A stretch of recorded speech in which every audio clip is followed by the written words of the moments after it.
have got somebody, then we also have a person of theirs. So therefore, I'm sure this kind of exchange was possible. And second was the kind of beating which they have got in the recent exchanges, right from 22nd of April till this pause was conducted between the two sides for the military operations. So I think all in all, that's a very good news. Good news for him, good news for family, good news for the country. And of course, it also speaks volumes about how India, of course, has been on the stronger positions. General Asthana, India has an upper hand. In fact, as we see the current state of affairs and what India has done, and how India has, being in that upper hand position, still, of course, agreed for the ceasefire while it remains on pause. But these things, it's very much understandable that Pakistan could have been using this against India. However, it could not. Any sort of, an attempt would also have fallen flat. Certainly, the Indian forces, or the Indian Defence Forces, as well as BSF and all other agencies involved, they conducted themselves very professionally and came out as a better side in all domains. And therefore, Pakistani military, they were actually trying to use this as a leverage, but then their leverage was lost. And also with the kind of, shall I say, beating which they got during various exchanges, I think that also must have played up its role and built adequate pressure on Pakistanis to behave in a sensible manner. Because detaining him was actually not part of a sensible behavior. Under normal circumstances, when such mistakes do happen, there are many cases a civilian or a children cross the border because of inadvertently. Now, even in those cases, we normally exchange.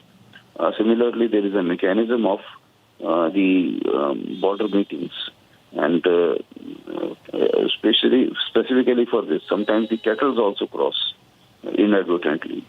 So normally in the border meetings, these things get resolved. But with the kind of environment which we had, and with Pakistani military being what it was, so that is why perhaps this much of delay took place. So now I think all is well, as it ends well. Right, sir. Thank you so much, General Asthana, for joining us on Republic TV with your reaction on that. And Gursimran, yes, it has been a long time. It has been 3 weeks now. His wife has also been appealing to the Indian government for his safe return and repatriation. Any word on his family reaction and how soon he will be back home and the next step of action? And do we expect any statement also officially from the army or the BSF as well?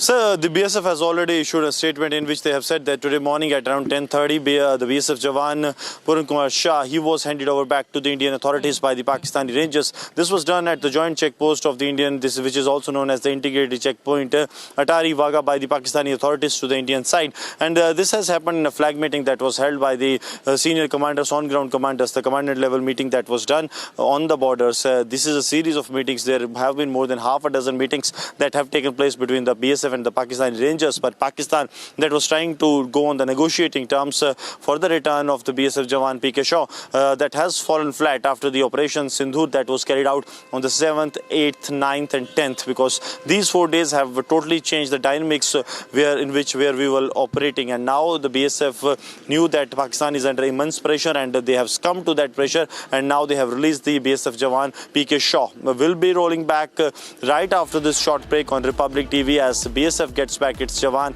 after mounting diplomatic pressure on Pakistan.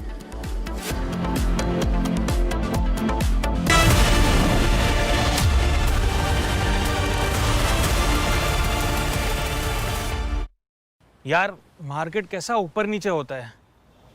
याद रख, career, investment और life में ऊपर नीचे होता रहता है यार। वो तो है। बस भाई डटे रहे, तभी तो अपने सपने पूरे कर सकता है। सही है। लाइफ और म्यूचुअल फंड्स में लॉन्ग टर्म सोचना सही है। सही है। हाँ। म्यूचुअल फंड निवेश बाजार जोखिमों के अधीन है। योजना से जुड़े सभी दस्तावेजों को ध्यान से पढ़ें। दादी के हाथों का जादू और खुशबू से महकता घर, माँ की मुस्कुराहट और खाने की सुगंध। MDH गरम मसाला, क्योंकि हर रिश्ता है स्वाद से जुड़ा।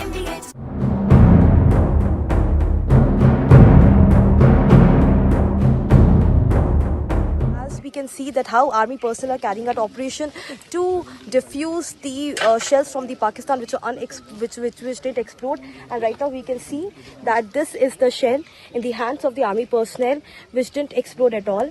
And to find out this, the entire area, the area under which this shell was found was digged by the army personnel. They were wearing bomb suit, and then they went beneath. The ground was digged for at least, sir, how much the ground was digged? 2.5 feet. So the ground was digged for 2.5 feet, and again it was found. Then this is the place where there was a shell, but this shell didn't explode. It is actually underground. We first found it. We were first told that there is an explosive. Then we undertook digging. Okay. And we had to dig almost 2 feet. And the shell is lodged almost 2 feet under the ground.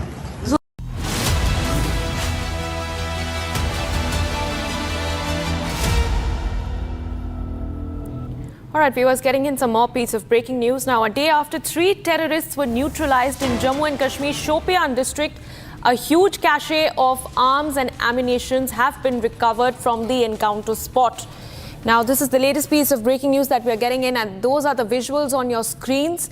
The cache of arms and ammunition that have been recovered by India's armed forces from the Shopian district, where an encounter broke out yesterday. The forces launched Operation Keller in its attempt to crack down on terrorism in the area, and 3 Lashkar-e-Taiba terrorists were eliminated during the encounter. In fact, the army also released a statement, viewers, yesterday.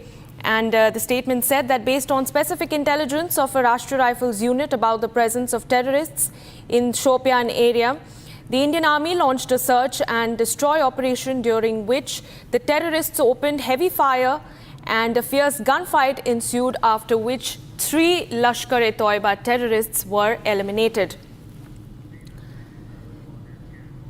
Zeenat, my colleague, joins me from Srinagar. Zeenat, this is certainly a big win for our armed forces amid whatever has been happening between India and Pakistan. And certainly this also sends out yet another message to Islamabad that India will not stop on its crackdown against Pakistani-sponsored terrorism and live up to its zero tolerance against terrorism policy. Zeenat.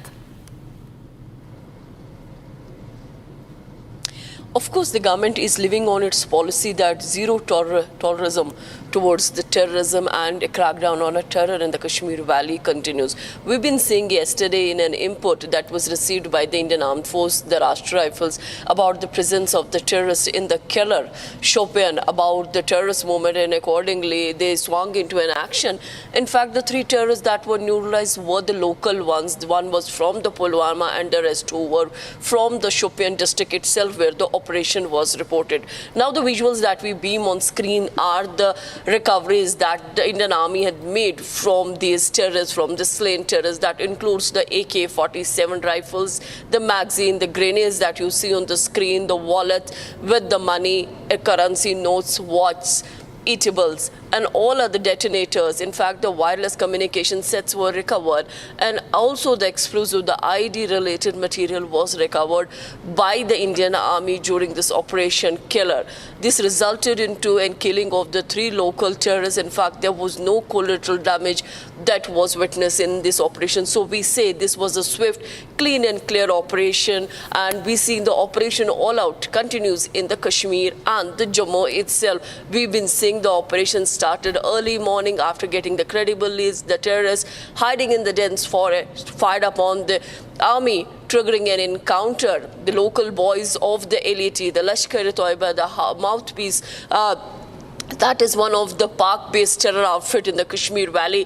The 3 of its boys were neutralized, a blow to the LET terrorists in the Kashmir Valley. If you see it and compare the Pahalgam attack, we've been picking from the sources, from the investigating agencies have been quite made it clear that the terrorists who were involved in Pahalgam attack were from the LET. So again, we're seeing the crackdown on LET in the Kashmir Valley, where the huge cache of arms and ammunitions that we're beaming on the screen. They are the exclusive visuals from the Shopian, where this was released by the army, as far as the recoveries that were made. Although yesterday also we released some of the pictures that we got through the sources about the recoveries, about the slain terrorists who all were involved. As far as the Shahid Kutte, who is the LET commander, the operational commander of the LET in Shopian, who was neutralized yesterday, he was involved in one of the terror incidents that took place at the Danish resort. If you remember, the German tourists were hit in that terror attack. Their driver also got injured, so he was involved in one of the attacks. Similarly, a non-local killing was witnessed in 2024 in Shopian. There, this Adnan was involved, and simultaneously, all the 3 terrorists who have been neutralized are the locals' boys of LET. Yes. Absolutely, Zina. Thank you so much for getting us those details as we continue to track the story very, very closely. All right, now viewers, getting in some more piece of breaking news. CDS Anil Chauhan, along with the 3 service chiefs, have called on President Draupadi Murmu and briefed her about Operation Sindoor. There's a key meeting that is currently underway at the Rashtrapati Bhavan, where President Murmu has commended the valor and the dedication of the Indian Armed Forces that made India's response to terrorism a mega success. And I'd go across to my colleague, executive editor Niranjan, joining me on the phone line. Niranjan, very simply, tell us the significance of this meeting. Well, this is the first meeting, of course, after the success of Operation Sindoor. And you can see in the pictures General Anil Chauhan, who's the Chief of Defence Staff, General Upendra Dwivedi, Chief of the Army Staff, Air Chief Marshal A.P. Singh, Chief of Air Staff, and Admiral Dinesh Tripathi, who is the Chief of the Naval Staff. Calling on President Draupadi Murmu, they have briefed her in detail about Operation Sindoor. The President commended the valor and dedication of the armed forces that made India's response to terror a sterling success. Now, there are many takeaways from India's response to Pakistan and Operation Sindoor. We have changed, like what the Prime Minister said yesterday, the status quo and the manner in which we will deal with Pakistan in the years to come. The most significant change in India's approach has been the message that we have sent out, saying that henceforth any act of terror will be dealt as an act of war. And, you have also been tracking the developments, Iona. So there have been significant changes in the way we have, dealt with Pakistan this time around. Some of the achievements of Operation Sindoor include the unprecedented precision military strikes on 9 terror camps. It started with that. It was the first round of our response to Pakistan, where we flattened Bahawalpur, we flattened, Meerut, and these are the headquarters of both the Jaish-e-Mohammed and Lashkar, respectively. And this was the first primary objective that we had while striking these 2 locations on our terror camp, where most of these terrorists were, targeting us. And after that, of course, Air Force base is also being flattened as a response to Pakistan's military retaliation. So all of that being briefed to the President. I'm handing it back to you, Purnam. Yes. Absolutely, Niranjan. Thank you for giving us those details. Viewers, this is the first meeting between the 3 service chiefs and President Murmu in the aftermath of the extremely successful Operation Sindoor. Meanwhile, taking a very short break. On the other side, more news and updates coming right up. Stay tuned to Republic TV.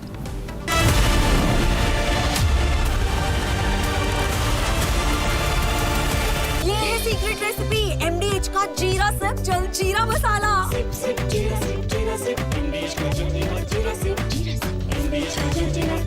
विमल में गुलिस्तां की ये कुछ लजीज फरिश्ते जब साथ घुले तो जी ललचाए और दिल कहे कि स्वाद की इस जुबां में खुद को ऐसा डुबाऊं कि निकल ना पाऊं। विमल की जुबान कुछ है ही ऐसी, मानते हैं ना? विमल, बोलो जुबां केसरी। अब छोलिया हो या लोबिया, सफेद चने या काले चने, सब कुछ मजेदार बने।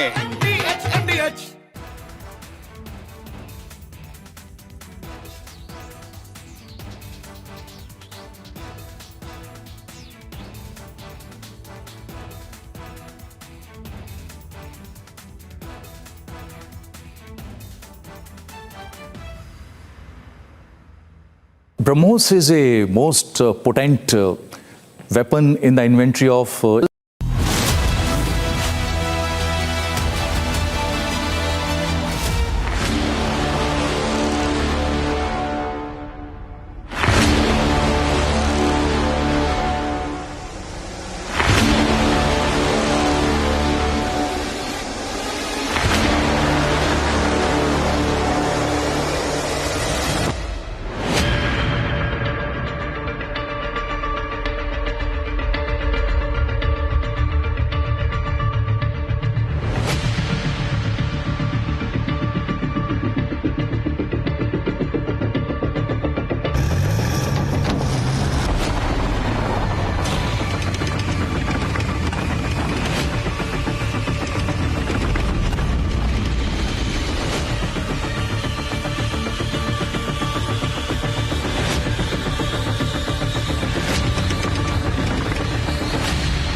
विमल में गुलिस्तां के ये कुछ लजीज फरिश्ते जब साथ घुलें तो जी लल जाए और दिल कहे कि स्वाद की जुबां में खुद को ऐसे डुबाऊं कि निकल ना पाऊं। विमल की जुबां कुछ है ही ऐसी, मानते हैं? विमल बोलो जुबां कैसी? MDH की हल्दी मिर्ची धनिया करे कमाल, ये रंग दे, ये खुशबू दे, ये तीखा, ये कम पड़े, क्या निराला MDH masala. The last time around, we had a talk between the DGMOs. DGMO went back to the government. Government said, okay, have a ceasefire. So we said, okay, the government has agreed. Let there be a pause in the firing. Let there be a pause in hostile intrusions across the LC/IB. And that was agreed to. Then the Ministry of External Affairs said, okay, go ahead and do it. They accepted the so-called ceasefire/pause and ops, right? Within half an hour, Pakistan started exactly this pattern of activity. Drones, not very. Summer is here. Is your home ready for the heat? Keep your roof cool and your home comfortable all summer with Roof Cool and Seal.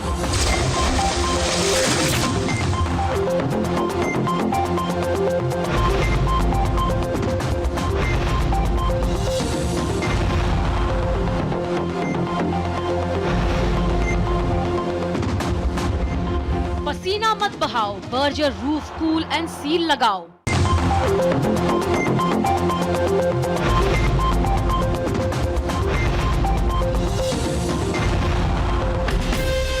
From Asia's largest news headquarters, setting the agenda for Bharat.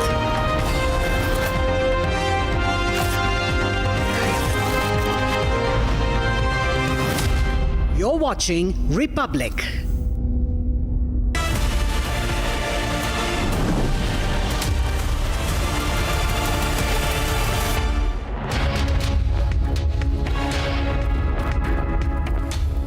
Good afternoon, viewers. This is Republic. Now, viewers, there's going to be a very crucial meeting that is happening at the residence of Prime Minister Narendra Modi. It is the cabinet meeting on security, and this is happening to discuss the aftermath of a successful Operation Sindoor. The Prime Minister will be helming this meeting, and he will also be laying out the further map for the CDS, the Defence Minister, and the rest of the cabinet as to how to move from here on after the major success of Operation Sindoor. Let's get started with the headlines. We'll bring you more on this after that.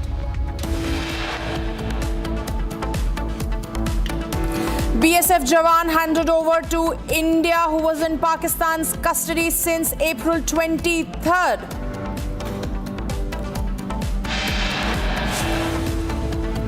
Cabinet committee meeting on security at Prime Minister's residence focus on next steps following the success of Operation Sindoor.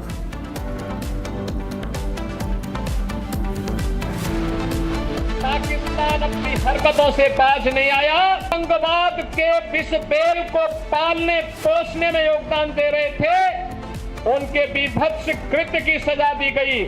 ये पूरे देश ने भी और पूरी दुनिया ने देखा है और भारत की सेना के बहादुर जवानों के पराक्रम और शौर्य का लोहा भी माना है। Uttar Pradesh Chief Minister Yogi Adityanath, while addressing a Tiranga Yatra event, saluted the armed forces and stated that those who raise fingers in India will have no one to cry at their funeral.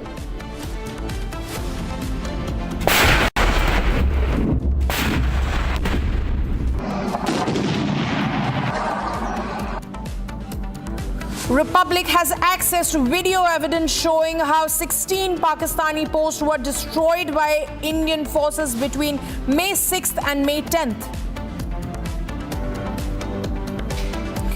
India firmly responded to China's renaming of places in Arunachal Pradesh, asserting that such actions will not change the ground reality.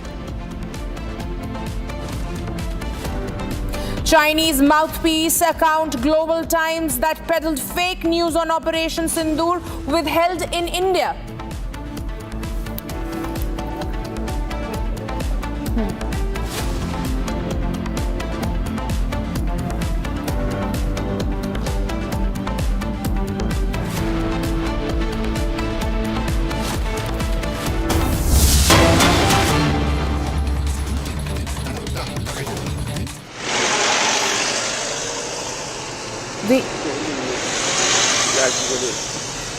Viewers, these are the exclusive visuals that we are bringing you on your screens from Attari border in Punjab, from where the BSF Jawan, who was apprehended by the Pakistani Rangers on April 23rd and has been in their custody for past 22 days, has been now successfully handed over. And this is the convoy that is ferrying him from the Attari border. Exclusive visuals there on your screen only with Republic TV viewers. You can see that BSF Jawan being taken by the Indian authorities over there after a successful Operation Sindoor, where we gave a befitting reply, where India gave a befitting reply to Pakistan. Now Pakistan has handed over the BSF Jawan back to India, and these are the exclusive visuals from the Attari border. You can see the Indian authorities convoy. They're moving out of Attari border over there in Punjab, from where the handover has happened.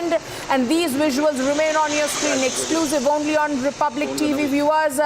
These are the visuals of the BSF Jawan that has been handed over to India. Joining us live on this broadcast is my colleague Gursimran. Gursimran, we are showing our viewers these exclusive visuals of the BSF Jawan who has been handed over to India. Over to you, Gursimran. Yes, BSF Jawan PK Shaw is being handed back to the Indian side. These are the visuals from the Attari Wagha joint integrated checkpoint that is in the Punjab Amritsar, where the handing over ceremony has taken place after a flag meeting that was held between the commandants of both the sides, that is the Indian Border Security Force and the Border Security Force, BSF, and the Pakistani Rangers. Today morning, after 22 days of being in the custody of the Pakistani Rangers, PK Shaw has returned back to the Indian side. Now he will be taken to the headquarters of the BSF in Amritsar, after which there will be a detailed medical checkup, including the vital checkup that will be done by the medical legal authorities, and a report will be prepared that will be sent to the headquarters of the Border Security Force and also to the Ministry of Home Affairs. And post that, there will be a multi-agency questioning of the Jawan who has returned back, that what were the events that transpired after him being apprehended by the Pakistani side. Apart from this, what we are also picking up that the BSF will be issuing another detailed statement shortly with respect to what are all the circumstances that have taken place during his 22 days being in the Pakistani custody. So for now, primarily BSF will focus on the medical test of the Jawan who has returned, the PK Shaw or the Constable of the Border Security Force, and only then there will be a further statement that will be issued, Madhurima. Well, thank you, Gursimran, for those details. We also have Rakshita reporting live from Srinagar. Rakshita, big day for India. The BSF Jawan has been handed over by Pakistan after tasting defeat. The Pakistani authorities are on the straight path. They know there is no other way around with India, and now they have handed over the BSF Jawan. Rakshita. Well, yes, the BSF Jawan was beating the Pakistan Rangers. Speaking. Rashida, start speaking. Your mic is on. Rashida.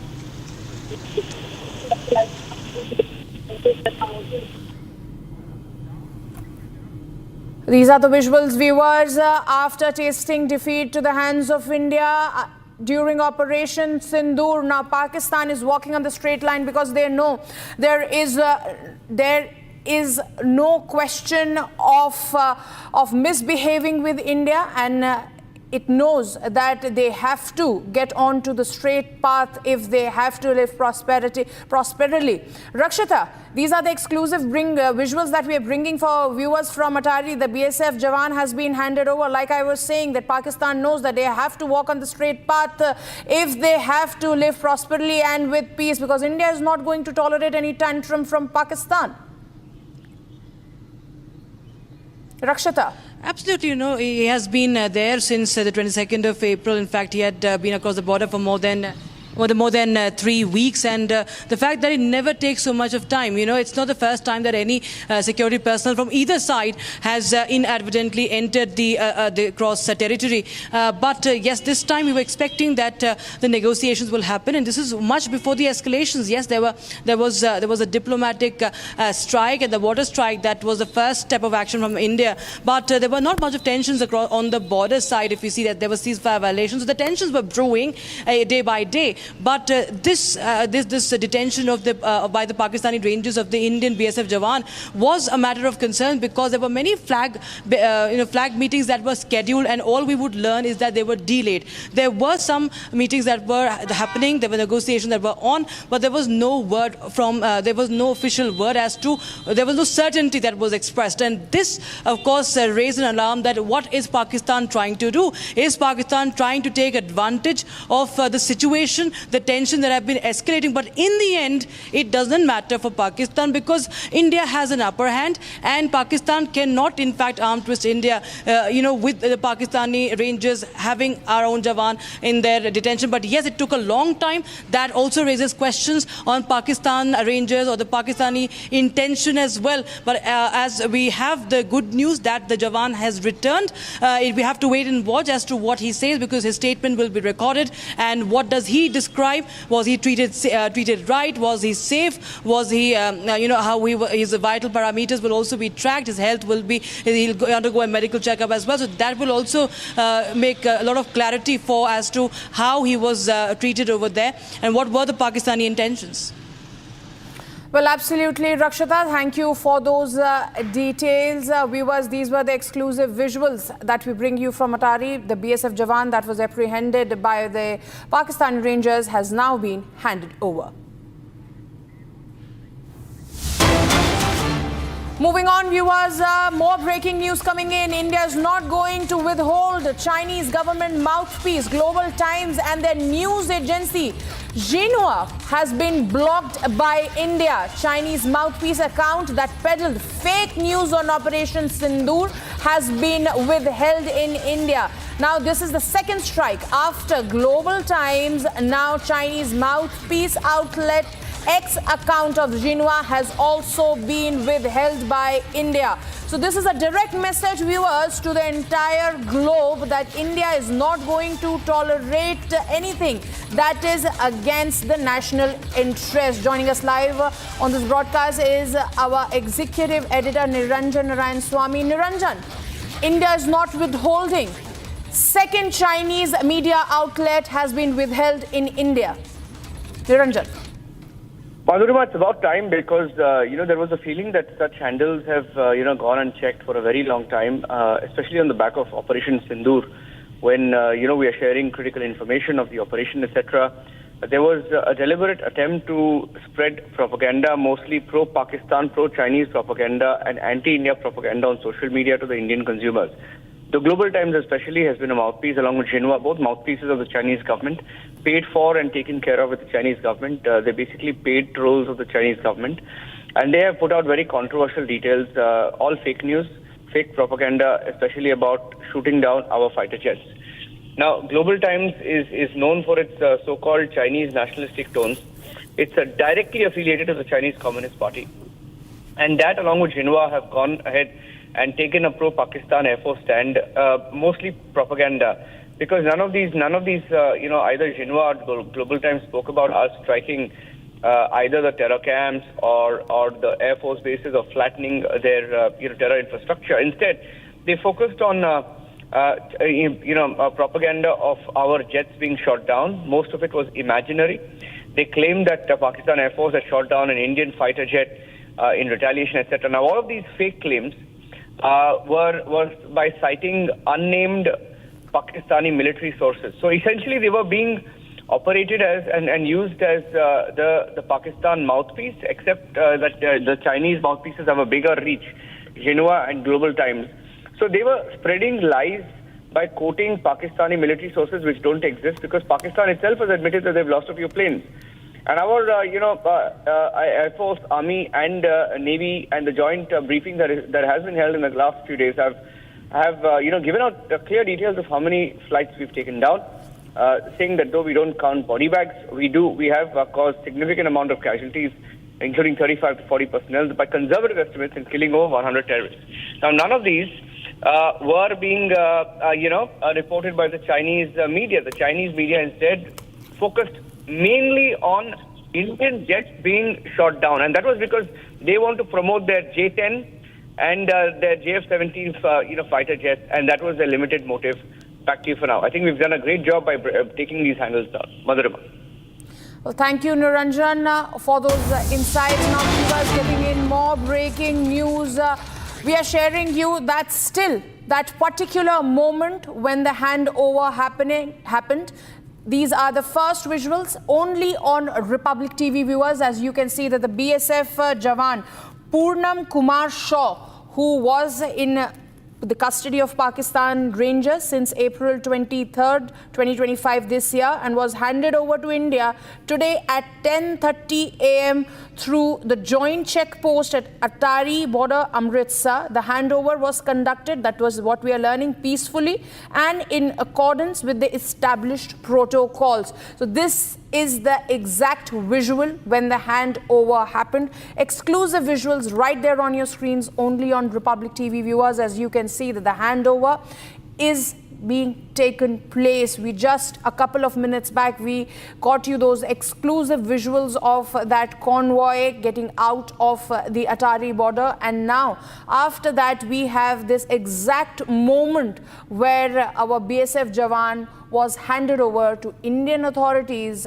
who was in the custody of Pakistani Rangers for 22 days, and now that he has been brought back, he will be taken to the required place where his statement will be recorded, a medical will be done. Joining us live is my colleague Gursimran, who is going to share more details on it. Gursimran, over to you. What more can you tell us? See, if we speak of the present situation, the BSF has got back his soldier from the Pakistani authorities, because it was Pakistan who was holding PK Shaw of the Border Security Force deployed in the Amritsar rural border. He was taken from Ferozepur border. He was taken by the Pakistan. He was apprehended by the Pakistani Rangers, after which India contacted the Pakistani counterparts on 23rd of the April itself, but Pakistan refuses, because Pakistan was trying to negotiate on the decisions that was taken by the government of India with regards to the Cabinet Committee on Security. But everything failed when the Indian side made it amply clear to the Pakistan during the 4 days of the Operation Sindoor that was carried out that this will no more be accepted, and the reality remains that the Pakistan has to return back the Indian soldier.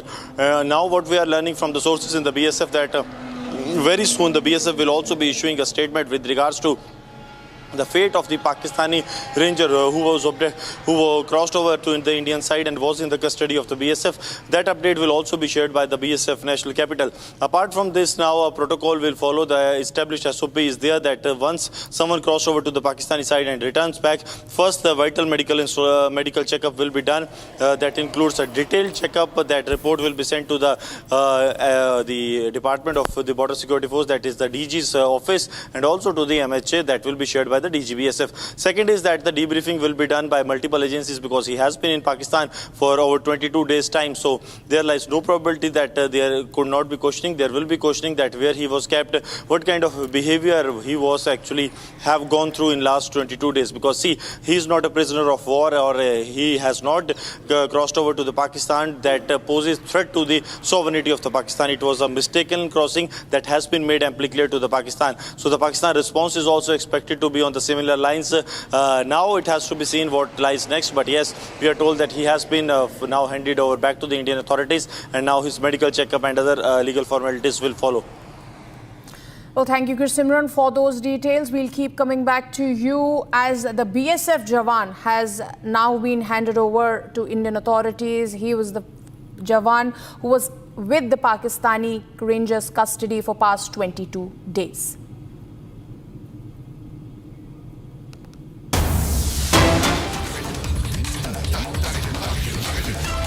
Moving on, viewers, breaking news coming in from the national capital. The CCS meeting concludes at 7 LKM, that is the Prime Minister's residence, and there we have the convoys of the minister. Remember, Union Home Minister Amit Shah, Defence Minister Rajnath Singh, all were present there. The meeting was happening under the leadership of Prime Minister Narendra Modi and had the agenda of discussing the aftermath of Operation Sindoor as to how from here on, what would be the course of action of the central government. It was a successful Operation Sindoor, and after the Tiranga Yatra that is being carried out across the country, across the nation, to send the message that Operation Sindoor was a major success and to show national solidarity.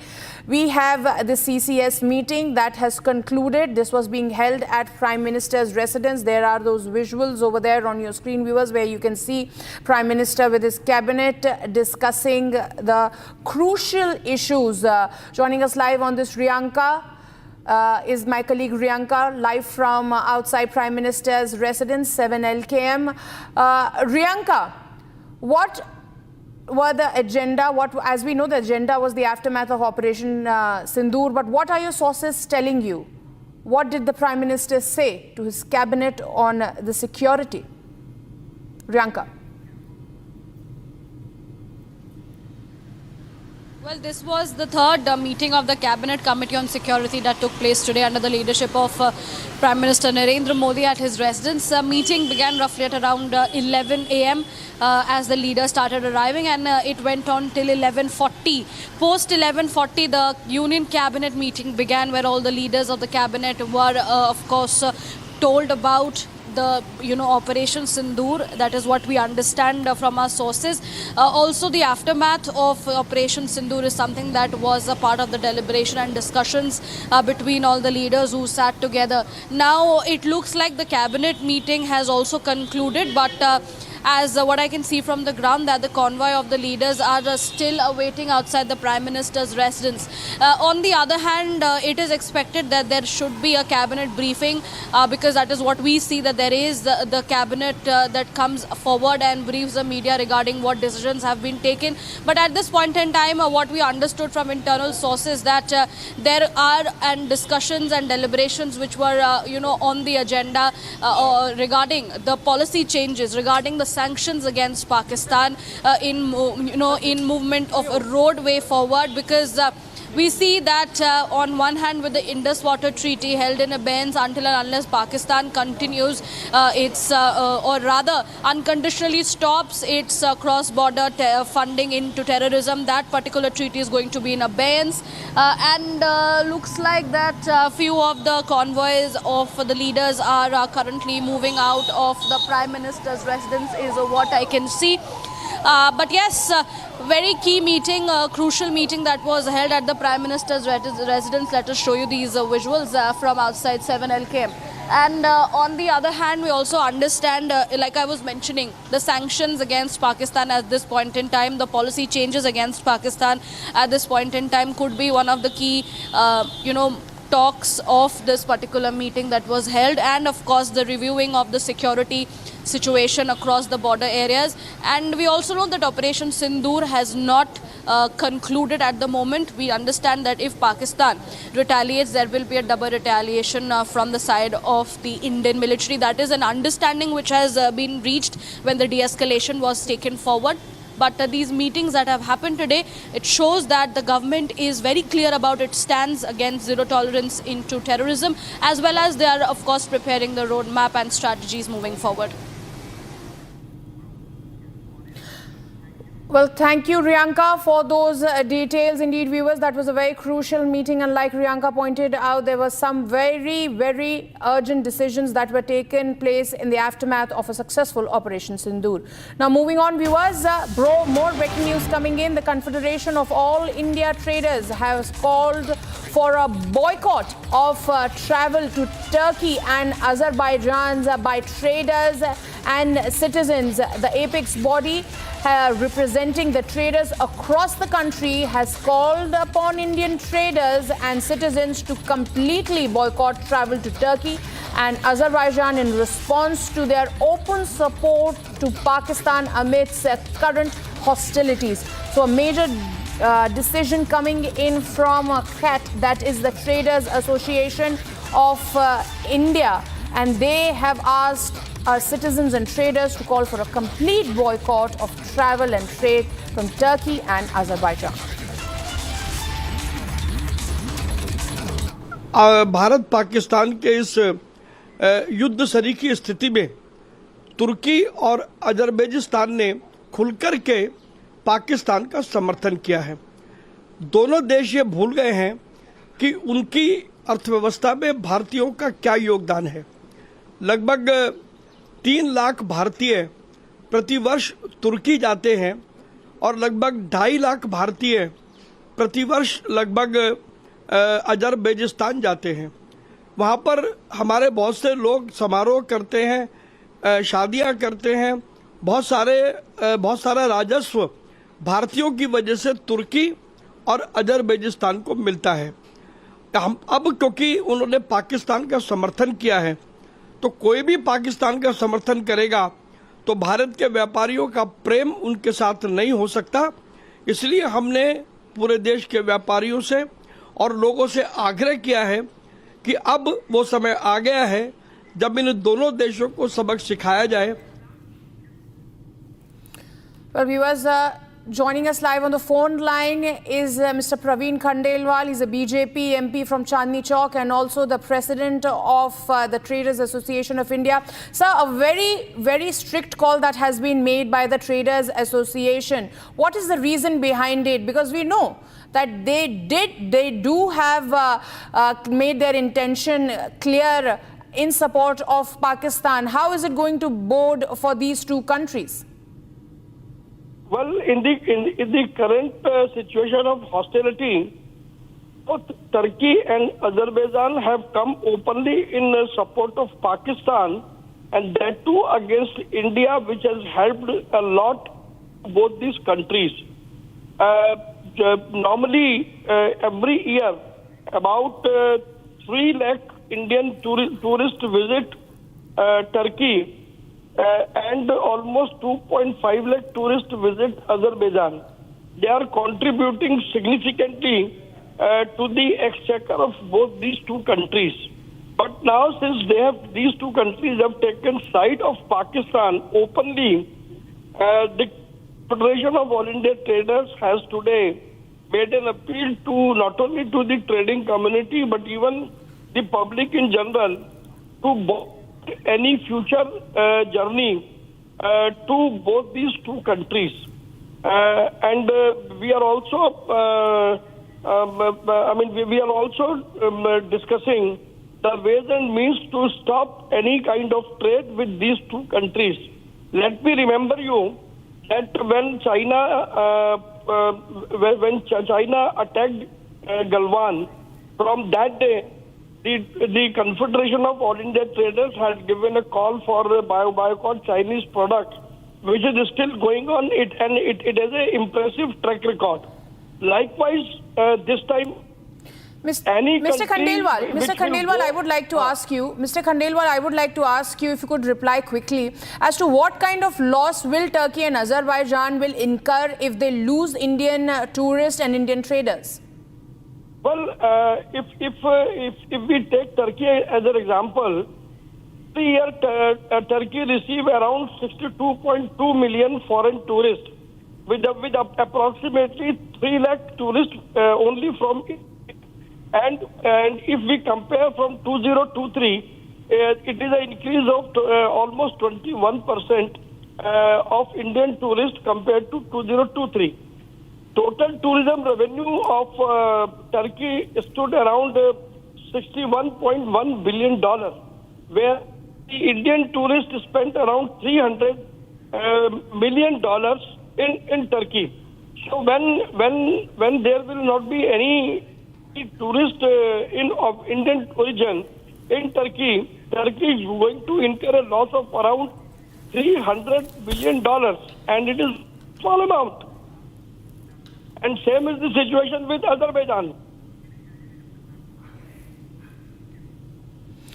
Well, thank you, Mr. Khandelwal, for those insights over there. Viewers, major decision coming in from the Traders Association, where they have called for a boycott. They have urged the traders and the tourists of the country to boycott Turkey and Azerbaijan. This is going to be a massive dent on their economy. Stay tuned. We'll be right back after a very short break to get you more on this.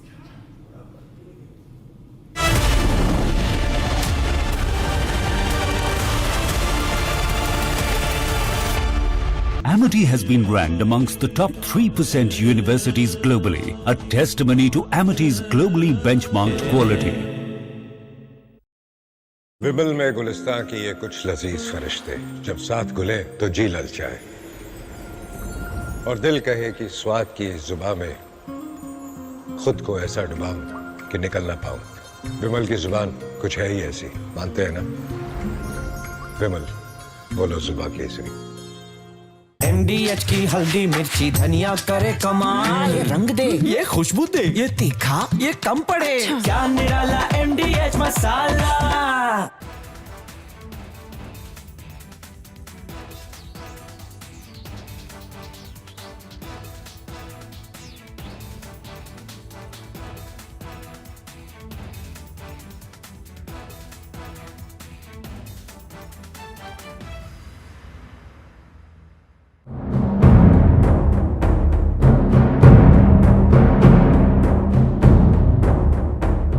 Can see that how army personnel are carrying out operation to defuse the shells from the Pakistan which didn't explode, and right now we can see that this is the shell in the hands of the army personnel which didn't explode at all. And to find out this, the entire area, the area under which this shell was found was digged by the army personnel. They were wearing bomb suit, and then they went behind. Beneath the ground was digged for at least. Sir, how much the ground was digged? Around 2.5 feet. So the ground was digged for 2.5 feet, and again it was found. Then this is the place where there was a shell, but this shell didn't explode. It is actually underground. We first found it. We were first told that there is an explosive. Then we undertook digging. Okay. And we had to dig almost 2 feet. And the shell is lodged almost 2 feet under the ground. So the shell is 2 feet? It is already there. It's already there? Almost 2 feet under the ground, and that is why we have put sandbags.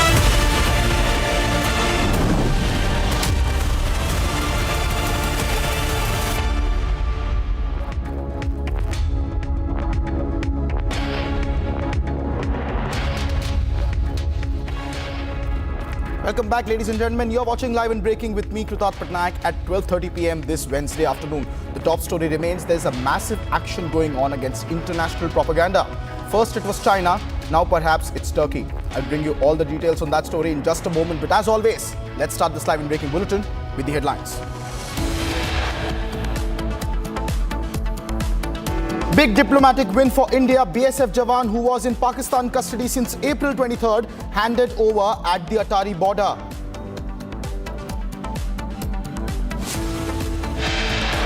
Prime Minister Narendra Modi leads key cabinet meeting on security, concludes it at 11. Top focus was on India's new security strategy.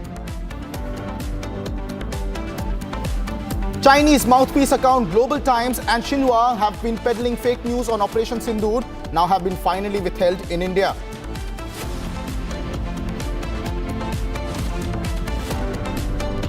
Pakistan अपनी हरकतों से बाज नहीं आया। आतंकवाद के विष bell को पालने पोसने में योगदान दे रहे थे, उनके बीभत्स कृत्य की सजा दी गई। ये पूरे देश ने भी और पूरी दुनिया ने देखा है और भारत की सेना के बहादुर जवानों के पराक्रम और शौर्य का लोहा भी माना है। Uttar Pradesh Chief Minister Yogi Adityanath, while addressing a Tiranga rally event, saluted the armed forces and stated that those who raise a finger at India will have no one to cry at their funerals.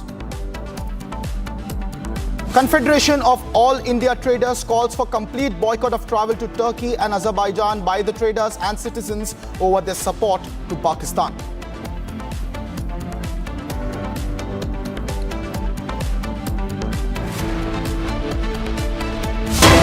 Meanwhile, ladies and gentlemen, another big breaking news update is coming in a major crackdown on those who have been spreading fake news on Operation Sindoor. In the latest, the Turkish account of TRT News on the social media platform X has been withheld in India. This comes after Chinese government's mouthpiece Global Times and Xinhua News were also blocked in India earlier today.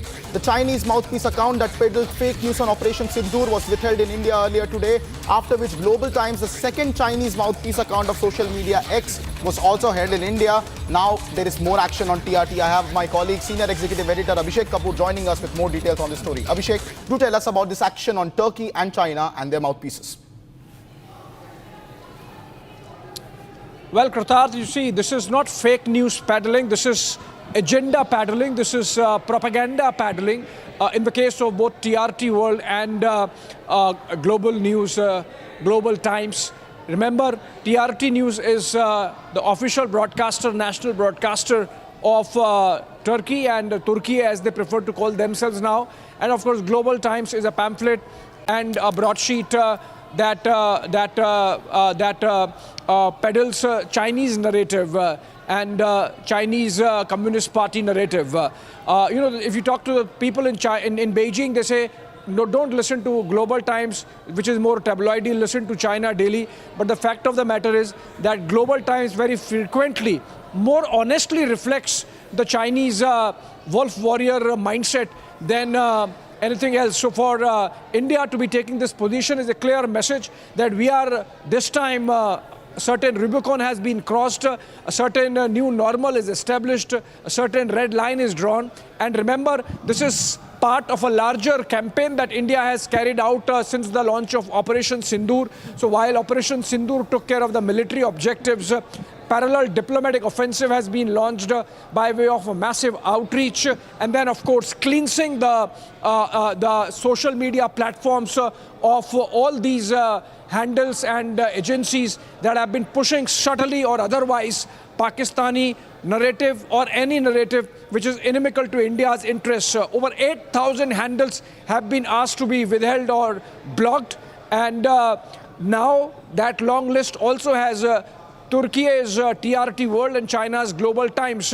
Remember, China was peddling through Global Times that India has lost some of its aircraft, and Turkey, of course, the manner in which Turkey manufactured drones have been used by Pakistan in this standoff that we had with them, and in which we thoroughly, defeated them. It's clearly a message that if Turkey wants to stand with Pakistan, so be it. In fact, this comes parallelly when private sector is also taking a clear position. For example, some tourism companies that they are not going to send tourists to Turkey, and some business companies are taking a position that maybe they will not do business with China. So I think this is a kind of nationalist response coming in, a whole of nation approach there, the government, the private sector and the people coming together, and this withholding of handles of TRT World and Global Times becoming the latest example of that.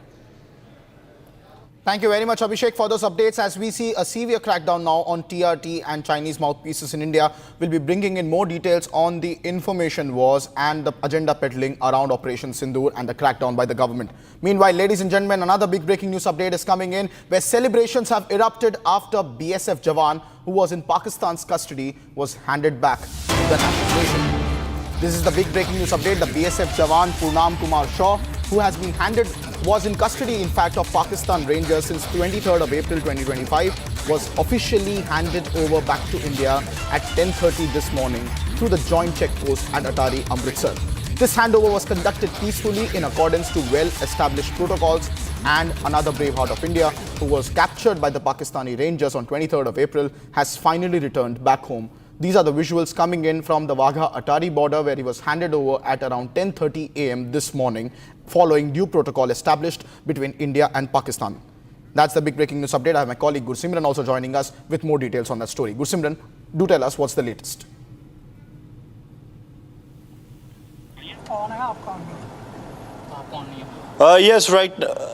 Yes, right now, what we are picking up from the authorities and the Border Security Force, that PK Shaw is undergoing the medical examination, because it is the first of all the protocols that needs to be followed. See, there is an SOP that is already in place, that with the flag meetings between both the sides, the handing over has taken place.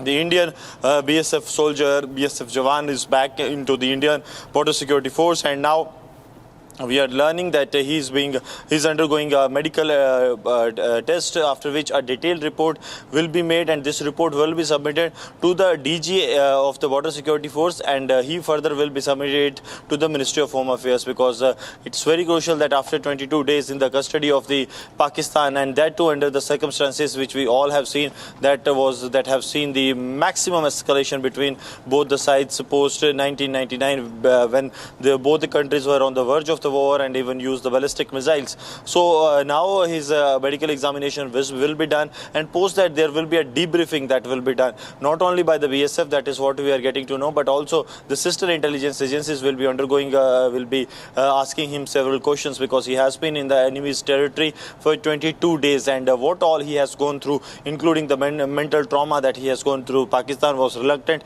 on returning him, but the India's diplomatic and the political pressure that was mounted on the Pakistan after the 4-day-long strikes under Operation Sindoor, that has somewhat forced the Pakistan to come down on the talking terms, because India from the very first day maintained that it was a mistaken crossing and that needs to be dealt the same way. But Pakistan, what they tried to do, Pakistan tried to bargain on this, they tried to negotiate with the India on this, for which they have completely failed, but they actually try to make this actually a scoring point for them, a brownie point for them, that they have in their custody a soldier of the Border Security Force. But now the BSF soldier is back into the Indian territory and is undergoing some key medical tests that are required as part of the SOP.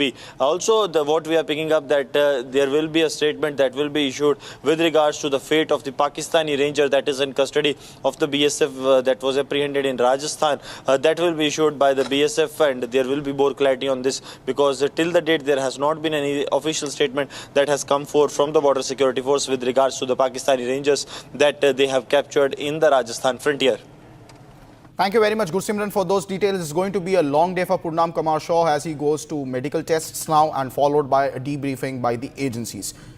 Meanwhile, ladies and gentlemen, the CCS meeting was conducted earlier this morning, and as tensions rise on the India and Pakistan front, the centre takes no chances with the security of our key leaders, including External Affairs Minister Dr. S. Jaishankar, whose security has been now tightened further, with CRPF stepping up with fresh threat assessments. Here's a report.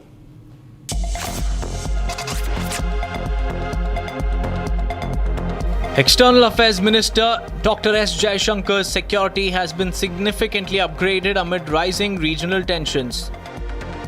The centre has approved an additional bulletproof vehicle for his convoy, reinforcing his protection nationwide. Jaishankar already receives a Z-category security provided by the Central Reserve Police Force. This enhancement follows a high-level threat assessment linked to escalating India-Pakistan tensions. Sources indicate the decision was prompted by recent intelligence inputs citing credible risks to his movements. The CRPF has now deployed this advanced vehicle to accompany Jaishankar during all domestic travel. Officials say the move is part of broader security recalibrations for top political leaders in sensitive roles.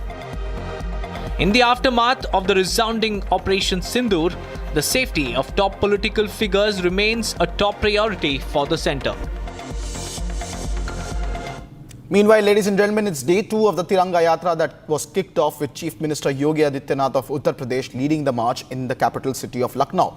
In a strong statement, Chief Minister Yogi Adityanath has slammed Pakistan for supporting terrorism and saying that the world saw their leaders attend terrorist funerals, while India moved forward with strength and the Prime Minister Modi's vision for a Viksit Bharat. Tiranga Yatras will also be held in Bhubaneswar and Dehradun and across the nation, as you can see the visuals on your screen. Meanwhile, here is what Chief Minister Yogi Adityanath said earlier today. आतंकवाद का पोषक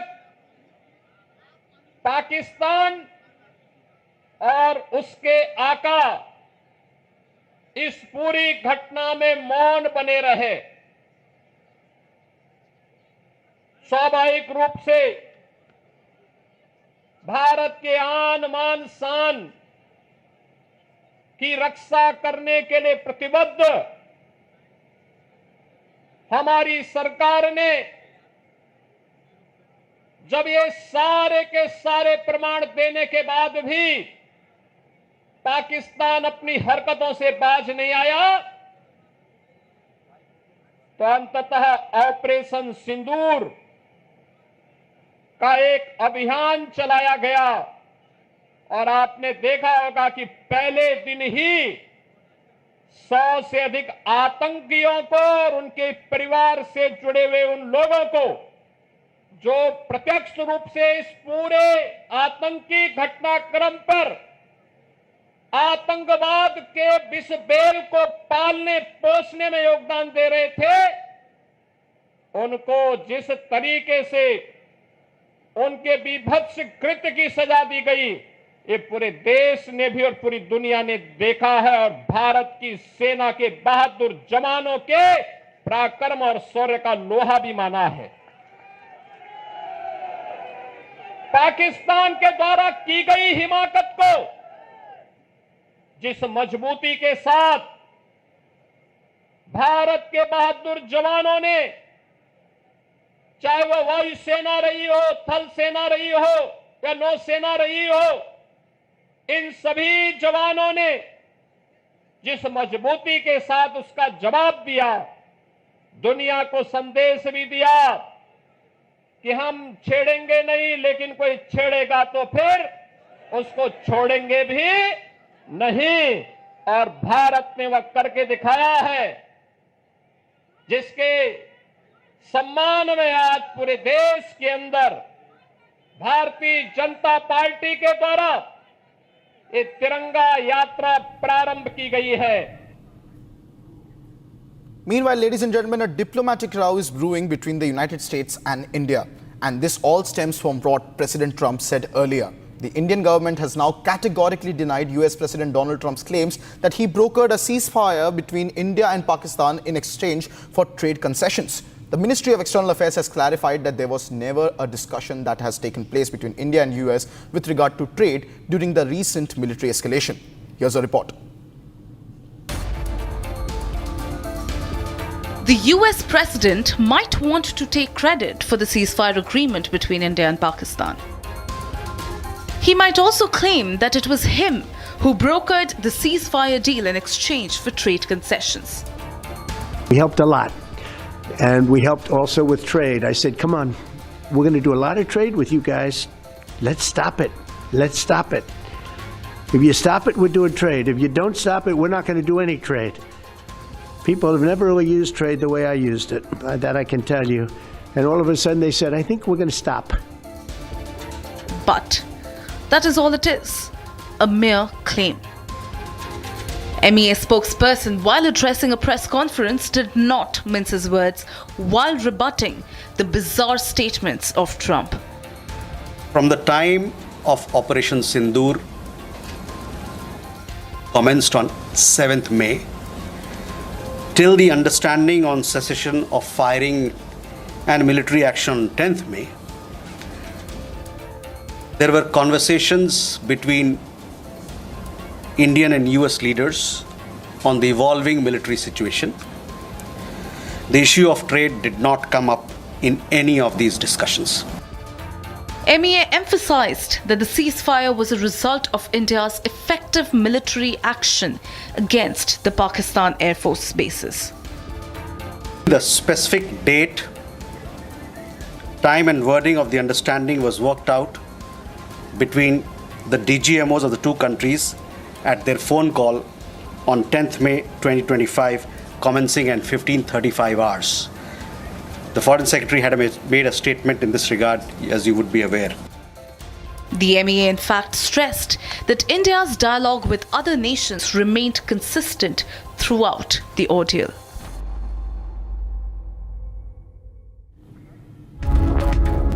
Well, ladies and gentlemen, those are the updates that we are tracking for you in this 12:30 bulletin. But do not go anywhere.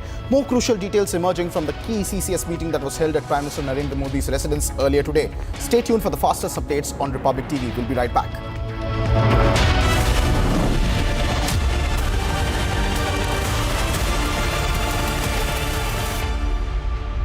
क्या हो गया भाई? भैया आपसे सीखकर म्यूचुअल फंड्स में SIP शुरू की थी, लेकिन कभी-कभी अपडेट्स देखकर मेरा मन भटकने लगता है। सुन, ये लिफ्ट जब ऊपर नीचे जाती है तो तू निकल जाता है।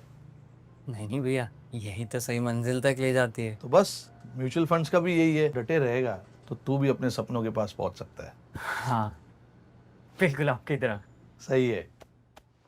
म्यूचुअल फंड निवेश बाजार जोखिमों के अधीन है। योजना से जुड़े सभी दस्तावेजों को ध्यान से पढ़ें। आधे बाउल दही में 4 चम्मच MDH चटनी पुदीना मसाला डाला, स्टर करो, पुदीना चटनी तैयार। MDH चटनी पुदीना मसाला।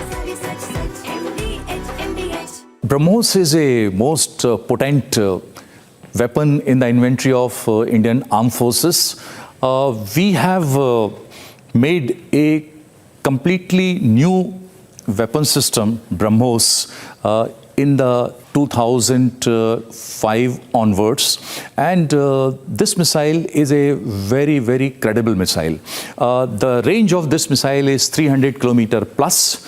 The missile can be integrated to warships, land systems, submarine, and fighter aircraft like Sukhoi 30 MKI.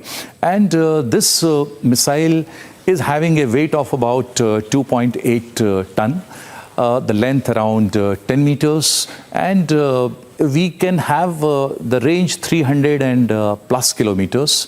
The warhead is around again 300 and plus. Destructive capability of the missile is arrived because of the energy of the missile, kinetic energy, because the missile flies at the speed of 2.8 Mach. That is almost three times the speed.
Amity has been ranked amongst the top 3% universities globally, a testimony to Amity's globally benchmarked quality.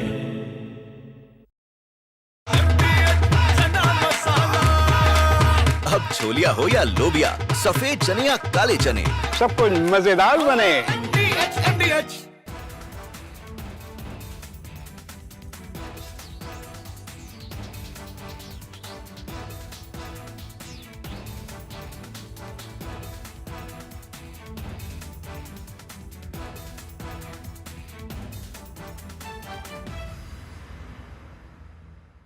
The last time around, we had a talk between the DGMOs. DGMO went back to the government. Government said, okay, have a ceasefire. So we said, okay, the government has agreed. Let there be a pause in the firing. Let there be a pause in hostile intrusions across the LC/IB. And that was agreed to. Then the Ministry of External Affairs.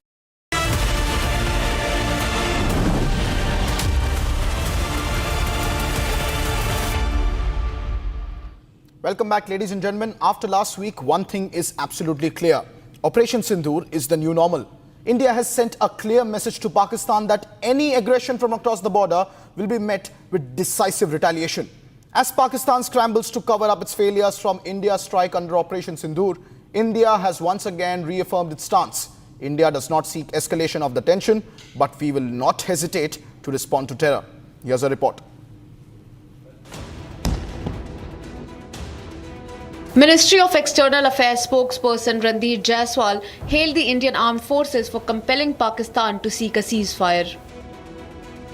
Jaiswal revealed that the May 10 agreement was initiated after Pakistan pleaded for a ceasefire after India's retaliatory strikes. See, the specific date, time and wording of the understanding was worked out between the DGMOs of the two countries at their phone call on 10th May 2025, commencing at 15:35 hours. The Pakistani side had initial difficulties connecting the hotline due to connecting to the Indian side due to technical difficulties. The timing was then decided based on the availability of the Indian DGMO at 15:35 hours. You will of course appreciate that early on 10th morning, we had mounted an extremely effective attack on key Pakistani Air Force bases. New Delhi has made it clear that its stance on Jammu and Kashmir remains unchanged and that the only issue on the table is Pakistan's illegal occupation of Indian territory. As you are aware, we have a long-standing national position that any issues pertaining to the Union territory of Jammu and Kashmir have to be addressed by India and Pakistan bilaterally. That stated policy has not changed. As you are aware, the outstanding matter is the vacation of illegally occupied Indian territory by Pakistan. ME emphasized that India's stance had been consistent to target terrorist infrastructure operating from Pakistan with a clear response to any provocation. The terrorist infrastructure sites that India destroyed were responsible not only for the deaths of Indians, but of many other innocents around the world. There is now a new normal. The sooner Pakistan gets it, the better it is. ME also debunked Pak's claim of attacking Indian bases. Listen in. By the way, we are living in a day and age where you have satellite pictures available commercially. I urge you to look at the satellite pictures of the sites which Pakistan says or claims to have attacked in India. Contrast it with the sites and places which we successfully targeted and destroyed. That will give you a clear answer. Meanwhile, MEA rejected worries over a possible nuclear threat amid tensions between India and Pakistan.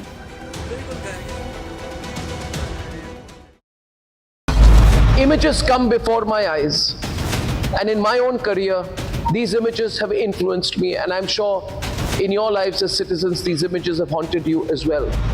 I was very young when the Mumbai terror attacks happened, but I was old enough to read about it. I could sense the anger, but the problem was the anger was not channelized. The idea is simple of all these terrorists: kill one, frighten 10,000. That's the principle of terrorism. But what if 10,000 are responded to by 10 million? What if there is a group of Indians so loud, so passionate, who have so much belief in the country, that their collective voice is a roar that everyone, including political parties, have to respond to? That is the principal reason, the only reason driving me to launch the Nationalist Collective once again. And I'm calling upon all nationalist Indians to have the faith in the Republic Media Network, to have the faith in me to bring together the Nationalist Collective.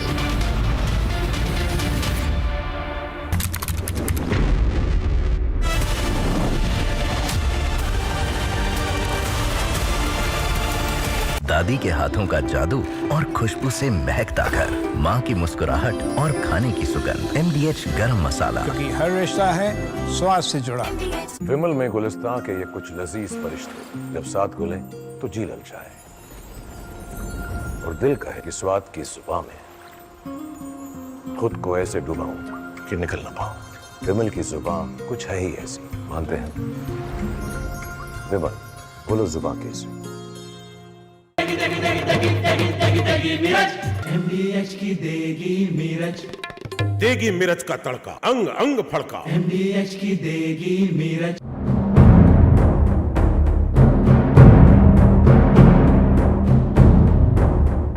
As we can see that how army personnel are carrying out operation to. Our country has once again come under threat, and we've been through this so many times. There are enemies against the country working all over to stop India's progress. We want this to be a Viksit Bharat. It will be a Viksit Bharat. But what about the cohesion and unity of our country? Is there a single forum where we unite together? The only solution is to make the enemy understand that we are so united in our collective resolve that we will take on anyone, any individual, any politician, any political party, any group that comes in the way of our nation. And I'm calling upon all nationalist Indians to have the faith in the Republic Media Network, to have the faith in me to bring together the Nationalist Collective. The Nationalist Collective is an idea that will bring us together and make sure that the world knows that we are here to make our mark. We will never be run over.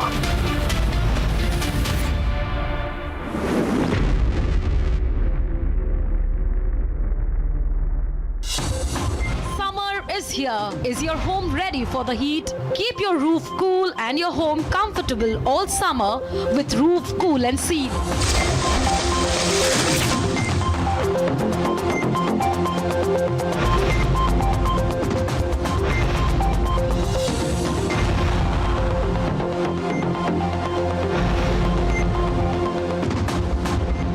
पसीना मत बहाओ, Berger roof cool and seal लगाओ।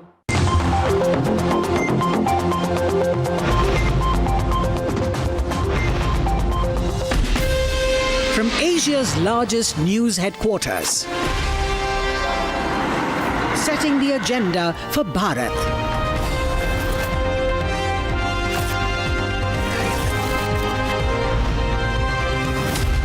You're watching Republic.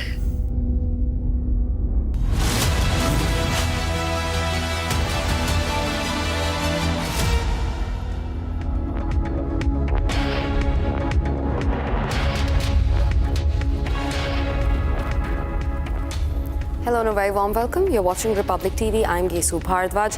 India, in a strong diplomatic resolve, has banned the X accounts of Chinese mouthpieces, Global Times and Xinhua News Agency. We'll get you all the details into the strong development right after your headlines. Take a look. Big diplomatic win for India. BSF Jawan, who was in Pakistan custody since the 23rd of April, handed over at the Attari Wagha border.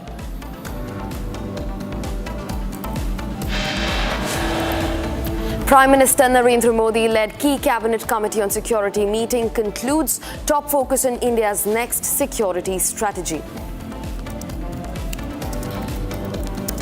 Chinese mouthpiece account Global Times and Xinhua that peddled fake news on Operation Sindoor withheld in India. Pakistan अपनी हरकतों से बाज नहीं आया। आतंकवाद के विष bell को पालने पोषने में योगदान दे रहे थे, उनके बीभत्स कृत्य की सजा दी गई। ये पूरे देश ने भी और पूरी दुनिया ने देखा है और भारत की सेना के बहादुर जवानों के पराक्रम और शौर्य का लोहा भी माना है।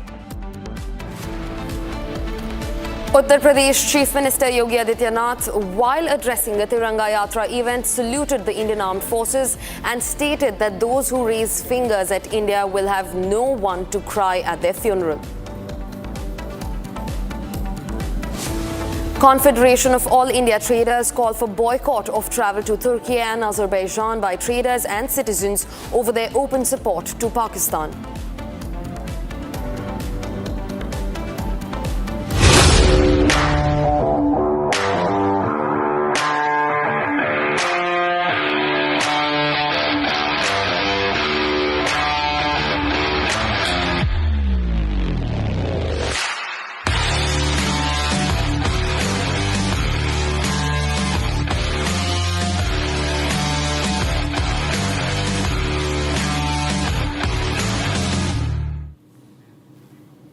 Viewers, while the very crucial Cabinet Committee on Security meeting has now concluded, Prime Minister Modi, Defence Minister Rajnath Singh and in fact National Security Advisor Ajit Doval and External Affairs Minister S. Shankar continue their internal meeting at 7 Lok Kalyan Marg, the official residence and also the office of the Prime Minister.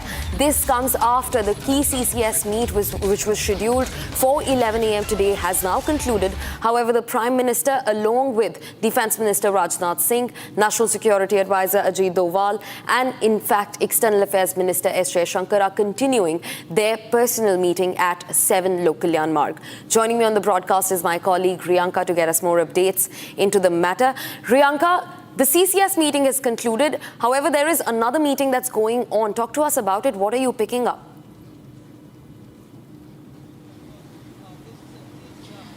Well, the Cabinet Committee on Security that met for the third time post the Pahalgam terror attack. The meeting went on for nearly 40 minutes. At 11 a.m. that meeting had started and around 11:40 the meeting had in fact concluded. Post that there was the Union Cabinet that has in fact met. That is also post the success of Operation Sindoor. For the first time, the Union Cabinet had gone ahead and congratulated Prime Minister Narendra Modi as well as the leaders of the Cabinet. Also from the side of, the efforts which have been made by the military, the Air Force, as well as the Navy, the Army. All of them were congratulated by the leaders of the Cabinet. Now what we understand, now post the meetings of the CCS as well as the Cabinet Committee concluded, it is very likely that Defence Minister Rajnath Singh, Home Minister Amit Shah, External Affairs Minister S. Shankar as well as National Security Advisor Ajit Doval continue to be present at the 7 LKM. As I can see, their convoy continues to stand outside the Prime Minister's residence. So it's very likely that there is going to be an internal meeting which is very likely currently underway regarding the review of the security basic agenda. We do not know what is that meeting about, but because these leaders continue to be at the Prime Minister's residence, it is likely that the roadmap forward is clearly being discussed, something that was discussed in the CCS as well. And also if we see from one side, the review of the security situation in the borders, that is also one of the key agendas. Yeah. In fact, Priyanka, continue joining us. Important that you mentioned that after the CCS, there was also a Union Cabinet meeting, and that's what we're following up on. Now, the Union Cabinet has congratulated Prime Minister Modi and the Indian Armed Forces for the success of the Operation Sindoor and a strong action against Pakistan. That's what first sources tell us. After a crucial CCS meeting, it was followed by a Union Cabinet meeting where the Prime Minister, along with the entire Union Cabinet, they congratulated both the Prime Minister's resolve and the armed forces for the success of Operation Sindoor. Riyanka continues being with me on the broadcast. Riyanka, this is huge. Union Cabinet has congratulated not just the Prime Minister, but also the armed forces for the success of Operation Sindoor. Speak to us about the details. Well, as we look at from the feel of every Indian, every citizen, and of course, the Tiranga Yatras which was taken out yesterday, and the 10 and the 9 more days that is going to be continued, it's very, very evident that everyone wants to go ahead and congratulate the Prime Minister as well as the Indian Armed Force, and that is something that has been echoed in the Union Cabinet meeting today. And from the sources, we understand that the Cabinet leaders had gone ahead and congratulated the Prime Minister as well as the Armed Forces for their resilience, for their perseverance, as well as their decision, the strategic move that went ahead when it comes to Operation Sindoor, and a successful understanding that both the nations had reached on the situation which is currently under control. So congratulatory wishes and messages were forwarded in that particular meeting. On the other hand, the main agenda and the decisions that have been taken by the Union Cabinet will be, of course, in front of the media at around 3 p.m. when there is the Cabinet briefing which will be taking place, and we will understand what exactly were the talks that happened between the Prime Minister as well as the Union Cabinet that sat together today. Right, Ragha, thanks for getting us those key details. In fact, we were shifting focus to other breaking news that we're tracking from the valley this time. Now, 3 terrorists that were on a hunt have been neutralized in the Shopian encounter yesterday. A huge cache of arms and ammunitions were also recovered from the Shopian district in Jammu and Kashmir. Now, remember, viewers, just yesterday, the security forces had launched a joint operation to hunt down 3 terrorists looming large in Shopian sector in Jammu and Kashmir. Now, the 3 terrorists were neutralized in Shopian encounter yesterday itself, and a huge cache of arms and ammunitions, the visuals of which are on your screens. There are magazines, there are rifles, hand grenades, and much more. Cache of arms and ammunitions that was recovered from the Shopian district in Jammu and Kashmir. This comes as the security forces continue their crackdown on terror in the valley. Also joining me on the broadcast is my colleague Zeenat. Zeenat, talk to us about the details. Yesterday the encounter happened, 3 terrorists killed in cold blood, and today a cache of arms and ammunition has also been recovered.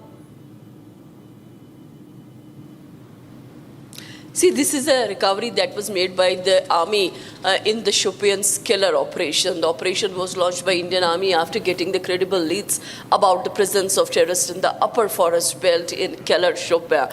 In fact, in this operation, as we know, that the 3 terrorists of the Lashkar-e-Toiba, one of the operational commanders of the LET in South Kashmir, Shopian, 2 was neutralized. The recoveries that we are showing on the screen tells you the kind of arms and ammunition that the 3 terrorists were carrying with themselves.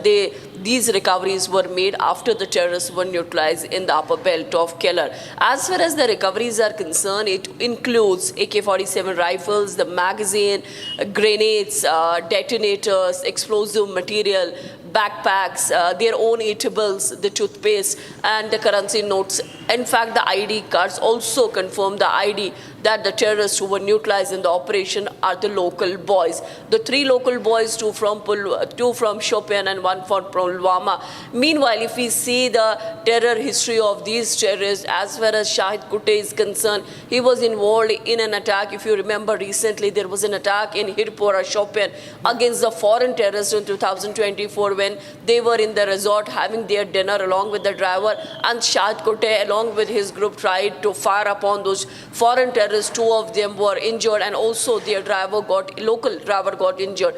Then as far as Adnan Shafi is concerned, he was also involved in the killing of the non-local in the Shopian. And similarly, we see that the Ahsan of the Pulwama has been neutralized. All these traitors were already in the list of the Jammu and Kashmir as the listed ones, because they were the one who their families recently faced the burnt when their homes were demolished, because that was a strike carried by J&K police along with the administration just after the Pahalgam terror attack. That terror was dismantled on the ground, and since then all these people, in fact the list was of 14 terrorists that was made public also, that was in circulation, that there is a hunt going on for all these. Among the 14 now, the 3 has been neutralized. The 3 neutralized in the Shopian, in the upper belt of Keller, in the forest region.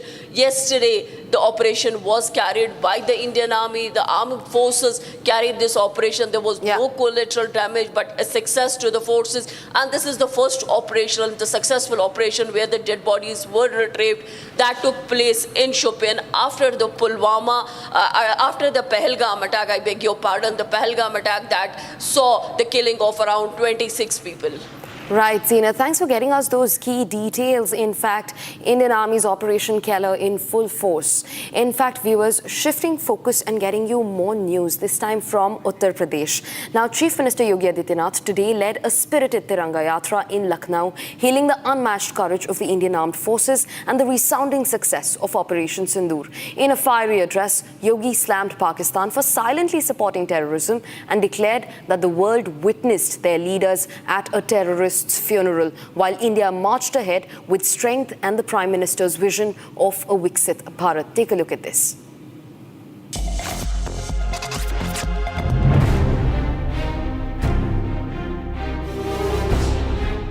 आतंकवाद का पोषक पाकिस्तान और उसके आका इस पूरी घटना में मौन बने रहे। भारत के आन मान शान की रक्षा करने के लिए प्रतिबद्ध हमारी सरकार ने जब ये सारे के सारे प्रमाण देने के बाद भी पाकिस्तान अपनी हरकतों से बाज नहीं आया, तो अंततः ऑपरेशन सिंदूर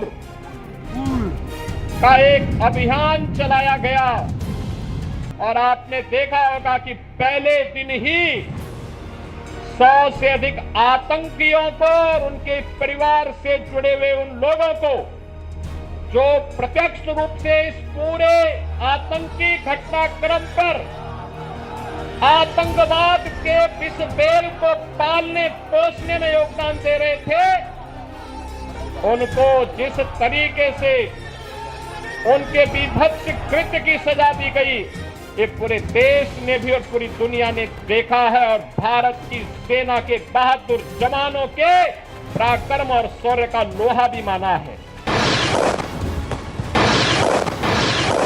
पाकिस्तान के द्वारा की गई हिमाकत को भारत के बहादुर जवानों ने, चाहे वो वायुसेना रही हो, थल सेना रही हो या नौसेना रही हो, इन सभी जवानों ने जिस मजबूती के साथ उसका जवाब दिया, दुनिया को संदेश भी दिया कि हम छेड़ेंगे नहीं, लेकिन कोई छेड़ेगा तो फिर उसको छोड़ेंगे भी नहीं।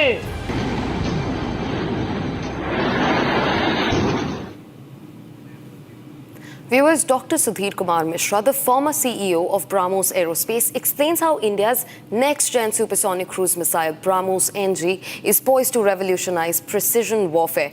Lighter, faster and more adaptable than its predecessor, BrahMos NG can be launched from fighter jets, ships and land platforms. In this in-depth breakdown, Dr. Mishra discusses the missile's reduced weight, increased speed and improved deployment flexibility, representing a significant advancement in India's defense arsenal and capabilities. Take a look at this explainer. BrahMos is a most potent weapon in the inventory of Indian Armed Forces. We have made a completely new weapon system, BrahMos, in the 2005 onwards, and this missile is a very, very credible missile. The range of this missile is 300 kilometer plus. The missile can be integrated to warships, land systems, submarine and fighter aircraft like Sukhoi 30 MKI.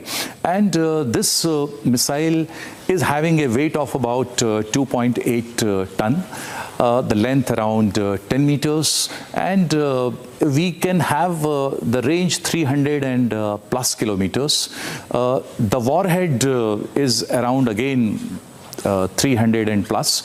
Destructive capability of the missile is arrived because of the energy of the missile, kinetic energy, because the missile flies at the speed of 2.8 Mach, that is almost three times the speed of sound, and which can be converted to around 900 meters per second. Just to make you understand the speed, this is twice the speed of a bullet, which we shoot in the air. And this missile is in heavy demand all over the place. We have supplied it to all the three armed forces, quite in numbers, large numbers, and we have also exported the missile to Philippines. There are many more countries who want this missile: Indonesia, Vietnam, Middle East, Africa, and South Africa's. What makes the missile in so much demand is the credible performance of this missile system. The missile we have tested for more than 130 plus, and every time the missile has performed, maneuvered, and hit the target as per the plan. And another thing which makes the missile very potent is its stealth. The missile is having a pencil shape. The missile is made up of composite. The missile is also having the sections which doesn't reflect the incoming radar waves. And apart from this, the speed of the missile is so high that the radars, surface radars, and the air defense system of the adversary, they don't find it possible to catch this missile.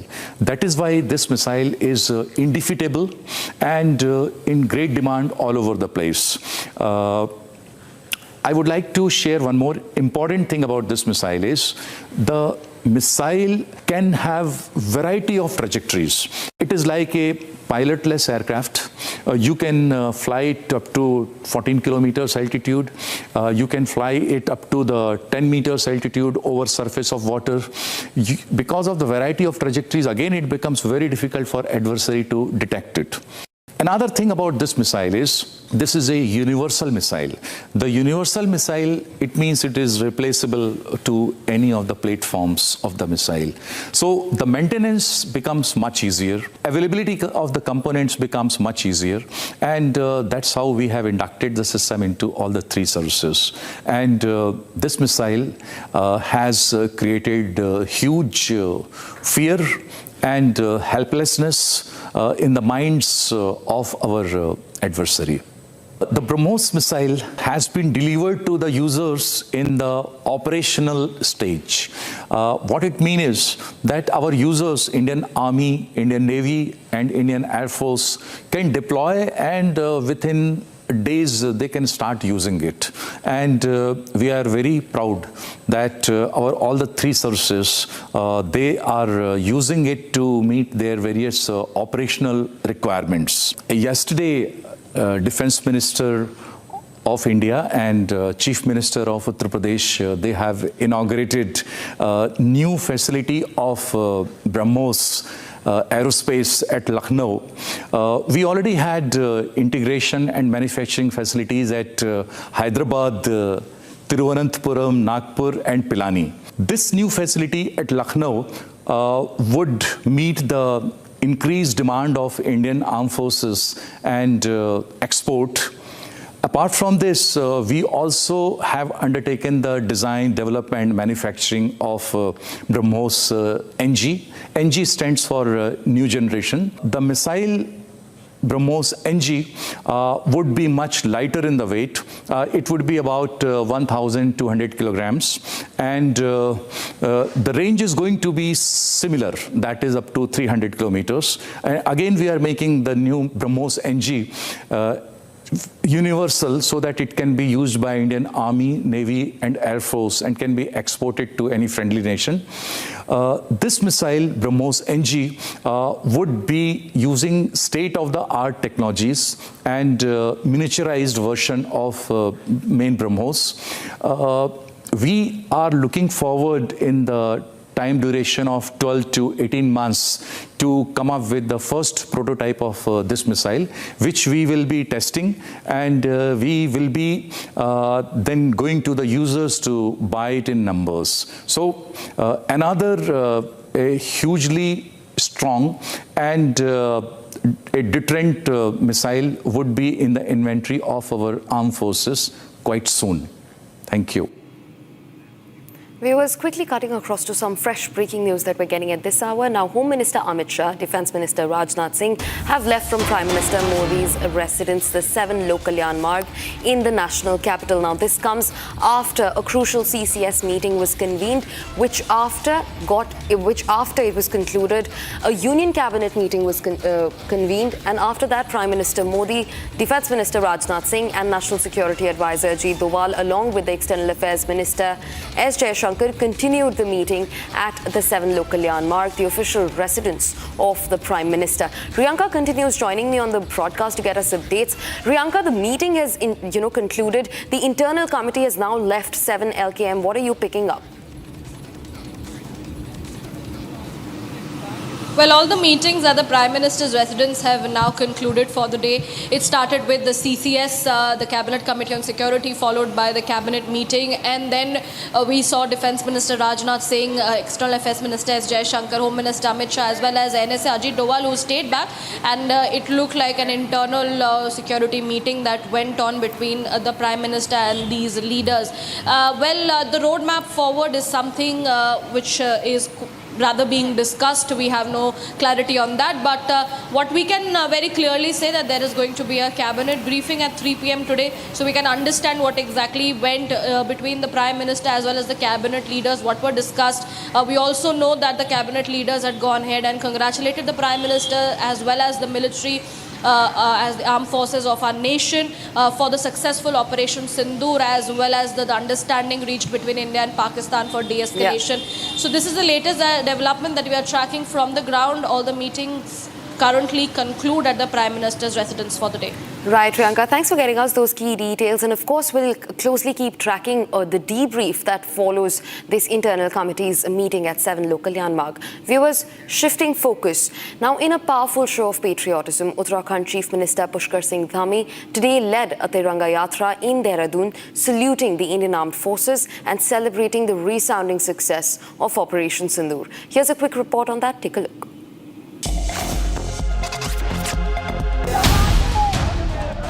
Uttarakhand Chief Minister Pushkar Singh Dhami led a grand Tiranga Yatra in Dehradun today, sending a resounding message of unity, pride and patriotism. The Yatra was organized in solidarity with the Indian Armed Forces and to mark the emphatic success of Operation Sindoor, a mission that crippled terror camps and forced Pakistan to seek an immediate ceasefire. Dhami hailed the Indian Army's swift and decisive response, crediting the leadership of Prime Minister Narendra Modi for empowering the forces with political and moral strength.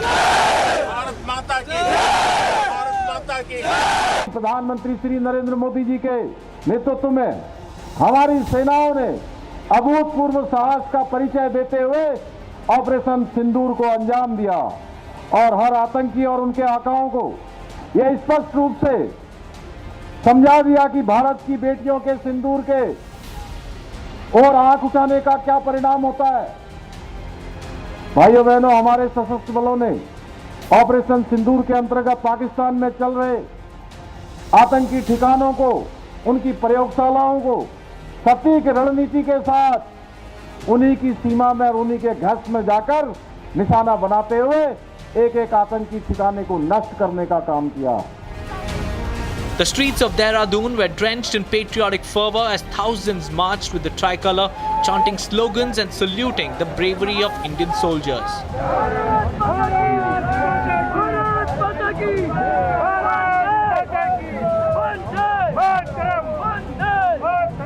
This yatra was not just a tribute, but a statement that the people of Uttarakhand stand firmly with their armed forces and that India will not tolerate terrorism on its soil. From Dehradun, a message echoed across the nation: this is New India, fearless and united.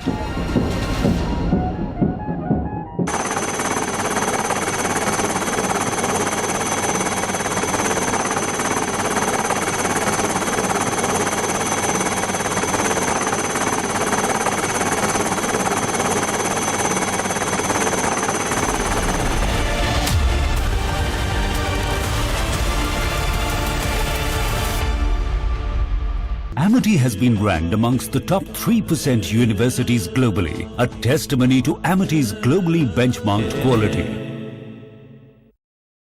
ये है secret recipe MDH का जीरा SIP जल जीरा मसाला। SIP SIP जीरा SIP MDH का जल जीरा सिप MDH का जल जीरा सिप।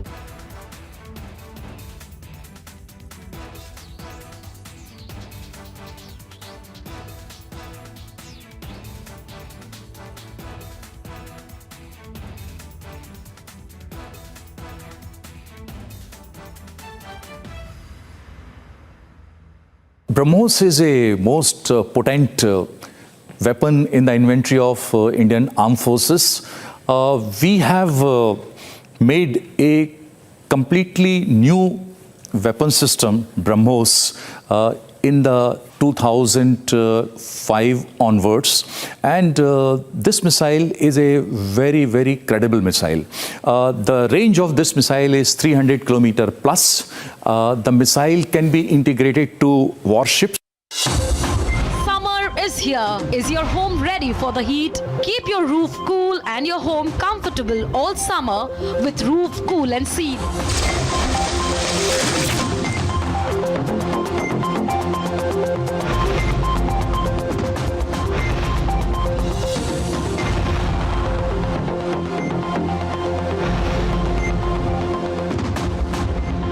पसीना मत बहाओ, Berger roof cool and seal लगाओ।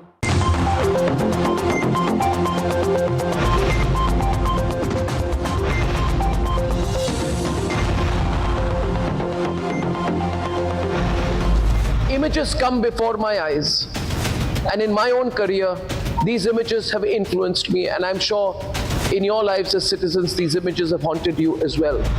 I was very young when the Mumbai terror attacks happened, but I was old enough to read about it. I could sense the anger, but the problem was the anger was not channelized. The idea is simple of all these terrorists: kill one, frighten 10,000.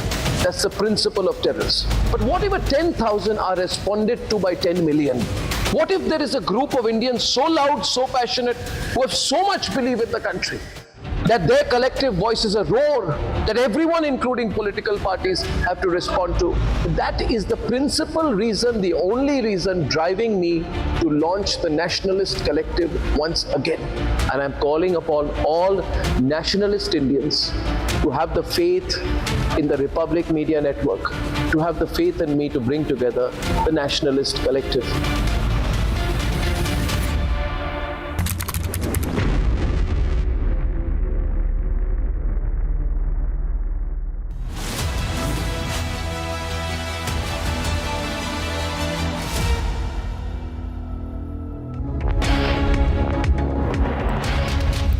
A very good afternoon, viewers. It's 1:30 and you're watching Republic TV. I'm Deepak Suresh Kumar. It's a moment of homecoming for the BSF Jawan who was captured by Pakistan on the 23rd of April. The family is celebrating, the nation is celebrating a diplomatic victory. We'll get you all that and much more after a quick check on the headlines.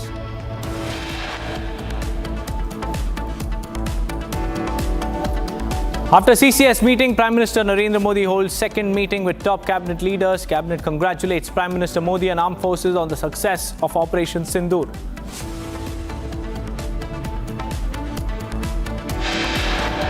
Big diplomatic win for India. BSF Jawan who was in Pakistan's custody since April 23rd handed over at the Attari border.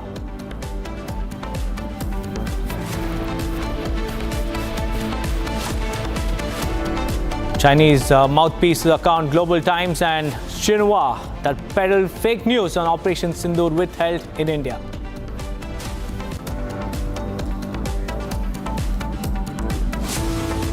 अपनी हरकतों से बाज नहीं आया। आतंकवाद के इस bell को पालने पोसने में योगदान दे रहे थे, उनके बीभत्स कृत्य की सजा दी गई। ये पूरे देश ने भी और पूरी दुनिया ने देखा है और भारत की सेना के बहादुर जवानों के पराक्रम और शौर्य का लोहा भी माना है। Uttar Pradesh Chief Minister Yogi Adityanath, while addressing the Tiranga Yatra event, saluted the armed forces and stated that those who raise fingers at India will have no one to cry at their funeral.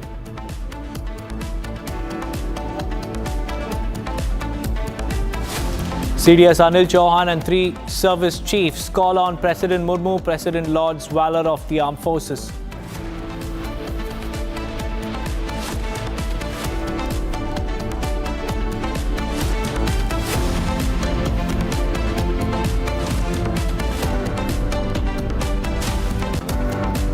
First up, viewers, BSF Jawan who was in Pakistan's custody has now been handed back to India. BSF Jawan Purnam Kumar Shaw, who had been in the custody of Pakistani Rangers since April 23rd, the day after the Pahalgam terror attack, was finally handed over to India at about 10:30 this morning through the joint checkpost Attari, Amritsar. And the handover was conducted peacefully and in accordance with the established protocols. It's a moment of relief for Shaw's family members because they had been having sleepless nights since his detention, and now they have erupted in celebration as the news of his return, of his homecoming, finally broke this morning at around 10:30 a.m. The BSF Jawan has been handed over to India via the Attari border, and this after following all the protocols. And it's more than just a formal handover, viewers. It's a relief for the family members, relief for the country, and a big diplomatic victory as well. Elena is joining me live from Kolkata. Elena, it's a moment of joy for the family members of this BSF Jawan who was finally released by Pakistan. Take us through the celebrations that have erupted at his residence.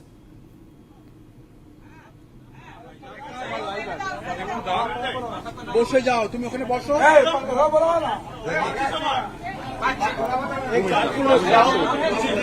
Look, Indian BSF Jawan PK Shaw at last finally returned home, and this time sweets are being served and PK Shaw's house right now. There is a happy atmosphere in Rishta's house, West Bengal right now.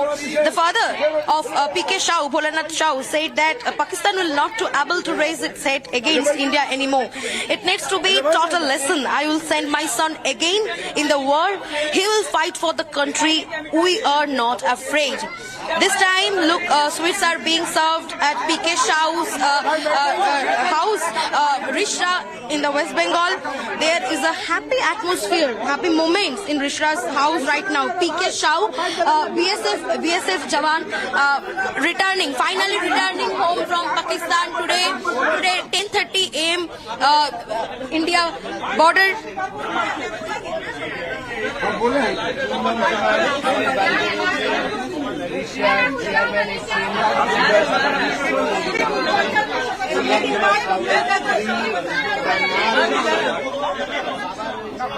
PK Shaw, BSF Jawan.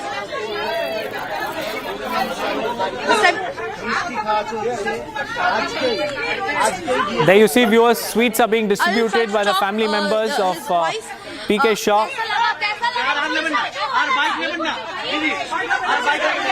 There's a lot of commotion, there's a lot of happiness in the faces of the family members. That is PK Shaw's family.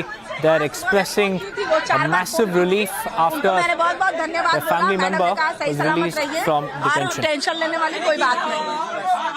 Phone किया था CM, हाँ सुबह में phone की थी.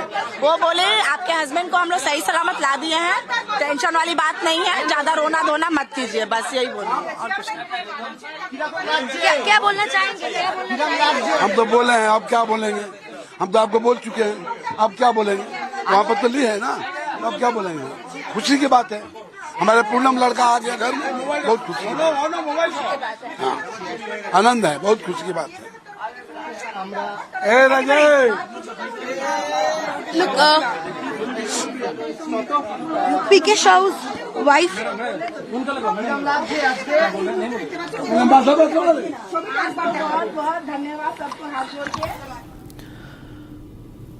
Viewers, on the 23rd of April, PK Shaw had crossed over the line of control, and ever since then he had been in the custody of Pakistani Rangers. And right now, after his release from the custody for his mother and his family members, it is a moment of relief because the family members had been awaiting his return for the last 23 odd days. And finally, it's a big diplomatic victory for India, as India has secured the release of BSF Jawan Shaw After 23 long days, he was in Pakistan's custody from the 23rd of April, a day after the Pahalgam attack.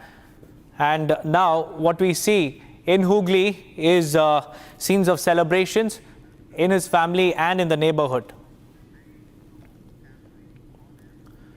Viewers, we have some big news coming in. 3 terrorists were neutralized in Shopian encounter, and huge cache of arms and ammunition were also recovered by our forces. And this encounter was witnessed in the Kelar region of Shopian. The recoveries also included several devices, ammunitions, and much more. Even an ID card was also recovered. Here's a ground report from my colleague Zeenat.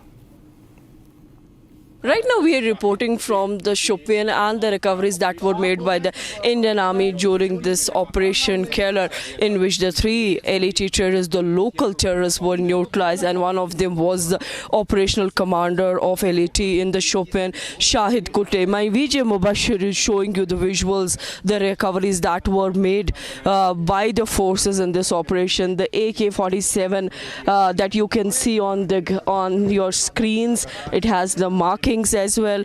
Then you have the cash, the magazine, the grenades that are quite visible. You have the ID cards that tells you that the terrorist who was killed was Shahid Kutte, and the other people, their watches, their belongings are here with the cables of the mobile phones, some notes, the diaries that are there, these pack that you call them, these battery packs are there. Then similarly these bullets that have been recovered by the Indian Army during this operation.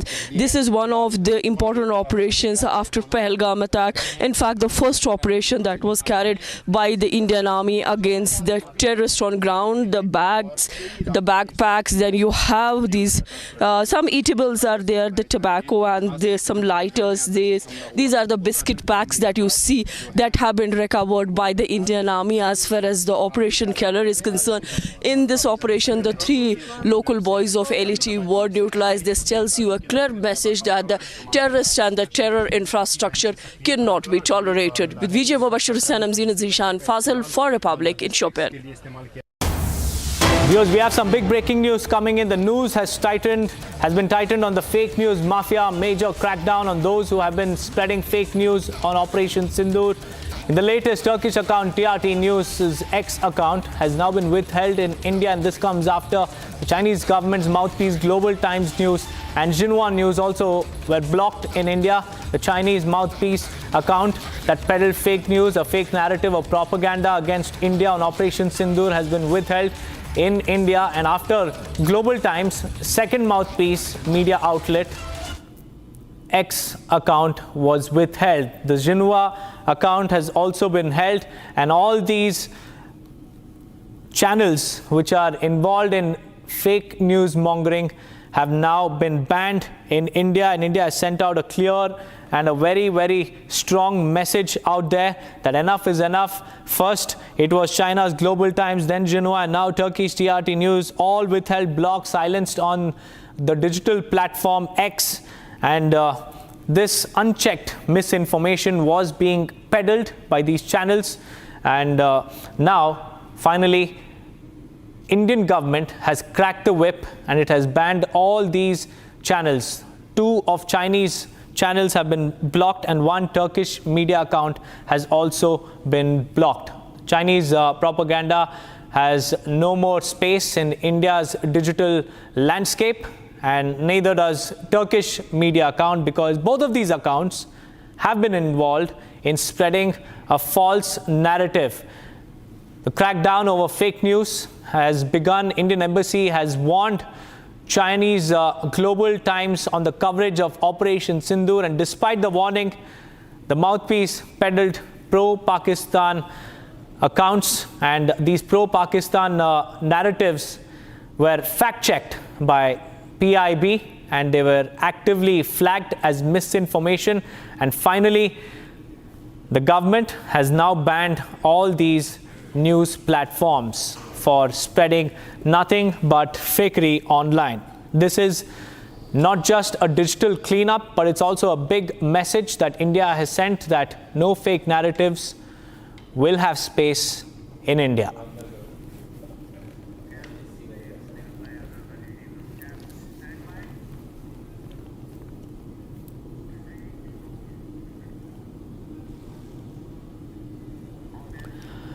Viewers, day 2 of the Tiranga Yatra kicked off with Chief Minister Yogi Adityanath leading the march in Lucknow. In a strong statement, Chief Minister Yogi slammed Pakistan for supporting terrorism, saying that the world saw their leaders attend a terrorist funeral while India moved forward with strength and the Prime Minister's vision of a Viksit Bharat. Now, Tiranga Yatras were also held in different parts of the nation.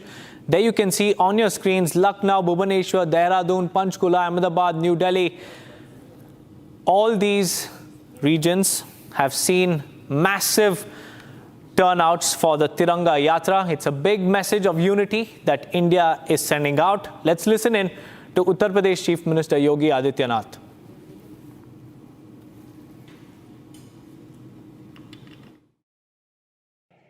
आतंकवाद का पोषक पाकिस्तान और उसके आका इस पूरी घटना में मौन बने रहे। स्वाभाविक रूप से भारत के आन मान शान की रक्षा करने के लिए प्रतिबद्ध हमारी सरकार ने जब ये सारे के सारे प्रमाण देने के बाद भी पाकिस्तान अपनी हरकतों से बाज नहीं आया, तो अंततः ऑपरेशन सिंदूर का एक अभियान चलाया गया और आपने देखा होगा कि पहले दिन ही 100 से अधिक आतंकियों को और उनके परिवार से जुड़े हुए उन लोगों को जो प्रत्यक्ष रूप से इस पूरे आतंकी घटनाक्रम पर आतंकवाद के विष बेल को पालने पोषने में योगदान दे रहे थे, उनको जिस तरीके से उनके विभत्स कृत्य की सजा दी गई, ये पूरे देश ने भी और पूरी दुनिया ने देखा है और भारत की सेना के बहादुर जवानों के पराक्रम और शौर्य का लोहा भी माना है।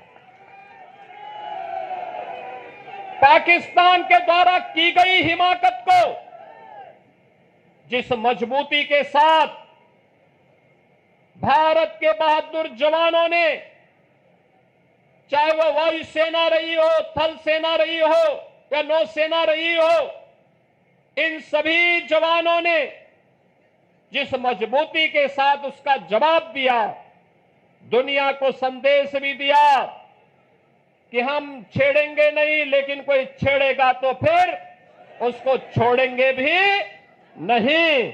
और भारत ने वह करके दिखाया है जिसके सम्मान में आज पूरे देश के अंदर भारतीय जनता पार्टी के द्वारा ये तिरंगा यात्रा प्रारंभ की गई है। Viewers, India's air defense system failed Pakistan's drones and missiles, reducing them to nothing but duds. And Bharat Electronics Limited has shared pictures of the in-house designed and manufactured air defense system Akash.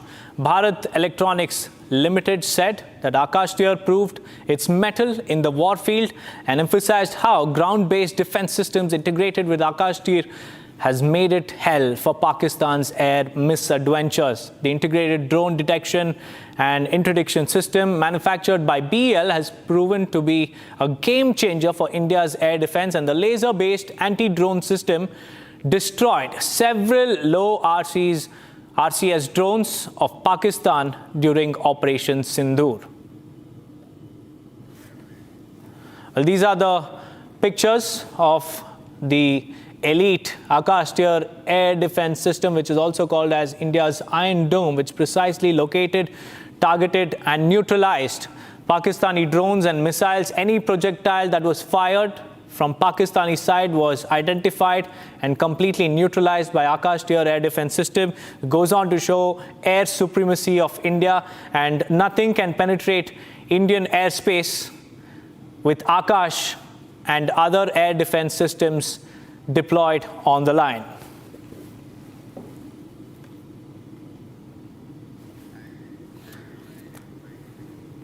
This Akash Tir drone anti-drone system is an integrated drone detection and interdiction system manufactured by BEL, and there you can see That is the command center of this particular air defense, and that's the air defense apparatus that we're seeing on our screens, which helped in neutralizing aerial threats from Pakistan.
विमल में गुलिस्तां की ये कुछ लजीज फरिश्ते जब साथ गुले तो जी ललचाए और दिल कहे कि स्वाद की इस जुबां में खुद को ऐसा डुबाऊं कि निकल ना पाऊं। विमल की जुबान कुछ है ही ऐसी, मानते हैं ना? विमल, बोलो जुबां केसरी। MDH की हल्दी मिर्ची धनिया करे कमाल, ये रंग दे, ये खुशबू दे, ये तीखा, ये कम पड़े, क्या निराला MDH masala. The last time around, we had a talk between the DGMOs. DGMO went back to the government. Government said, okay, have a ceasefire. So we said, okay, the government has agreed. Let there be a pause in the firing. Let there be a...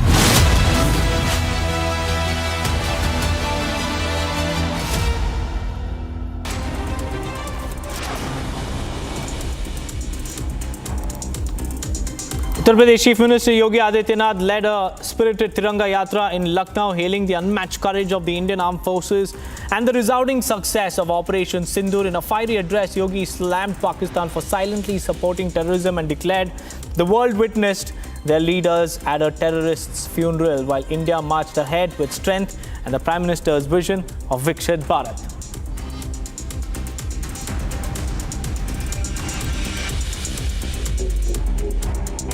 Pakistan के द्वारा की गई हिमाकत को जिस मजबूती के साथ भारत के बहादुर जवानों ने, चाहे वह वायुसेना रही हो, थल सेना रही हो या नौसेना रही हो, इन सभी जवानों ने जिस मजबूती के साथ उसका जवाब दिया, दुनिया को संदेश भी दिया कि हम छेड़ेंगे नहीं, लेकिन कोई छेड़ेगा तो फिर उसको छोड़ेंगे भी नहीं।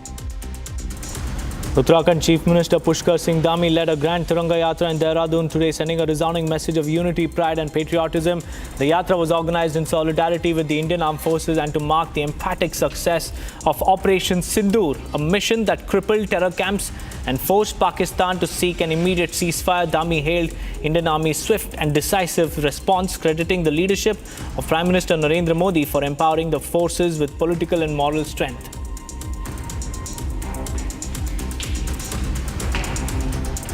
मैंने सब सेनाओं का अभिनंदन है हमारे प्रधानमंत्री जी को प्रधानमंत्री जी का अभिनंदन है। उनके नेतृत्व में जो है देश निर्णायक जंग देश की सेनाओं ने करी और विजय प्राप्त करी। हम सबको बधाई देते हैं।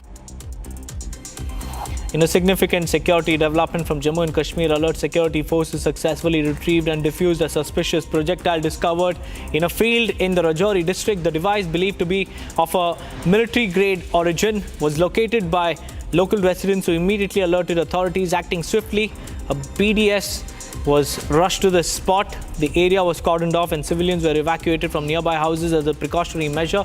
And after a meticulous examination, the team neutralized the projectile safely, averting a potential tragedy.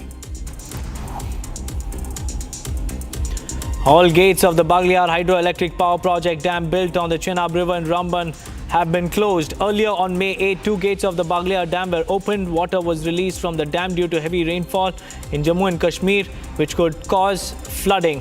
India has kept the Indus Waters Treaty in abeyance following Pahalgam terror attack in which 26 innocent tourists were killed. India took a slew of measures, including the decision concerning the Indus Waters Treaty, to send a very strong message to Pakistan for its support to cross-border terrorism following the April 22nd attack.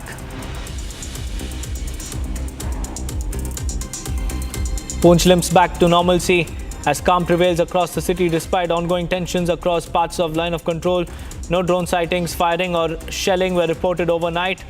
Shops opened on time, markets buzzed with routine activity and schools functioned as scheduled. Security forces maintained a visible presence but no unusual movement was observed. Officials confirmed the situation remains under control with no fresh incidents to cause alarm for now. It's business as usual in Poonch, which is alert but steady. India has strongly rejected China's latest attempt to rename places in Arunachal Pradesh, calling the move vain and preposterous. In a sharp statement, the Ministry of External Affairs reaffirmed that Arunachal Pradesh is and will always remain an integral and inalienable part of India. The MEA accused Beijing of indulging in absurd territorial propaganda, asserting that creative naming exercises have no bearing on ground realities. India's response comes after China released a list of new names for locations with Arunachal Pradesh, a tactic it has used repeatedly to assert unfounded claims. New Delhi maintains that such symbolic actions by China will not change the historical and legal truth of Indian sovereignty over the state. President Draupadi Murmu administered oath of office to Justice B.R. Gawai as the Chief Justice of India. CJI Justice Gawai made history as the first Buddhist to lead the country's judiciary and only the second judge from the scheduled caste to rise to this position. Justice Gawai, who is currently the senior-most judge of the Supreme Court, succeeded Chief Justice Sanjeev Khanna. His term will run until November 23rd this year. Over the past 6 years, he has served on nearly 700 benches and delivered close to 300 judgments. मैं भूषण रामकृष्ण गवई जो भारत के उच्चतम न्यायालय का मुख्य न्यायमूर्ति नियुक्त हुआ हूँ, जो भारत के उच्चतम न्यायालय का मुख्य न्यायमूर्ति नियुक्त हुआ हूँ, सत्यनिष्ठा से प्रतिज्ञा करता हूँ सत्यनिष्ठा से प्रतिज्ञा करता हूँ कि मैं विधि द्वारा स्थापित भारत के संविधान के प्रति मैं विधि द्वारा स्थापित भारत के संविधान के प्रति सच्ची श्रद्धा और निष्ठा रखूंगा। सच्ची श्रद्धा और निष्ठा रखूंगा। मैं भारत की प्रभुता और अखंडता अक्षुण्ण रखूंगा। मैं भारत की प्रभुता और अखंडता अक्षुण्ण रखूंगा।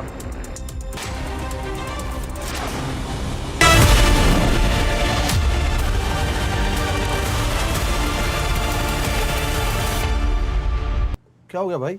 भैया आपसे सीखकर म्यूचुअल फंड्स में एसआईपी शुरू की थी, लेकिन कभी कभी अपडेट्स देखकर मेरा मन भटकने लगता है। सुन, ये लिफ्ट जब ऊपर नीचे जाती है तो तू निकल जाता है। नहीं भैया, यही तो सही मंजिल तक ले जाती है। तो बस म्यूचुअल फंड्स का भी यही है, डटे रहेगा तो तू भी अपने सपनों के पास पहुंच सकता है। हाँ बिल्कुल आपकी तरह। सही है। म्यूचुअल फंड निवेश बाजार जोखिमों के अधीन है। योजना से जुड़े सभी दस्तावेजों को ध्यान से पढ़ें। आधे बाउल दही में 4 चम्मच MDH चटनी पुदीना मसाला डाला, स्टर करो, पुदीना चटनी तैयार। MDH चटनी पुदीना मसाला। MDH।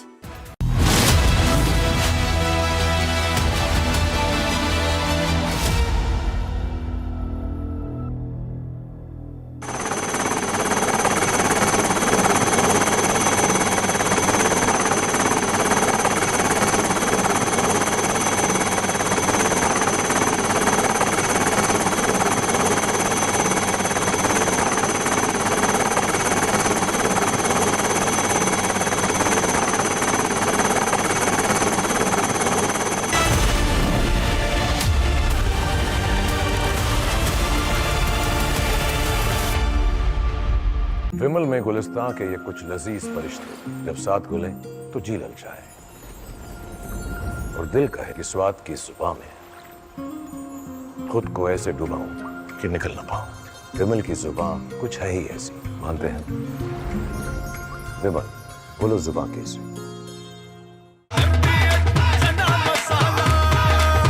अब छोलिया हो या लोबिया, सफेद चने या काले चने, सब कुछ मजेदार बने।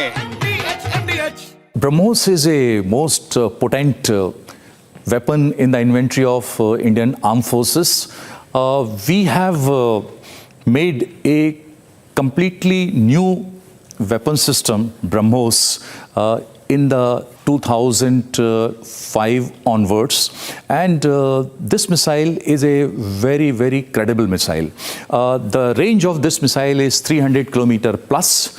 The missile can be integrated to warships, land systems, submarine, and fighter aircraft like Sukhoi 30 MKI. And this missile is having a weight of about 2.8 ton. The length around 10 meters, and we can have the range 300 and... Images come before my eyes, and in my own career, these images have influenced me, and I'm sure in your lives as citizens, these images have haunted you as well.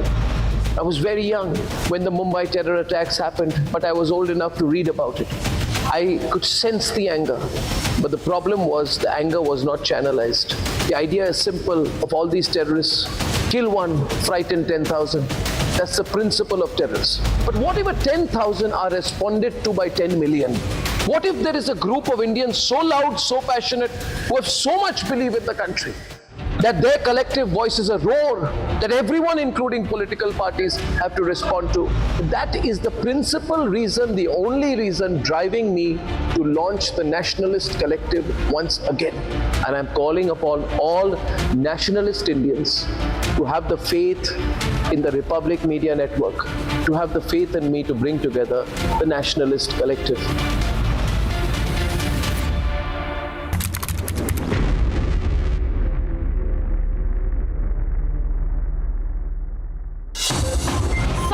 Is here. Is your home ready for the heat? Keep your roof cool and your home comfortable all summer with Roof Cool and Seal.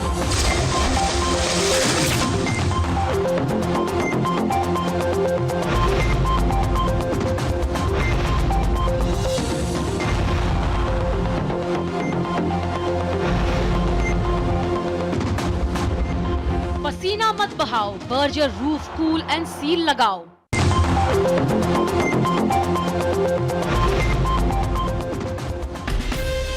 From Asia's largest news headquarters, setting the agenda for Bharat.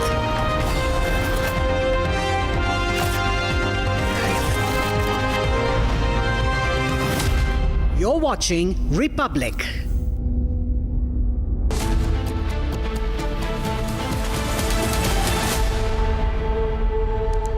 Very good afternoon, viewers. You're watching Live and Breaking with me, Rakshita Mishra, reporting from Srinagar and Jammu and Kashmir. Republic TV gets you all the latest updates from what's happening in the national capital as key meetings are underway, and India's crackdown against the propaganda by the Pakistanis and the Chinese. Not just that, how the Tiranga Yatra is going on in full swing across the country, and the latest on the BSF Jawan returning from Pakistan to India. But let's take a look at the headlines first, viewers.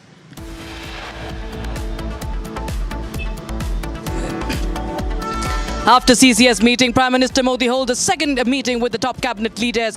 Cabinet congratulates the Prime Minister and armed forces on success of Operation Sindoor. Big diplomatic win for India. BSF Jawan, who was in Pakistan custody since the 23rd of April, handed over at the Attari border.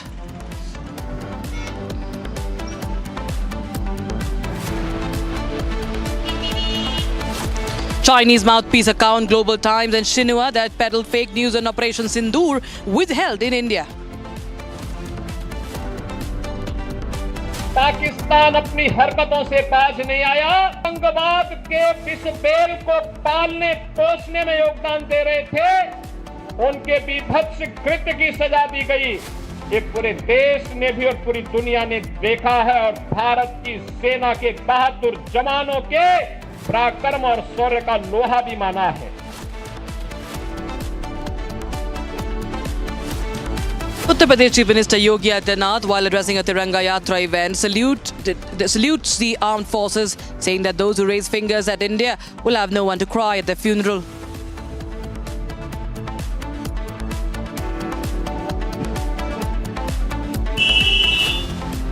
And Chief of Defence Staff General Anil Chauhan and 3 service chiefs call on the President of India, Draupadi Murmu, President Lord Savala of the Armed Forces.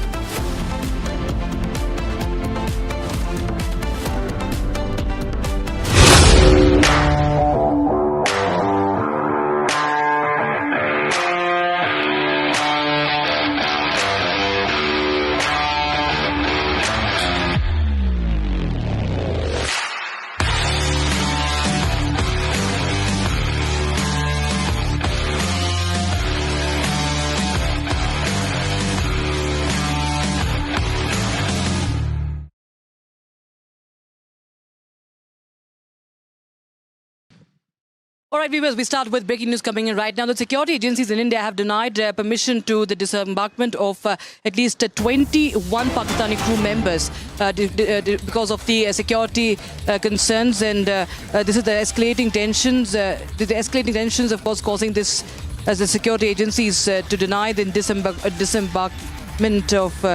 disembarkation permission to 21 Pakistani crew members aboard a crude oil tanker that arrived at Paradip port in Odisha today.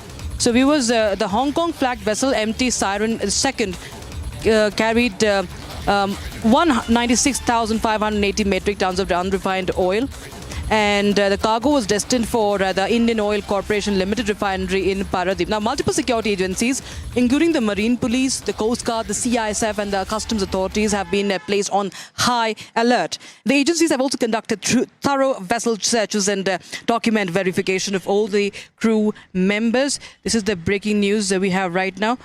This is a crude oil tanker, Pakistani crude oil tanker. Security agencies denying disembarkation permission to 21 Pakistani crew members aboard a crude oil tanker. And this is the update we have right now. In fact, Indian crew members were permitted to disembark, but the Pakistani crew remains on board. And what we know is that this SPM is a floating buoy that anchors offshore and facilitates the transfer of liquid cargo through underwater pipelines to the refinery. Okay, we have former diplomat Ambassador Deepak Vora joining us. Ambassador Vora, this is a fresh development that we are picking up from Odisha. Now, at least 21 Pakistani crew members have been told that they stay on board this crude oil tanker at the Paradip port. And this is, of course, after multiple security agencies have been placed on high alert. The Indian crew, we learn, has been asked to disembark, but the Pakistanis remain on board. So how do you see this development? That's a very interesting question. Thank you very much. Always a pleasure, ma'am, to be with you, to learn from you.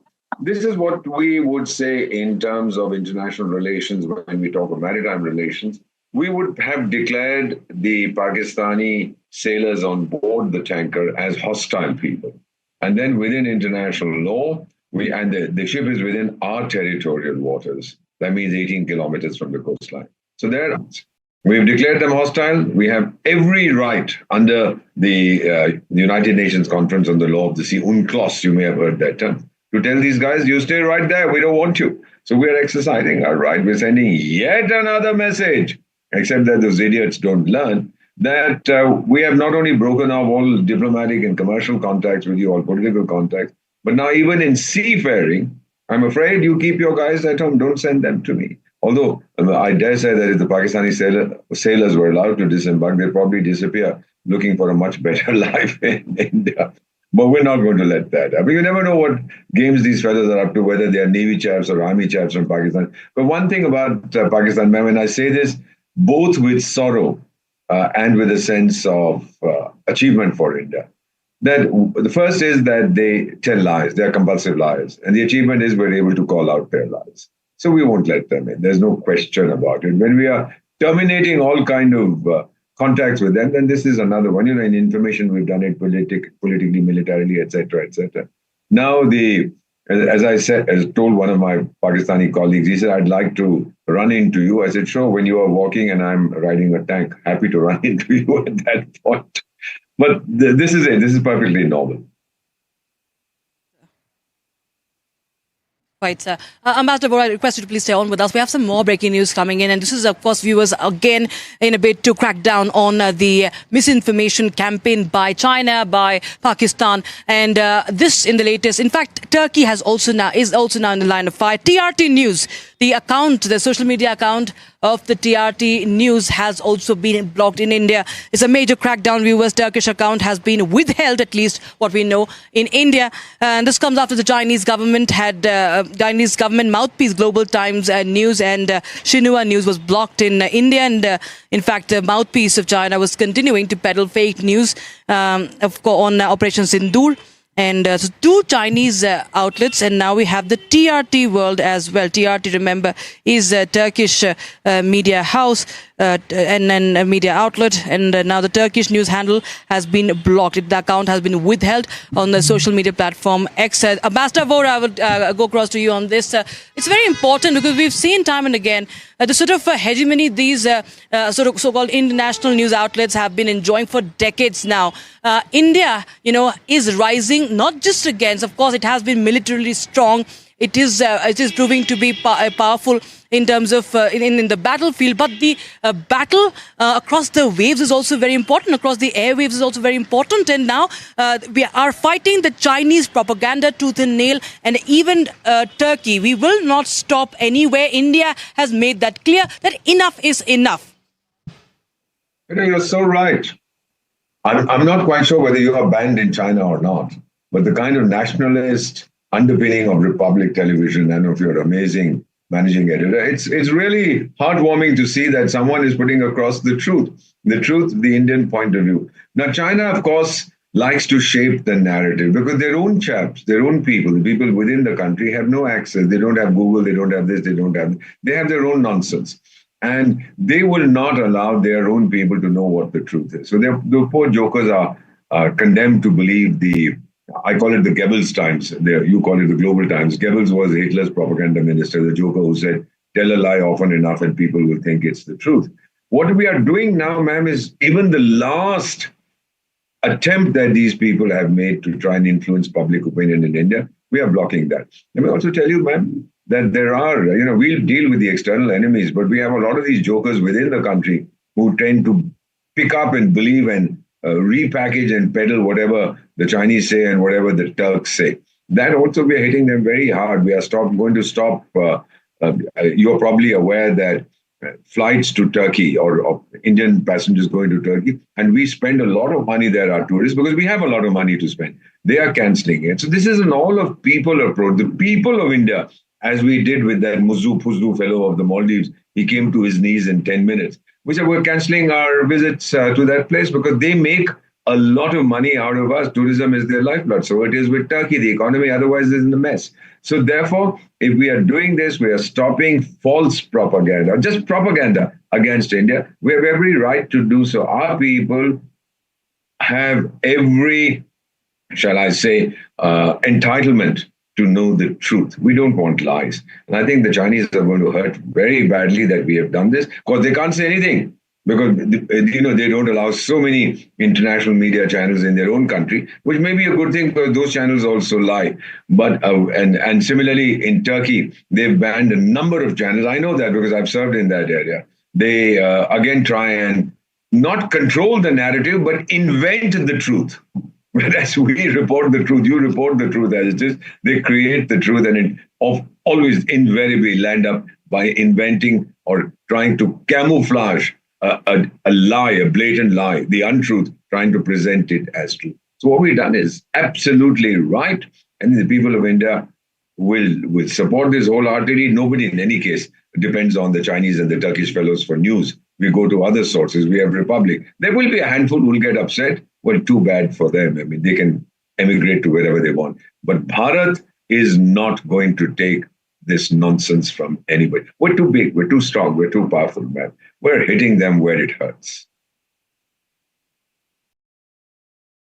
Absolutely, Sam. You very rightly pointed out that there will be many people upset. There are many people who get upset by what our policy is. Also, that is of nationalism. And yes, very rightly you pointed out, sir. And if I could just throw some more light on that, the way the enemies within also sometimes pander to the, or I should say most all the time, pander to the propaganda of those sitting overseas. We've seen many of the, civilians also, citizens also falling for their propaganda as well. It's a very dangerous, very dangerous, trend that we've witnessed for many things, be it any policy that is, announced by the government or anything that happens, be it the surgical strikes or the current situation. We've seen youngsters also falling for that propaganda, while India now has to rise and say that we are enough, that our agencies, our media and our government is enough to communicate what is happening. And in this time, I think with Operation Sindoor, all the tri-services have come together and made sure that they send the message right across in the country and outside to the world as well, and to the rival nation. You know what, you said it so well, ma'am. Actions speak much louder than words. Chanakya, 2,400 years ago, I swear by him all the time because his Niti is my Bible. He had said that the military, a king's forces can deal with external enemies, but the king must also have a strong internal security structure to deal with traitors in their midst. And you know now that with the new laws that we have, if people spread this kind of nonsense or do activities that are not compatible with the security of India, they can be deemed to be traitors and punished accordingly. So I think we're taking the right steps. And I would appeal to the millions of people who watch your program that this is, you are launching this new movement. We're bringing together nationalists across the country, across the world, those who believe in the India story, those whose heart is Indian, those whose blood is tricolored. We're telling them they don't believe this nonsense. I was some time ago, the Chinese were trying cartographic aggression against India, renaming places, etc., calling Ladakh something, ting, pong, pong, some such nonsense. It doesn't work. It doesn't help. The reality cannot be changed. The reality is on the ground. The reality is accepted. We know what the reality is. So this is kind of, ma'am, there is this expression, what they do, for which there is a magnificent couplet by the poet. हमने देखी है आप लोगों की हकीकत, लेकिन दिल के खुश रखने को गालिब ये ख्याल अच्छा है. Try doing all this nonsense and you're going to get hit. No one trusts you in any case. And I would like to appeal to those who believe this nonsense, this propaganda from an acknowledged enemy of India. The Chinese themselves say that but for India, they would have walked all over Asia. They don't like us because we are a solid rock. We are a wall. We are standing there. We're saying we'll stand up to you. We are more in population than you are. So lay off, buddy. But of course, they are not going to learn this very easily. They'll learn it the hard way. They did in Galwan. Probably another couple of hard slaps and they'll learn to behave themselves. So to all those who are within the country trying to play, ma'am, I don't normally comment on my colleagues, but I have a senior colleague who was a legend for us. We all looked up to him. And then now in his mid-80s, he's gone absolutely bizarre. He talks of engaging with Pakistan. And if I ever see him, I'll say, so why don't you buy an engagement ring and send it to them? What do you mean engage with Pakistan? Similarly, there'll be people say engage with China. The Chinese president had written, after the Americans slapped all those tariffs, he wrote to our president saying, we should do a tango together, the dragon and the elephant. Look, the elephant is an animal that you can see and touch and feel. The dragon is mythical, just as China's much wanted strength is mythological. So we are pretty clear about this, that our power, and particularly after Operation Sindoor, is for all to see. Let me tell you one thing, ma'am. When I studied in India, but when I was in the US, I attended some lectures by an amazing sociologist called Robert Merton. He popularized the law of unintended consequences. You take purposive action, but the intended result is there. There can also be other consequences. E.g., we clobbered Pakistan with a thing called the BrahMos. And now the whole world, including one of the 3 African countries where I'm privileged to be special advisor, their defense minister called me and said, Mr. Ambassador, can I buy BrahMos off the shelves? I mean, not quite that language. I said, well, you'll have to talk to so-and-so, so-and-so, so-and-so, and go ahead. But it has suddenly catapulted us into the international limelight as far as armaments are concerned, that ours are the best. Similarly, Akash, absolutely, sir. We are able to block all these drone swarms, etc., etc. So that is the unintended consequence, and we just want the people absolutely. of India is a juggernaut. India is proving that, sir. Right, Ambassador Vora. Yes, Ambassador Vora, absolutely. India is exercising its power and, of course, rightfully and for its own protection. Thank you so much, Ambassador Vora, for joining us on the broadcast. Sir.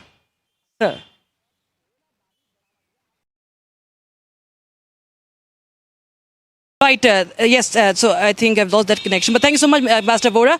And now, viewers, we shift our focus to another report that we're tracking for you. This is, of course, a serious concern over the top leaders of the country, the security concerns regarding the senior leaders of the country. This includes the External Affairs Minister, Dr. S. Jaishankar. Now, his security has been stepped up. And the CRPF, in fact, is also right now stepping in to, assess the fresh threats as well. Here's more on that.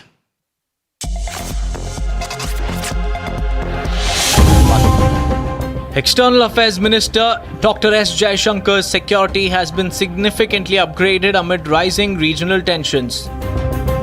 The centre has approved an additional bulletproof vehicle for his convoy, reinforcing his protection nationwide. Jaishankar already receives a Z category security provided by the Central Reserve Police Force. This enhancement follows a high-level threat assessment linked to escalating India-Pakistan tensions. Sources indicate the decision was prompted by recent intelligence inputs, citing credible risks to his movements. The CRPF has now deployed this advanced vehicle to accompany Jaishankar during all domestic travel. Officials say the move is part of broader security recalibrations for top political leaders in sensitive roles. In the aftermath of the resounding Operation Sindoor, the safety of top political figures remains a top priority for the centre.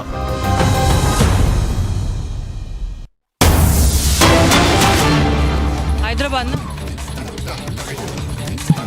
All right, viewers, now we have some breaking news coming in right now. In fact, this is coming in from Hyderabad, where the Tiranga rally is being taken out by the Telangana High Court advocates for the Indian Armed Forces for successfully carrying out Operation Sindoor. And this is the latest update we're getting in. My colleague Attari will be connecting soon. In fact, she has also filed a report from the area where this rally has been going on. Telangana High Court advocates celebrating the success of Operation Sindoor. Attari joins us live on the broadcast. Attari, over to you. Tell us what you're witnessing around you. Well, Rakshita, what we saw is that the Telangana High Court advocates have now come out expressing their solidarity with the Indian Armed Forces for carrying out a successful Operation Sindoor and blowing up 9 terrorist camps in Pakistan, where we see that how in the backdrop, this comes in the backdrop of the Pahalgam terror attack, and now the Telangana High Court advocates carried out a Tiranga rally thanking the Indian Armed Forces, thanking the Prime Minister, and also saying that there is zero tolerance towards terrorism in this country, and also they say that they stand by the Prime Minister and also the Government of India and also the Indian Armed Forces for carrying out such a huge operation. Right, Attari, thank you so much for joining us. In fact, my colleague Attari had filed this report as well when this yatra was going on. It started. Take a listen.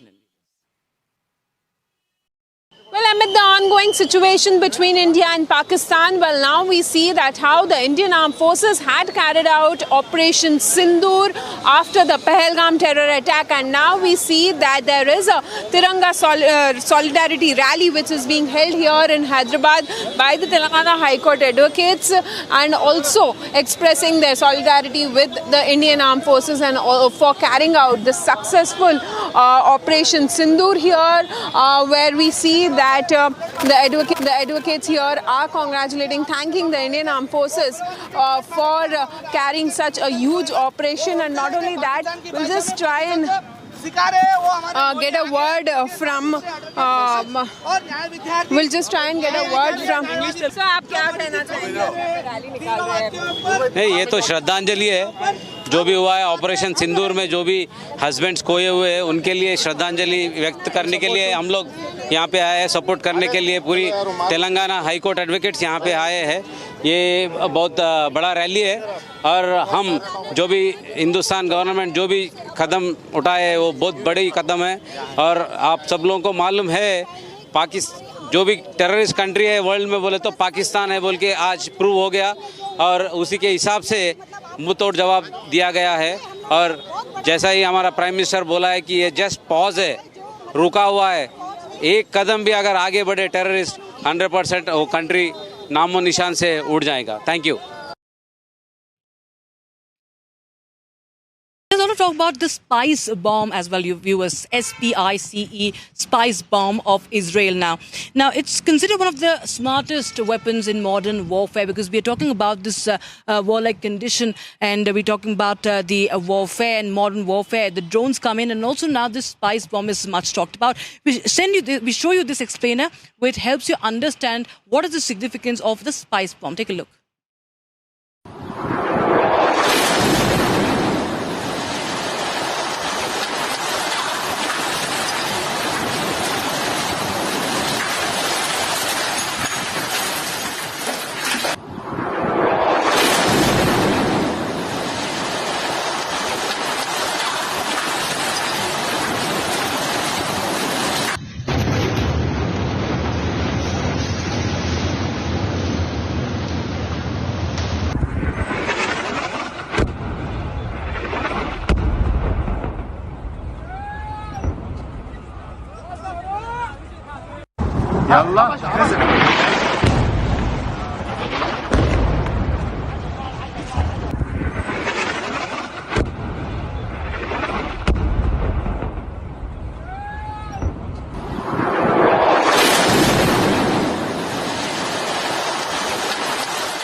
We have some breaking developments coming in now.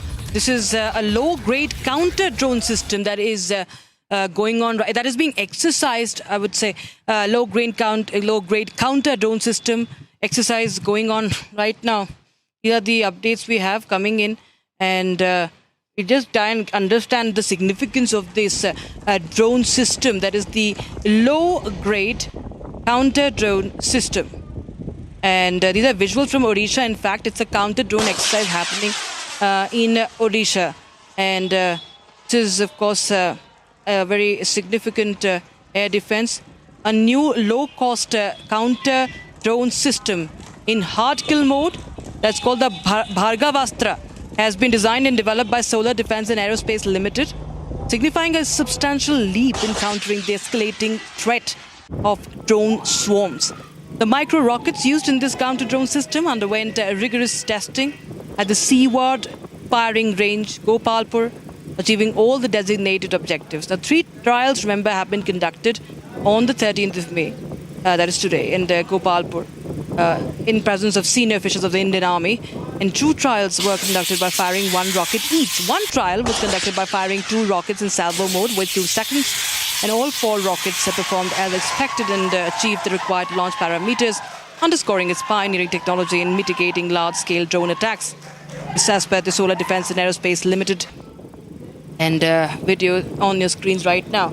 The new low-cost counter-drone system in hard kill mode. The Bhargav are very important to thwart the attempts made by the enemy as they launch swarms of drones. We'll just slip into a very, very short break, viewers, but we continue to get you all the latest updates, all the live action and fast-paced updates on Republic TV. Stay tuned.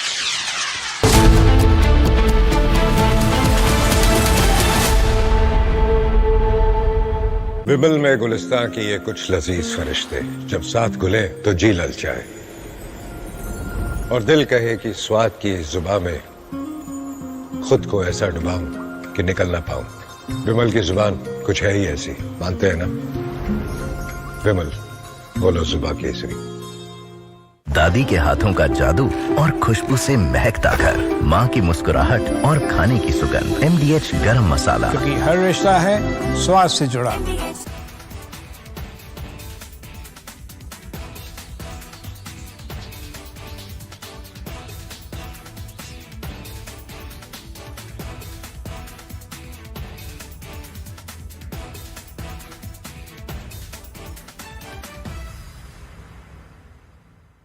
The last time around, we had a talk between the DGMOs. DGMO went back to the government. Government said, okay, have a ceasefire. So we said, okay, the government has agreed. Let there be a pause in the firing. Let there be a pause in hostile intrusions across the LC/IB. And that was agreed to. Then the Ministry of External Affairs said, okay, go ahead and do it. They accepted the so-called ceasefire/pause and ops, right? Within half an hour, Pakistan started exactly this pattern of activity. Drones, not very lethal, not very this thing, but they went from Avantipur down to the Ran of Kutch because they think it's a very cozy form of war, doesn't harm general. Summer is here. Is your home ready for the heat? Keep your roof cool and your home comfortable all summer with Roof Cool and Seal.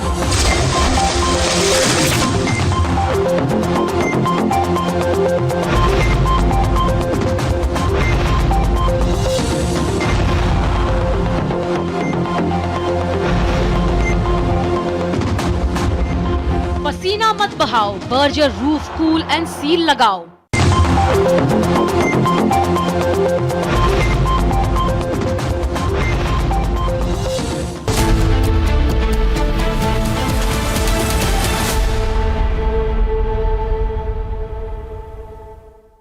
A very warm welcome, viewers. You're watching Live and Breaking with me, Rakshita Mishra, and we get you all the latest updates coming in right now as the anti-terror operations continue. A lot of important meetings also happening in the national capital and much more. But first, let's take a look at the headlines this hour.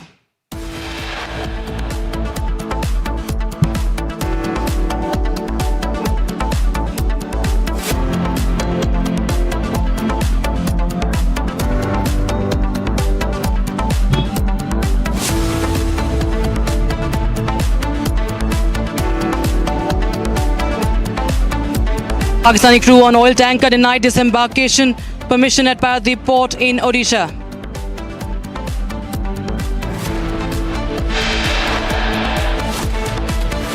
After CCS meeting, Prime Minister Modi holds a second meeting with top cabinet leaders. Cabinet congratulates PM Modi and armed forces on success of Operation Sindoor. Big diplomatic win for India. BSF Jawan, who was in Pakistani custody since the 23rd of April, handed over at the Attari border.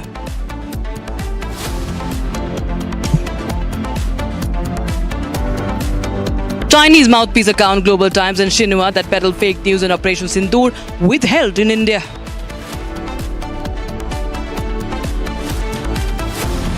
Uttar Pradesh Chief Minister Yogi Adityanath, while addressing a Tiranga Yatra event, saluted the armed forces and saying that those who raise fingers at India wouldn't have no one to cry at their funeral.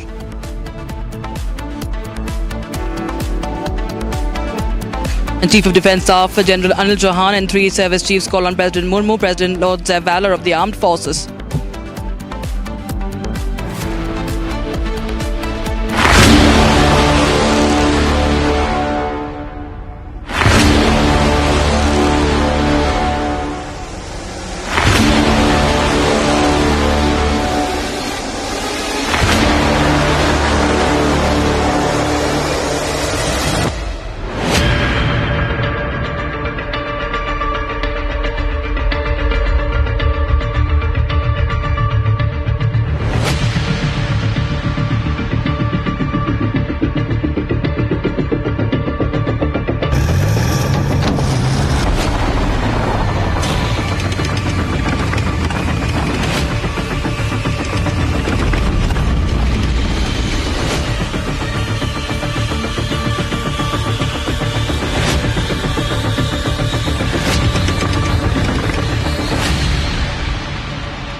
Already we see Pakistan crawling on its knees, viewers, after Operation Sindoor. But on the other hand, they have Balochistan conducting the Operation Herof. And in the latest, the BLA, the Baloch Liberation Army, has made another big statement, has made another big claim.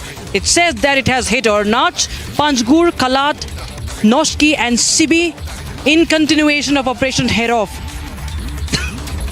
BLA says it has killed Pakistani military and intelligence personnel, operatives as well. And it has seized the military posts, blockades on highways as well by the BLA. And that Pakistani forces have faced a huge setback from the Balochis. BLA, in fact, has said that national independence is their ultimate goal.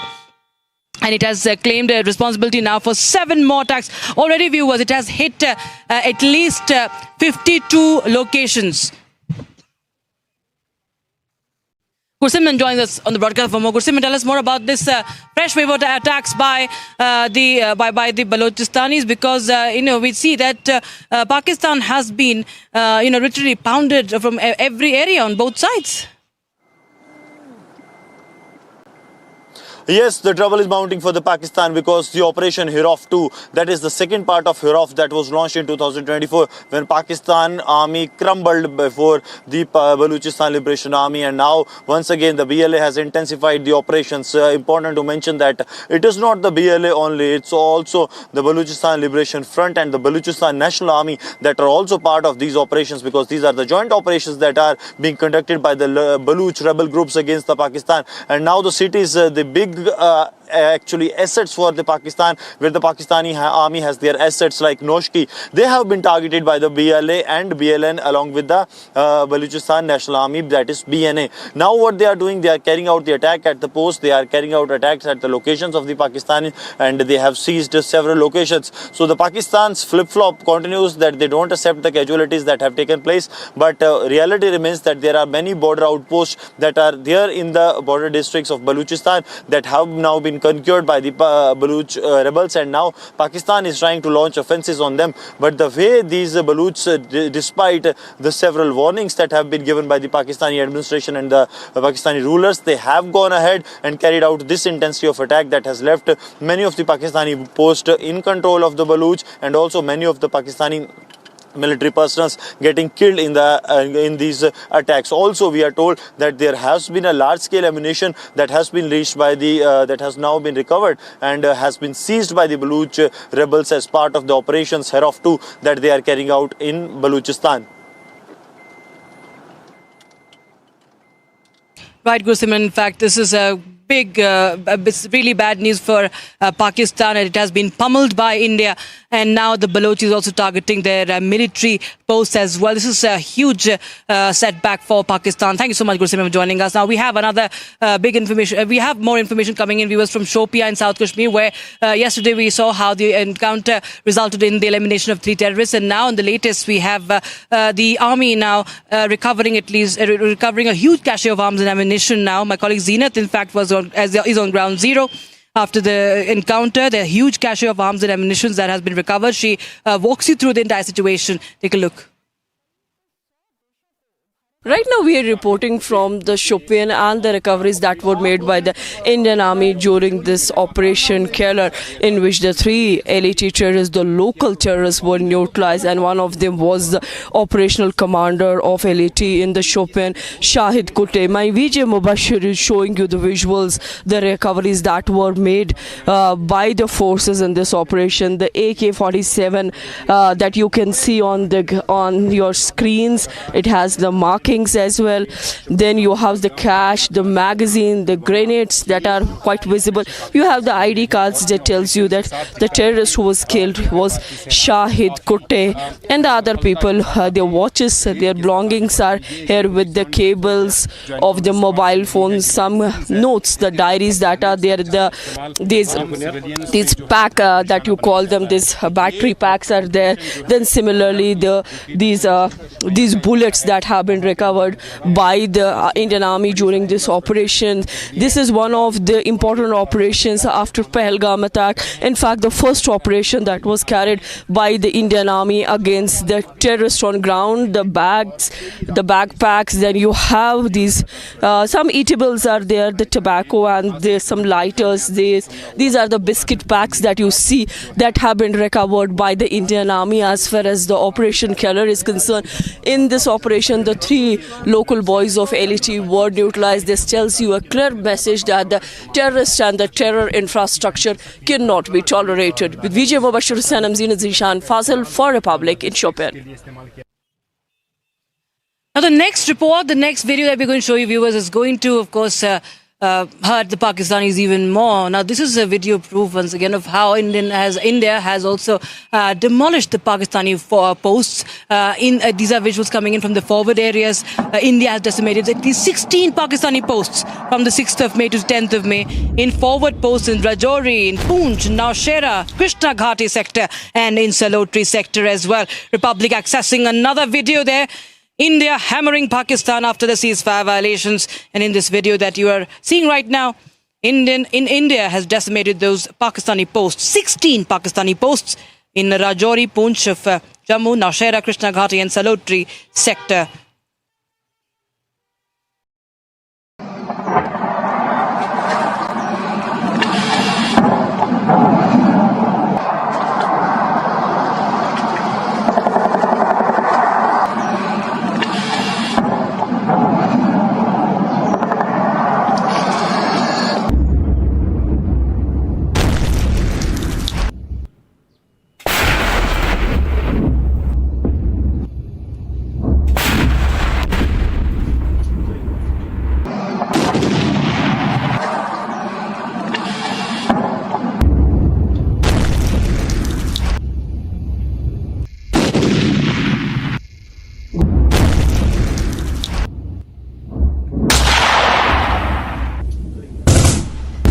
Now we'll show you a latest video that has been shared by the Information Broadcasting Ministry on Operation Sindoor. The message is out loud and clear that the Indian Army stands for bravery, where bravery is a way of life. Take a look.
From Lucknow to Dehradun and all the way to Bhubaneswar, viewers, across the length and breadth of the country, Tiranga Yatra is going on in full swing since yesterday. Chief ministers of the states where this Tiranga rally is going on, they have also participated, leading from the front. It's a BJP campaign. But remember, viewers, this showcases India's strength in unity, that no power, nothing can break India's spirit down, can break India's unity down. Take a look.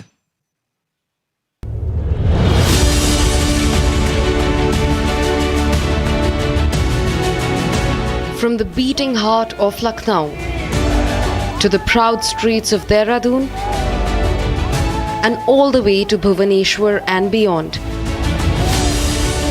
The tricolour soared high, the chants grew louder, and the spirit of India stood tall, undaunted, unshaken, unbreakable.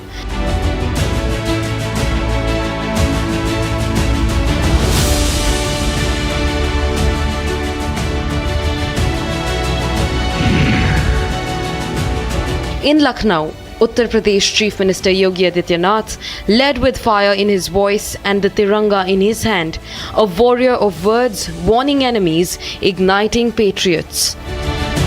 His speech thundered through the crowd, tearing into Pakistan's terror playbook and declaring India's iron resolve to strike back harder, stronger. With pride, he saluted the Indian Armed Forces and hailed the thunderous triumph of Operation Sindoor, a mission that shook the enemy's spine. आतंकवाद का पोषक पाकिस्तान और उसके आका इस पूरी घटना में मौन बने रहे। स्वाभाविक रूप से भारत के आन मान शान की रक्षा करने के लिए प्रतिबद्ध हमारी सरकार ने जब ये सारे के सारे प्रमाण देने के बाद भी पाकिस्तान अपनी हरकतों से बाज नहीं आया, तो अंततः ऑपरेशन सिंदूर का एक अभियान चलाया गया। But it wasn't just the leaders. The people of Lucknow rose too. Voices united, fists raised, and one message: enough is enough. This is the new India. Pakistan के लिए संदेश है कि इंडिया से बच के रहें। हम कह रहे हैं कि भारत से पंगा ना ले पाकिस्तान। भारत ऐसा जैसे जो पाकिस्तान को हिला सकता है, पूरा दुनिया उसकी मिटा सकता है। भारत माता की जय। तिरंगा यात्रा से ये संदेश देना चाहते हैं कि हमारे जो भारत माता के वीर सपूतों ने पाकिस्तान में घुस के पाकिस्तानी आतंकवादियों को मारा है, उनकी हौसला अफजाई के लिए यात्रा निकाली जा रही है। In Dehradun, patriotism painted the town in saffron, white and green. Chief Minister Pushkar Singh Dhami led a victory march with thousands in tow. It wasn't just a rally, it was a declaration. Uttarakhand stands shoulder to shoulder with the rest of the India, ready to defend, ready to rise. In Odisha's Bhubaneswar, Chief Minister Mohan Manji took charge, flagging off a Tiranga rally from Kalinga Stadium with passion in his eyes and duty in his heart. Joined by Minister Suryabanshi Suraj, the two rode side by side with the people on bikes with the flags held high, roaring unity and courage into the wind. नहीं, सब सेनाओं का अभिनंदन है। हमारे प्रधानमंत्री जी को प्रधानमंत्री जी का अभिनंदन है। उनके नेतृत्व में जो है देश निर्णायक जंग देश की सेनाओं ने करी और विजय प्राप्त करी। हम सबको बधाई देते हैं। शांति हो या युद्ध, हर परिस्थिति में तिरंगा हमारा हृदय में बसा रहता है। ऑपरेशन सिंदूर की सफलता की बाद आज की ये तिरंगा बाइक यात्रा देश की आतंकवाद के खिलाफ अभियान को और शक्तिशाली बनाएगी। जाति धर्म से पर जब सभी भारतीय तिरंगा के नीचे एकजुट होंगे, तब कोई शक्ति नहीं जो हमें हरा पाएंगे। From the Himalayan foothills to the eastern shores, one message rang clear. This is Ek Bharat, Shresht Bharat. Fearless, fierce, forever proud. Pakistan में ऐसा कोई ठिकाना नहीं है जहां बैठकर आतंकवादी चैन की सांस ले सके। हम घर में घुसकर मारेंगे।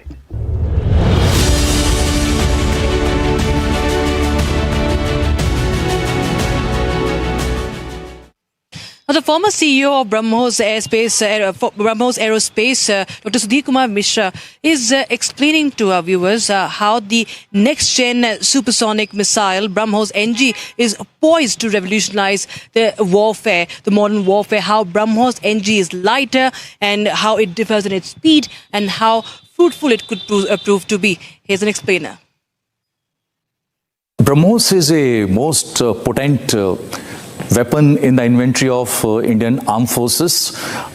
We have made a completely new weapon system, BrahMos, in the 2005 onwards, and this missile is a very, very credible missile. The range of this missile is 300 kilometer plus. The missile can be integrated to warships, land systems, submarine and fighter aircraft like Sukhoi 30 MKI. And this missile is having a weight of about 2.8 ton, the length around 10 meters, and we can have the range 300 and plus kilometers. The warhead is around again 300 and plus.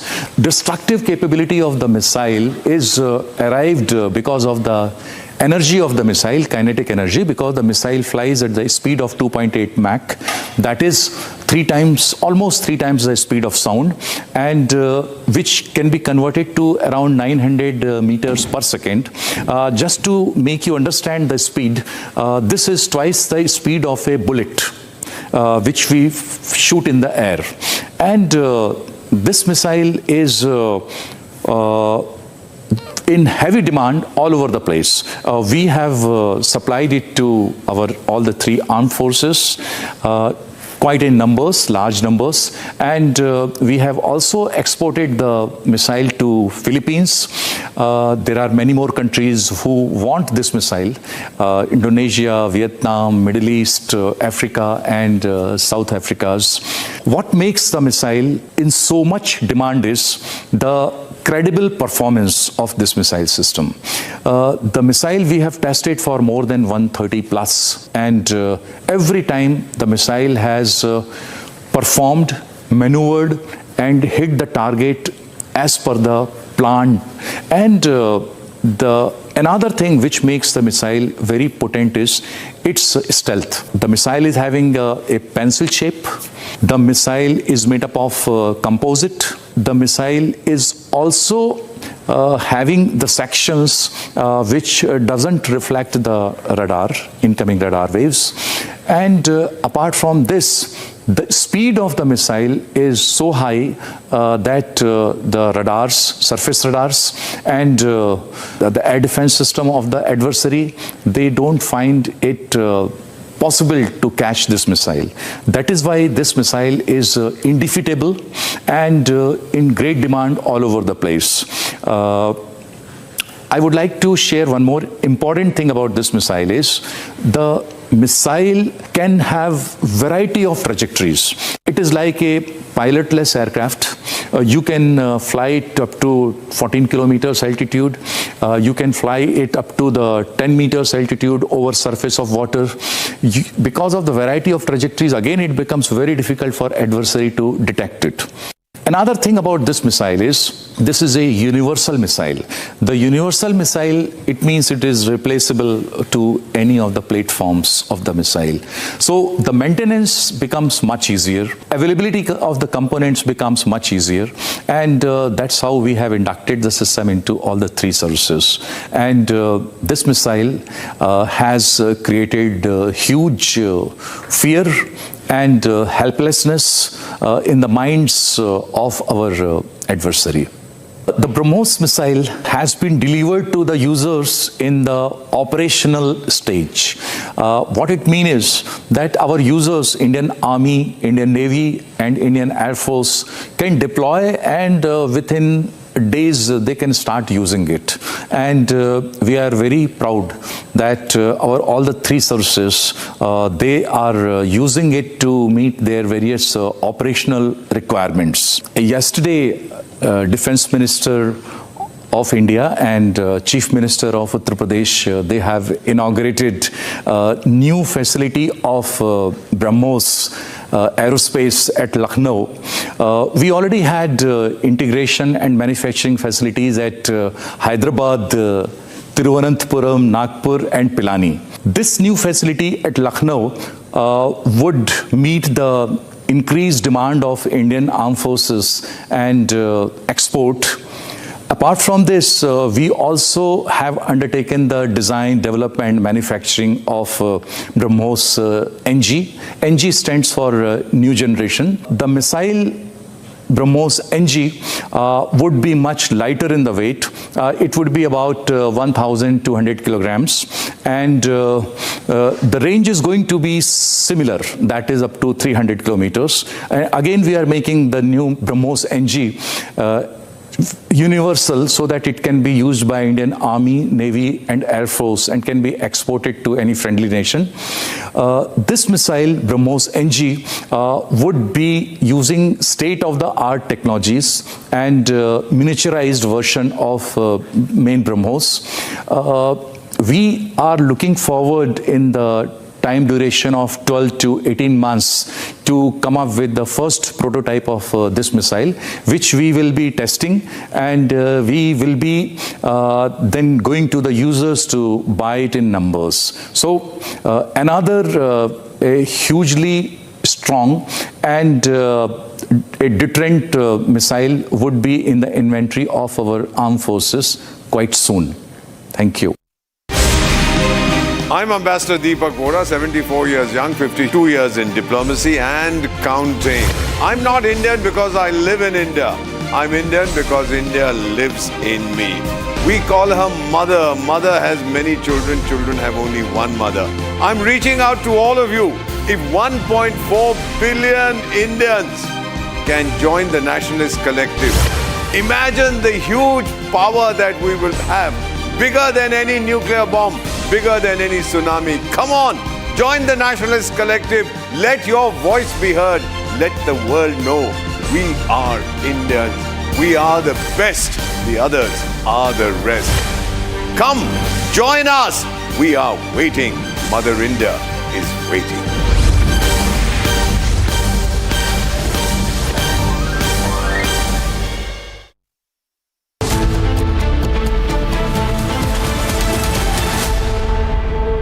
Amity has been ranked amongst the top 3% universities globally, a testimony to Amity's globally benchmarked quality. MDH की हल्दी मिर्ची धनिया करे कमाल, ये रंग दे, ये खुशबू दे, ये तीखा, ये कम पड़े, क्या निराला MDH मसाला।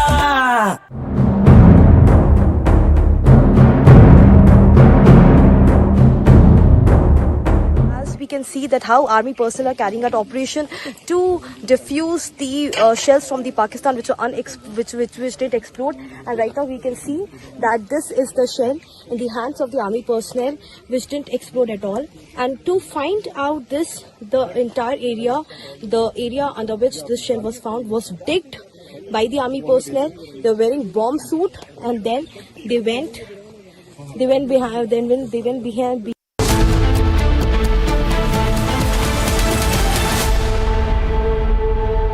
इसको घर पे लगाओगे तो शादी का तो पता नहीं, पर घर पक्का नहीं टूटेगा। रुंगटा नहीं तो घर स्ट्रॉन्ग नहीं। रुंगटा स्टील TMT बार एकदम सॉलिड। पहाड़ों में हाइकिंग शिप भी बन सकती है। ये है सीक्रेट रेसिपी MDH का जीरा सिप जल जीरा मसाला।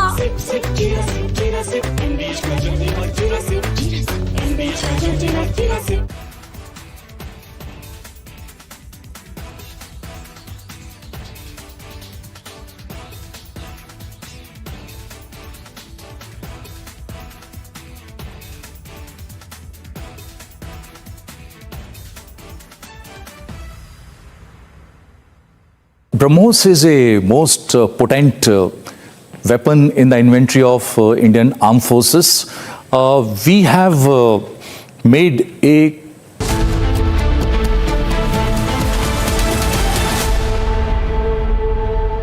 विमल में गुलिस्तां के ये कुछ लजीज फरिश्ते जब साथ घुलें तो जी ललचाए और दिल कहे कि स्वाद की जुबान में खुद को ऐसे डुबाऊं कि निकल ना पाओ। विमल की जुबान कुछ है ही ऐसी, मानते हैं? विमल, बोलो जुबान कैसी? MDH की देगी मिर्च, देगी मिर्च का तड़का, अंग अंग फड़का। MDH की देगी मिर्च। The last time around, we had a talk between the DGMOs. DGMO went back to the government. Government said, okay, have a ceasefire. So we said, okay, the government has agreed. Let there be a pause in the firing. Let there be a pause in hostile intrusions across the LC/IB. And that was agreed to. Then the Ministry of External Affairs said, okay, go ahead and do it. They accepted the so-called ceasefire. Our country has once again come under threat, and we've been through this so many times. There are enemies against the country working all over to stop India's progress. We want this to be a Viksit Bharat. It will be a Viksit Bharat. But what about the cohesion and unity of our country? Is there a single forum where we unite together? The only solution is to make the enemy understand that we are so united in our collective resolve that we will take on anyone, any individual, any politician, any political party, any group that comes in the way of our nation. And I'm calling upon all nationalist Indians to have the faith in the Republic Media Network, to have the faith in me to bring together the nationalist collective. The nationalist collective is an idea that will bring us together and make sure that the world knows that we are here to make our mark. We will never be run over.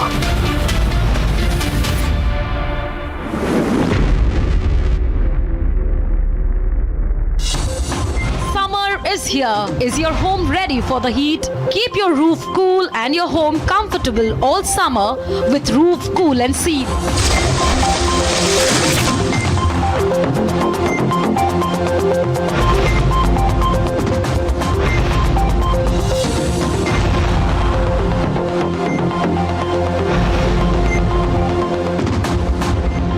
पसीना मत बहाओ, Berger roof cool and seal लगाओ।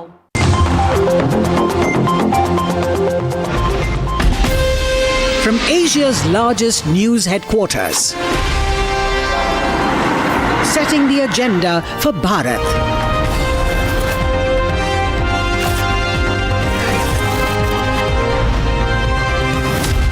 You're watching Republic.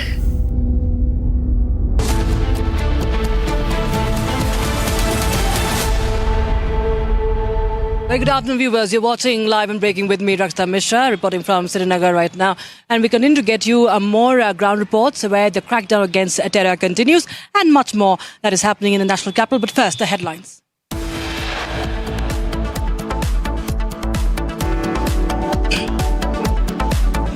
Pakistani crew on oil tanker denied disembarkation permission at the Paradip port in Odisha. After CCS meeting, Prime Minister Modi holds second meeting with top cabinet leaders. Cabinet congratulates the Prime Minister and armed forces on success of Operation Sindoor. Big diplomatic win for India. BSF Jawan, who was in Pakistani custody since the 23rd of April, handed over at the Attari border. Uttar Pradesh Chief Minister Yogi Adityanath, while addressing Tiranga Yatra, salutes the armed forces and states that those who raise fingers at India will have no one to cry at their funeral. Pakistan अपनी हरकतों से बाज नहीं आया। आतंकवाद के विष bell को पालने पोषने में योगदान दे रहे थे, उनके विभत्स कृत्य की सजा दी गई। ये पूरे देश ने भी और पूरी दुनिया ने देखा है और भारत की सेना के बहादुर जवानों के पराक्रम और शौर्य का लोहा भी माना है। And Chief of Defence Staff General Anil Chauhan and 3 service chiefs call on President Murmu. President lauds the valor of the armed forces.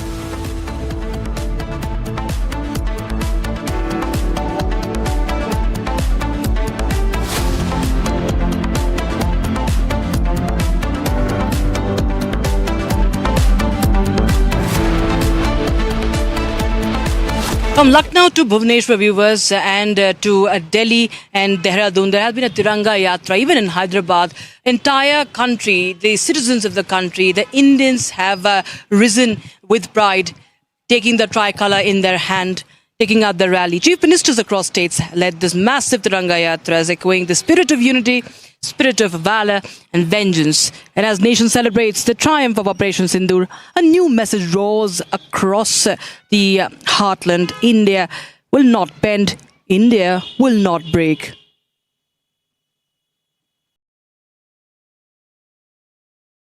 All right, my colleague Sumit has filed this report from Srinagar's Lal Chowk, where the Tiranga Yatra was taken out. Take a look. जिस तरीके से भारतीय सेना की तरफ से मुंहतोड़ जवाब दिया गया, उसके बाद पूरे देश में भारतीय सेना के इस शौर्यपूर्ण जो है काम की सराहना हो रही है। तमाम जो देश में लोग हैं वो अलग अलग जगहों पर यात्राएं निकाल रहे हैं। श्रीनगर लाल चौक पर इस वक्त हम मौजूद हैं, जहां पर अपनी खुशी जाहिर करने के लिए भारत माता के वीर शूर, उसको डिस्प्ले ड्राइवर बोलते हैं। तो डिस्प्ले ड्राइवर की चिप्स इस प्लांट में बनेगी और ये देश की रिक्वायरमेंट भी बहुत बड़ी है, क्योंकि देश में इलेक्ट्रॉनिक्स मैन्युफैक्चरिंग जिस तेजी के साथ बढ़ी है, अभी पिछले 10 वर्षों में 5 गुने से ज़्यादा इलेक्ट्रॉनिक्स मैन्युफैक्चरिंग हुई है, उसके चलते डिस्प्ले की डिमांड भी बढ़ती जा रही है। तो डिस्प्ले का एक कोर फंक्शन होता है डिस्प्ले के ड्राइवर की chip. So display driver chip is one of the key components in the entire display assembly. The display driver chip drives the display, makes sure that whatever has to be displayed is given in the right format to the display, so that then it can be displayed, it can be shown, it can be visualized.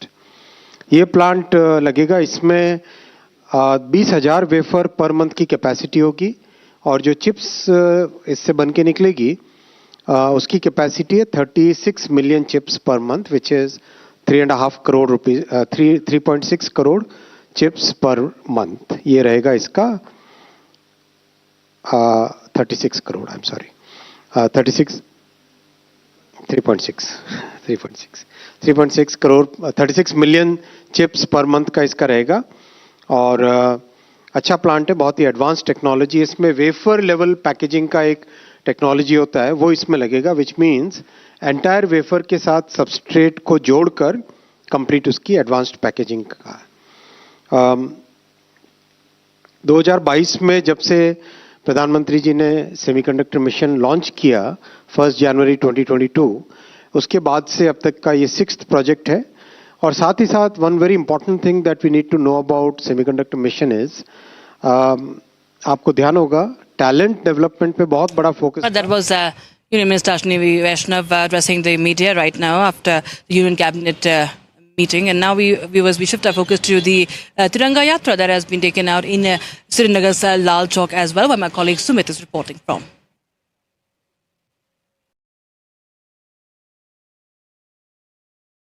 जिस तरीके से भारतीय सेना की तरफ से मुंहतोड़ जवाब दिया गया, उसके बाद पूरे देश में भारतीय सेना के इस शौर्यपूर्ण जो है काम की सराहना हो रही है। तमाम जो देश में लोग हैं वो अलग अलग जगहों पर यात्राएं निकाल रहे हैं। श्रीनगर लाल चौक पर इस वक्त हम मौजूद हैं, जहां पर अपनी खुशी जाहिर करने के लिए भारत माता के वीर शूरवीरों के पराक्रम को जो है वो धन्यवाद करने के लिए लोग इस वक्त यहां पर कैसे तिरंगा अपने हाथों में थामकर लाल चौक पर मौजूद हैं। क्या कहना चाहेंगे आप लोग? हाथों में तिरंगा है, बड़ी यात्रा आप लोग निकाल रहे हैं। सबसे पहले यात्रा राजस्थान से निकली थी। राजस्थान से होते हुए दिल्ली से माननीय इंद्रेश कुमार जी, जो आरएसएस के राष्ट्रीय कार्यकारिणी सदस्य हैं, उन्होंने हरी झंडी दिखाकर इस यात्रा को आगे भेजा था। ये पंजाब, हरियाणा और जम्मू से होते हुए पहलगाम पहुंची थी। आज उसके बाद ये हमारा ये लाल चौक है, जहां हम समर्पण करेंगे, इस यात्रा को खत्म करेंगे।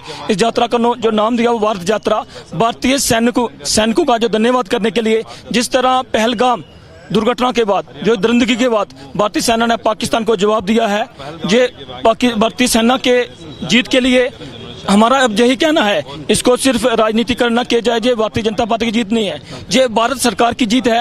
ये भारत सरकार की जीत है, भारतीय सैनिकों की जीत है। आज हम पूरे देश में देख रहे हैं कि जो जोश है वो लोगों का हाई नजर आ रहा है। कैसा लगा भारत की सेना ने जिस तरीके से जवाब दिया पाकिस्तान? देखिए, पाकिस्तान की जो ये नापाक हरकत थी, पहलगाम करा के यहाँ पे हिंदुस्तान के अंदर हिंदू मुस्लिम करवाना चाहते थे, लेकिन उनको ये मालूम नहीं था कि ये हिंदू मुसलमान सिख ईसाई सब यहाँ पर एक भाई भाई की तरह रहते हैं। और उनको उनकी हरकत का हमारी बेटियों ने, कर्नल सोफिया ने और व्योमिका सिंह ने उनको वो मुंह तोड़ जवाब दिया है जो सिंदूर मिटाने की उन्होंने कोशिश करी थी। उसी ऑपरेशन सिंदूर को हमारी बेटियों ने घर में जाकर पूरा करा है। हम उनको बहुत बधाई देते हैं और उनके हौसला अफजाई के लिए हम राजस्थान से दिल्ली होते हुए, हरियाणा होते हुए, पंजाब और जम्मू होते हुए आज कश्मीर के लाल चौक में हम अपनी यात्रा को खत्म करते हैं। और हम यही करते हैं कि जो है प्यार मोहब्बत बना रहे। हमारी देश की सेना जिंदाबाद है, जिंदाबाद रहेगी, जिंदाबाद। आज यहाँ से जब लाल चौक पर आप लोग खड़े हैं, एक बड़ा मैसेज जाएगा पाकिस्तान को एक बार फिर से, जो शौर्य हमारी सेना ने जो है वो दिखाया है। ये जवाब पाकिस्तान को नहीं है, पूरे विश्व को है। जो उनका साथ दे रहे थे उनको भी जवाब है, मुंह तोड़ जवाब है। क्योंकि अब कोई बात होगी, वो हमारे प्रधानमंत्री जी ने बोला है, पाकिस्तान ऑक्युपाइड जम्मू कश्मीर पे होगी, कश्मीर पे कभी बात नहीं होगी। कश्मीर भारत का एक अभिन्न हिस्सा है, इसमें कोई दो राय नहीं है। हम जहाँ के वासी हैं, ये हमारा क्लियर मैसेज है। जितनी जल्द हो सके, हमारी भारतीय सेना ने बोल दिया है, पाकिस्तान ऑक्युपाइड कश्मीर, पाकिस्तान को अब खाली कर देना चाहिए। वो समय आ चुका है, पीओके की बारी आ चुकी है। जी और भारतीय सेना ने जो प्रक्रम दिखाया है, इसको देखते हुए हमें लगता है कि कोई मुश्किल बात नहीं होगी। जिस तरह से भारत की जो नारी शक्ति है, उन्होंने इतने अच्छे तरीके से जो जवाब दिया है। ये स्थिति है और तिरंगा यात्रा यहाँ पर निकाल रहे हैं। पूरे देश में इस तरीके की तस्वीरें देखने को मिल रही हैं। श्रीनगर लाल चौक पर जो तमाम लोग इकट्ठा हुए हैं, मैसेज बड़ा दिया जा रहा है कि पाकिस्तान का अब वो वक्त आ गया है कि अब उसे और भी कड़ा जवाब भारत की तरफ से दिया जाएगा। और इस बार जिस तरीके से तुर्की से लेकर अजरबैजान तक भारत ने अपनी जो शक्ति है, जो ताकत है, उसे दिखाया। Show of patriotism, Chief Minister of Uttarakhand, Pushkar Singh Dhami, led a Tiranga Yatra in Dehradun as well. And of course, he saluted the armed forces in celebrating the resounding success of Operation Sindoor. Here's a report. Uttarakhand Chief Minister Pushkar Singh Dhami led a grand Tiranga Yatra in Dehradun today, sending a resounding message of unity, pride and patriotism. The Yatra was organized in solidarity with the Indian Armed Forces and to mark the emphatic success of Operation Sindoor, a mission that crippled terror camps and forced Pakistan to seek an immediate ceasefire. Dhami hailed the Indian Army's swift and decisive response, crediting the leadership of Prime Minister Narendra Modi for empowering the forces with political and moral strength. प्रधानमंत्री श्री नरेंद्र मोदी जी के नेतृत्व में हमारी सेनाओं ने अभूतपूर्व साहस का परिचय देते हुए ऑपरेशन सिंदूर को अंजाम दिया और हर आतंकी और उनके आकाओं को यह स्पष्ट रूप से समझा दिया कि भारत की बेटियों के सिंदूर के और आंख उठाने का क्या परिणाम होता है।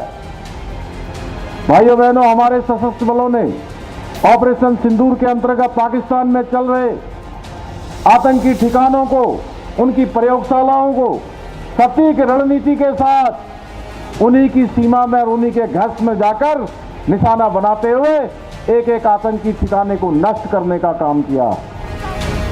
The streets of Dehradun were drenched in patriotic fervor as thousands marched with the tricolour, chanting slogans and saluting the bravery of Indian soldiers.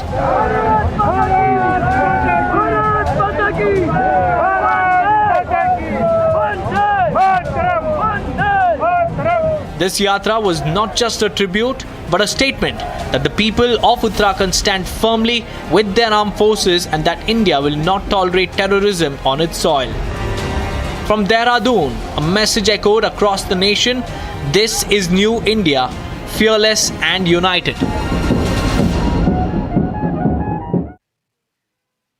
So that was from the northern state of Uttarakhand. Now we shift our focus to down south, where in Hyderabad, the High Court advocates of the Telangana High Court had in fact also taken out a Tiranga Yatra in celebration of the success of Operation Sindoor, lauding the armed forces. Take a look at this report by my colleague Anneri.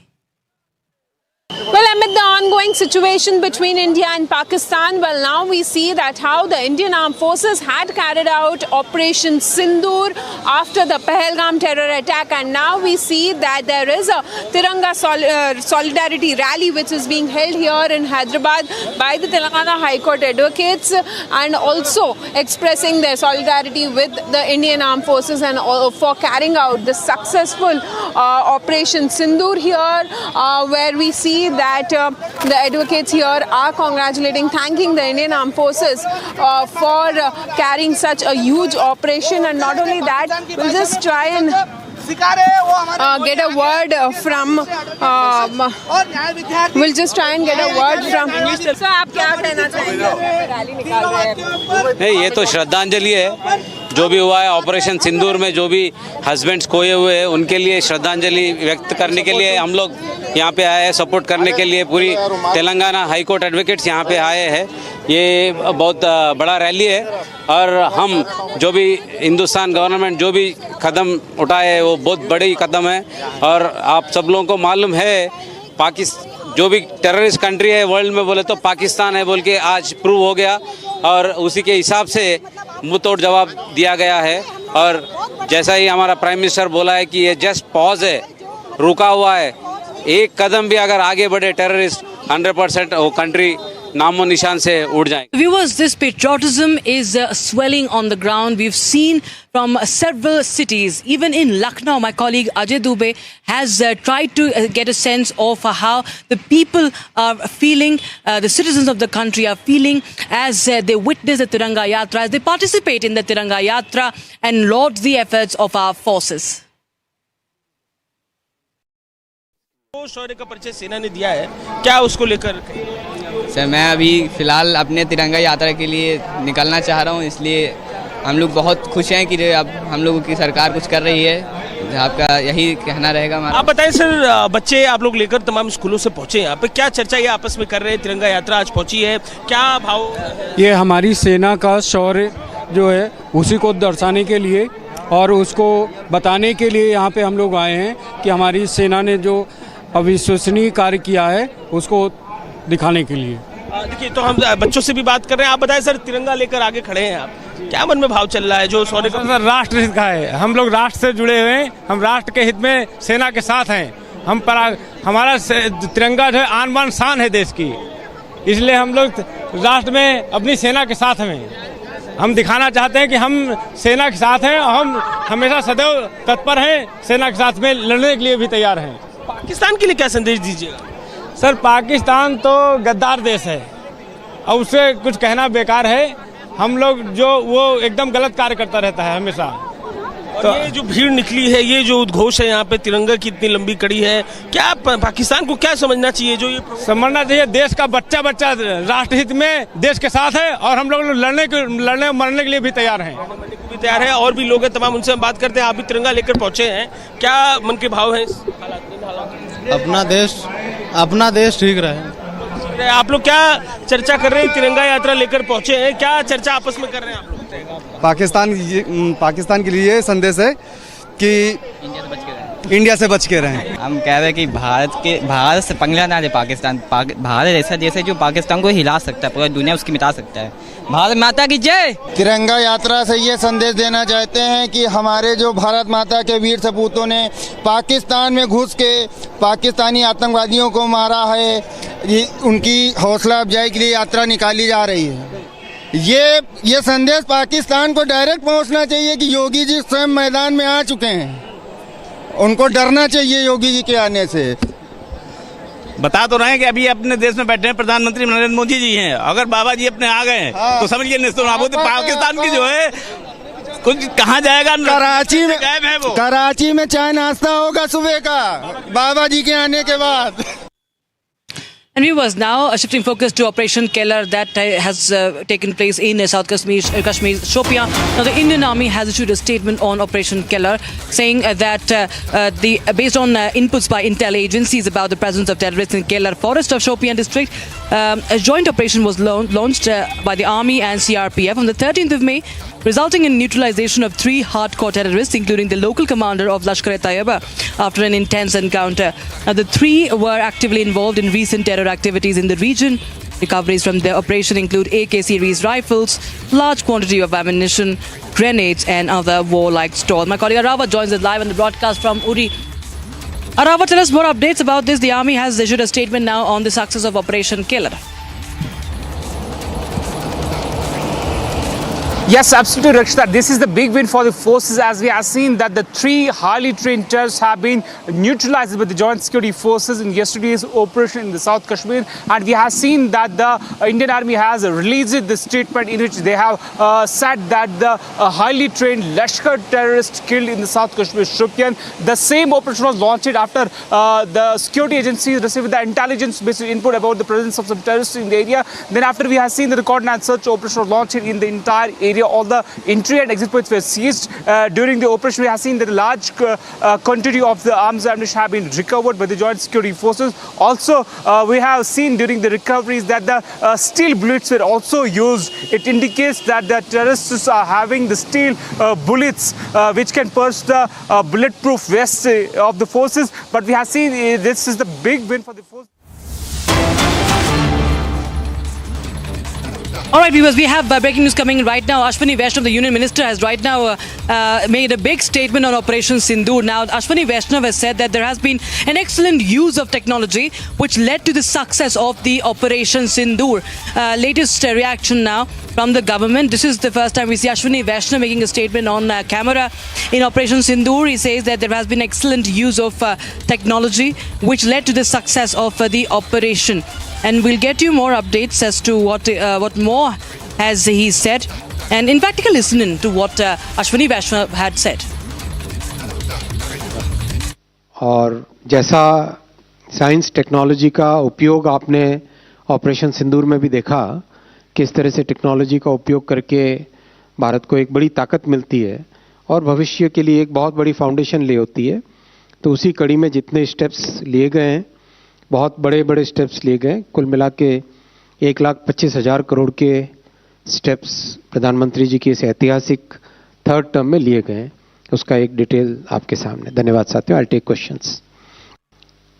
और जैसा science technology का उपयोग आपने operation सिंदूर में भी देखा, किस तरह से टेक्नोलॉजी का उपयोग करके भारत को एक बड़ी ताकत मिलती है और भविष्य के लिए एक बहुत बड़ी फाउंडेशन ले होती है.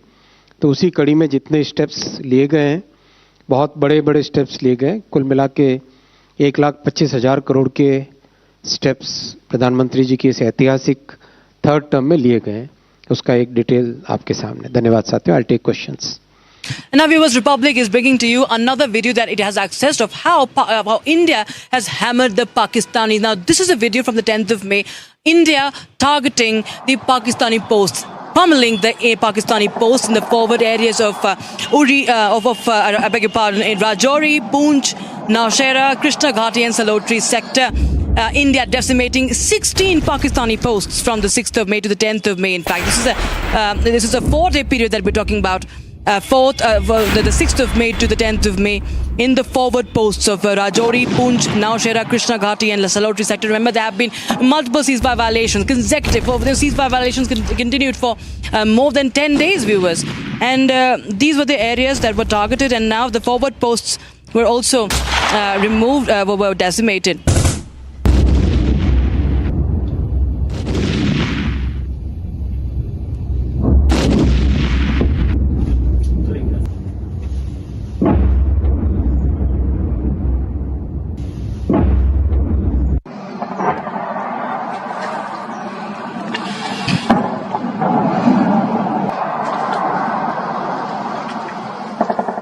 Viewers, the geopolitical space, the geopolitical landscape is transforming, and so has India's position.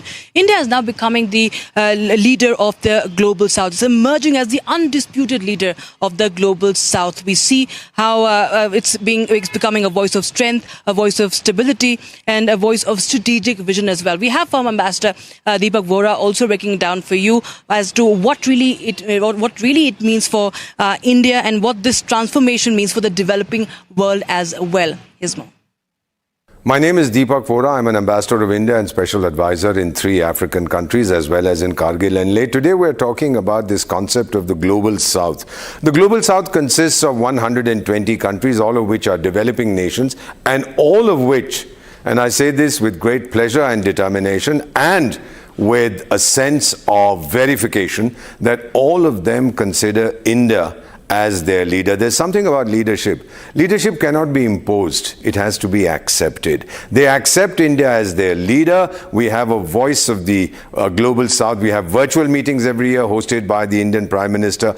All of them participate and all of them say that they look to India to provide leadership in these uncertain times. Now, the Russia-Ukraine conflict did create challenges for the Global South in terms of food, fuel, fertilizer. Inflation was rampant. But what is now happening between India and Pakistan, there will be no direct impact on the nations of the Global South, except they understand even more that if they want a role model, that has to be India. Many of these countries, particularly in Africa, West Africa, Central Africa, are impacted by terrorism, particularly Islamic terrorism. And of course, we all know that any terrorist anywhere has some connection with Pakistan. So they'll be very pleased if the global terrorism movement, I call it Terrorism Incorporated, can be weakened as a result of what we have done in Pakistan. My feeling is that they will celebrate the leadership that India has taken in dismantling the international terror network. All I want to say to the Global South, many of them used to say that, look, we look to Europe, we look to the United States, and I would always quote to their leaders. Remember, I'm special advisor in 3 countries. I would quote to them a very popular Bollywood film song in Hindi, and I'll say to you, I would tell their leaders, the ministers and others, look, kahan dekh rahe ho aap?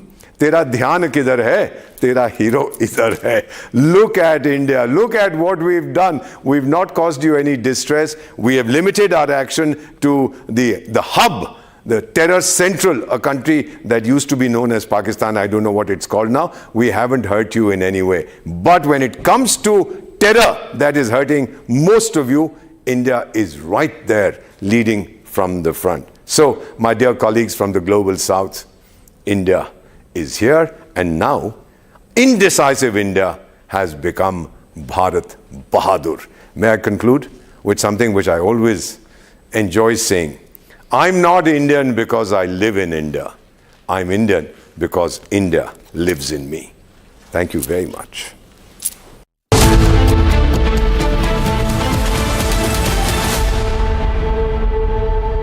Amity has been ranked amongst the top 3% universities globally, a testimony to Amity's globally benchmarked quality.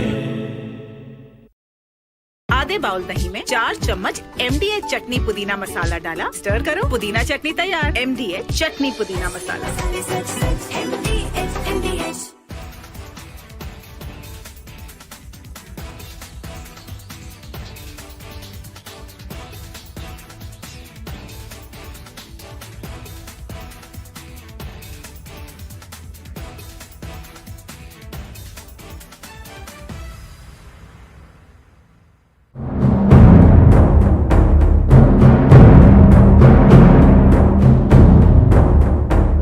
Can see that how army personnel are carrying out operation to defuse the shells from the Pakistan which didn't explode, and right now we can see that this is the shell in the hands of the army personnel which didn't explode at all. And to find out this, the entire area, the area under which this shell was found was digged by the army personnel. They were wearing bomb suit, and then they went behind. Then when they went beneath, the ground was digged for at least. Sir, how much the ground was digged? 2.5 feet. So the ground was digged for 2.5 feet, and again it was found.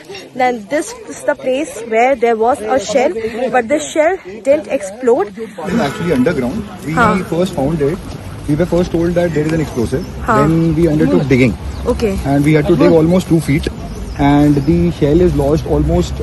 Summer is here. Is your home ready for the heat? Keep your roof cool and your home comfortable all summer with Roof Cool and Seal.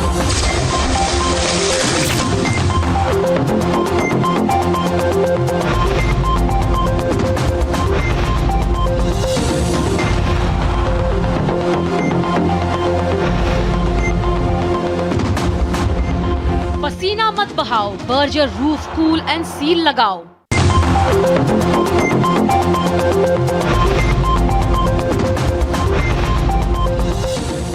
विमल में गुलिस्तां की ये कुछ लजीज फरिश्ते जब साथ घुले तो जी ललचाए और दिल कहे कि स्वाद की इस जुबां में खुद को ऐसा डुबाऊं कि निकल ना पाऊं। विमल की जुबान कुछ है ही ऐसी, मानते हैं ना? विमल, बोलो जुबां केसरी। अब छोलिया हो या लोबिया, सफेद चने या काले चने, सब कुछ मजेदार बने। BrahMos is a most potent weapon in the inventory of Indian Armed Forces. We have made a completely new weapon system, BrahMos, in the 2005 onwards, and this missile is a very, very credible missile. The range of this missile is 300 kilometer plus. The missile can be integrated to warships, land systems, submarine, and fighter aircraft like Sukhoi 30 MKI. And this missile is having a weight of about 2.8 ton. The length around 10 meters, and we can have the range 300 and plus kilometers. The warhead is around again 300 and plus. Destructive capability of the missile is arrived because of the energy of the missile, kinetic energy, because the missile flies at the speed of 2.8 Mach. That is almost three times the speed of. Our country has once again come under threat, and we've been through this so many times. There are enemies against the country working all over to stop India's progress. We want this to be a Viksit Bharat. It will be a Viksit Bharat. But what about the cohesion and unity of our country? Is there a single forum where we unite together? The only solution is to make the enemy understand that we are so united in our collective resolve that we will take on anyone, any individual, any politician, any political party, any group that comes in the way of our nation. And I'm calling upon all nationalist Indians to have the faith in the Republic Media Network, to have the faith in me to bring together the Nationalist Collective. The Nationalist Collective is an idea that will bring us together and make sure that the world knows that we are here to make our mark. We will never be run over.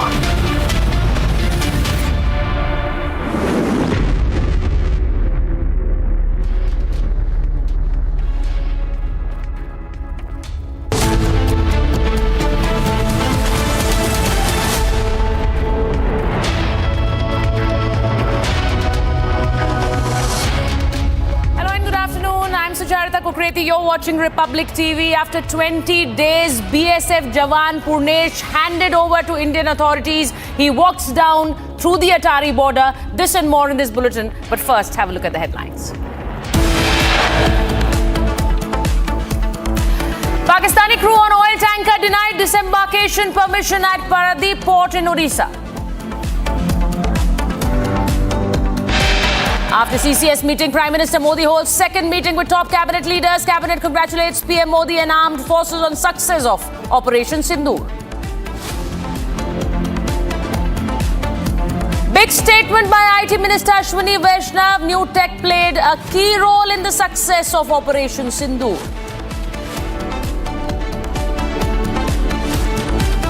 Big diplomatic win for India. BSF Jawan, who was in Pakistan custody since April 23rd, handed over at the Attari border. Uttar Pradesh Chief Minister Yogi Adityanath, while addressing a Tiranga Yatra event, said the armed forces said that those who raise fingers at India will have no one to cry at their funeral. CDS Anil Chauhan and 3 services chiefs call on President Murmu. President lauds valor of the armed forces.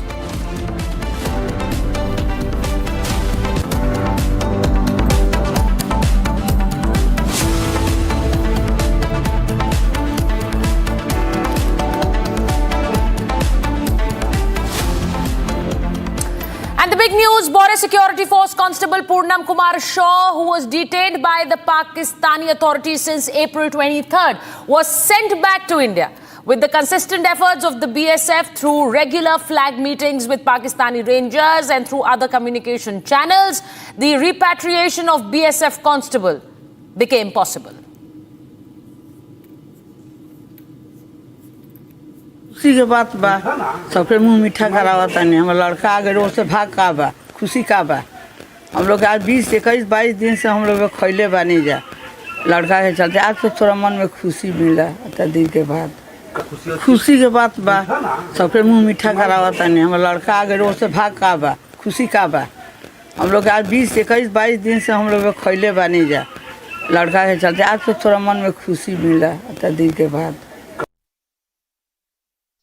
खुशी के बात बा सबके मुंह मीठा करावता नहीं हम लड़का आगे रोड से भाग का बा खुशी का बा हम लोग आज 20-21-22 दिन से हम लोग खैले बानी जा लड़का के चलते आज तो थोड़ा मन में खुशी मिला इतना दिन के बाद खुशी के बात बा सबके मुंह मीठा करावता नहीं हम लड़का आगे रोड से भाग का बा खुशी का बा हम लोग आज 20-21-22 दिन से हम लोग खैले बानी जा लड़का के चलते आज तो थोड़ा मन में खुशी मिला इतना दिन के बाद खुशी के बात बा सबके मुंह मीठा करावता नहीं हम लड़का आगे रोड से भाग का बा खुशी का बा हम लोग आज 20-21-22 दिन से हम लोग खैले बानी जा लड़का के चलते आज तो थोड़ा मन में खुशी मिला इतना दिन के बाद खुशी के बात बा सबके मुंह मीठा करावता नहीं हम लड़का आगे रोड से भाग का बा खुशी का बा हम लोग आज 20-21-22 दिन से हम लोग खैले बानी जा लड़का के चलते आज तो थोड़ा मन में खुशी मिला इतना दिन के बाद 3 Lashkar terrorists were neutralized in an encounter in Jammu Kashmir's Shopian yesterday. Security forces have recovered a large cache of arms and ammunition. Here's a report by my colleague Zinat. In a big win for forces, 3 terrorists have been gunned down in Shopian. In the aftermath of the encounter, forces recovered terror cache. Bulletproof vests and ID cards were recovered during the operation. Right now we are reporting from the Shopian and the recoveries that were made by the Indian Army during this Operation Killer, in which the 3 LAT terrorists, the local terrorists, were neutralized, and one of them was the operational commander of LAT in the Shopian, Shahid Kutte. My VJ Mubashir is showing you the visuals, the recoveries that were made by the forces in this operation. The AK-47 that you can see on your screens, it has the marking as well. Then you have the cash, the magazine, the grenades that are quite visible. You have the ID cards that tells you that the terrorist who was killed was Shahid Kutte, and the other people, their watches, their belongings are here with the cables of the mobile phones, some notes, the diaries that are there, these pack that you call them, these battery packs are there. Then similarly these bullets that have been recovered by the Indian Army during this operation. This is one of the important operations after Pahalgam attack. In fact, the first operation that was carried by the Indian Army against the terrorists on ground, the bags, the backpacks. Then you have these, some eatables are there, the tobacco, and there's some lighters. These are the biscuit packs that you see that have been recovered by the Indian Army as far as the Operation Killer is concerned. In this operation, the 3 local boys of LAT were neutralized. This tells you a clear message that the terrorists and the terror infrastructure cannot be tolerated. And the Union Cabinet held its first briefing after Operation Sindoor. IT Minister Ashwini Vaishnav made a big statement saying that the new technology played a key role which led to the success of Operation Sindoor. और जैसा science technology का उपयोग आपने operation सिंदूर में भी देखा, किस तरह से टेक्नोलॉजी का उपयोग करके भारत को एक बड़ी ताकत मिलती है और भविष्य के लिए एक बहुत बड़ी फाउंडेशन ले होती है. तो उसी कड़ी में जितने स्टेप्स लिए गए हैं, बहुत बड़े बड़े स्टेप्स लिए गए. कुल मिला के 1,25,000 करोड़ के स्टेप्स प्रधानमंत्री जी की इस ऐतिहासिक 3rd टर्म में लिए गए. उसका एक डिटेल आपके सामने. धन्यवाद साथियों. I take questions. India has issued a stern message to Beijing over its renaming of Arunachal Pradesh. The MEA has called China's claims preposterous while warning China to stop its territorial fantasies. Here's a quick report. India has strongly rejected China's latest attempt to rename places in Arunachal Pradesh, calling the move vain and preposterous. In a sharp statement, the Ministry of External Affairs reaffirmed that Arunachal Pradesh is and will always remain an integral and inalienable part of India. The MEA accused Beijing of indulging in absurd territorial propaganda, asserting that creative naming exercises have no bearing on ground realities. India's response comes after China released a list of new names for locations within Arunachal Pradesh, a tactic it has used repeatedly to assert unfounded claims. New Delhi maintains that such symbolic actions by China will not change the historical and legal truth of Indian sovereignty over the state. The firm pushback reinforces India's consistent stance on territorial integrity and sends a clear message to Beijing that Arunachal Pradesh is not up for debate.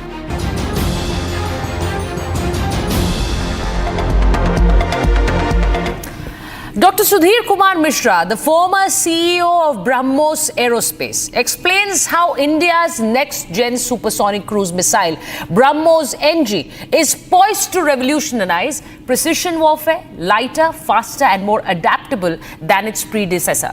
BrahMos NG can be launched from fighter jets, ships and land platforms. In this in-depth breakdown, Dr. Mishra discusses the missile's reduced weight, increased speed and improved deployment flexibility, representing a significant advancement in India's defense capabilities. BrahMos is a most potent weapon in the inventory of Indian Armed Forces. We have made a completely new weapon system, BrahMos, in the 2005 onwards, and this missile is a very, very credible missile. The range of this missile is 300 kilometer plus. The missile can be integrated to warships, land systems, submarine and fighter aircraft like Sukhoi 30 MKI. And this missile is having a weight of about 2.8 ton, the length around 10 meters, and we can have the range 300 and plus kilometers. The warhead is around again 300 and plus. Destructive capability of the missile is arrived because of the energy of the missile, kinetic energy, because the missile flies at the speed of 2.8 Mach, that is almost three times the speed of sound, and which can be converted to around 900 meters per second. Just to make you understand the speed, this is twice the speed of a bullet, which we shoot in the air. And this missile is in heavy demand all over the place. We have supplied it to all the three armed forces, quite in numbers, large numbers, and we have also exported the missile to Philippines. There are many more countries who want this missile: Indonesia, Vietnam, Middle East, Africa and South Africa's. What makes the missile in so much demand is the credible performance of this missile system. The missile we have tested for more than 130 plus, and every time the missile has performed, maneuvered and hit the target as per the plan. And another thing which makes the missile very potent is its stealth. The missile is having a pencil shape. The missile is made up of composite. The missile is also having the sections which doesn't reflect the radar, incoming radar waves. And apart from this, the speed of the missile is so high that the radars, surface radars and the air defense system of the adversary, they don't find it possible to catch this missile. That is why this missile is indefeatable and in great demand all over the place. I would like to share one more important thing about this missile is the missile can have variety of trajectories. It is like a pilotless aircraft. You can fly it up to 14 kilometers altitude. You can fly it up to the 10 meters altitude over surface of water. Because of the variety of trajectories, again, it becomes very difficult for adversary to detect it. Another thing about this missile is, this is a universal missile. The universal missile, it means it is replaceable to any of the platforms of the missile. So the maintenance becomes much easier. Availability of the components becomes much easier. And that's how we have inducted the system into all the three services. And this missile has created huge fear and helplessness in the minds of our adversary. The BrahMos missile has been delivered to the users in the operational stage. What it means is that our users, Indian Army, Indian Navy and Indian Air Force can deploy, and within days they can start using it. And we are very proud that all the three services, they are using it to meet their various operational requirements. Yesterday, Defense Minister of India and Chief Minister of Uttar Pradesh, they have inaugurated a new facility of BrahMos aerospace at Lucknow. We already had integration and manufacturing facilities at Hyderabad, Thiruvananthapuram, Nagpur and Pilani. This new facility at Lucknow would meet the increased demand of Indian Armed Forces and export. Apart from this, we also have undertaken the design, development, manufacturing of BrahMos NG. NG stands for New Generation. The missile BrahMos NG would be much lighter in the weight. It would be about 1,200 kilograms. And the range is going to be similar, that is up to 300 kilometers. Again, we are making the new BrahMos NG universal so that it can be used by Indian Army, Navy and Air Force and can be exported to any friendly nation. This missile, BrahMos NG, would be using state-of-the-art technologies and miniaturized version of main BrahMos. We are looking forward in the time duration of 12 to 18 months to come up with the first prototype of this missile, which we will be testing, and we will be then going to the users to buy it in numbers. So another hugely strong and a deterrent missile would be in the inventory of our armed forces quite soon. Thank you. इसको घर पे लगाओगे तो शादी का तो पता नहीं, पर घर पक्का नहीं टूटेगा। रुंगटा नहीं तो घर स्ट्रॉन्ग नहीं। रुंगटा स्टील TMT बार एकदम सॉलिड। पहाड़ों में एक हाइकिंग शिप भी बन सकती है। दादी के हाथों का जादू और खुशबू से महकता घर, माँ की मुस्कुराहट और खाने की सुगंध। MDH गरम मसाला, क्योंकि हर रिश्ता है स्वाद से जुड़ा।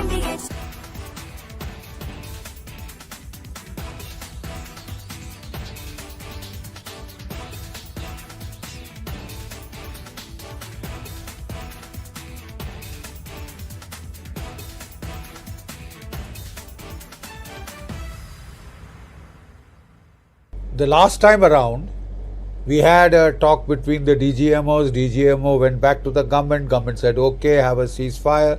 So we said, okay, the government has agreed. Let there be a pause in the firing. Let there be a pause in hostile intrusions across the LC/IB.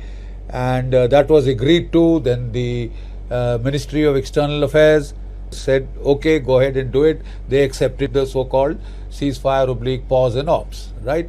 Within half an hour, Pakistan started exactly this pattern of activity. Drones, not very lethal.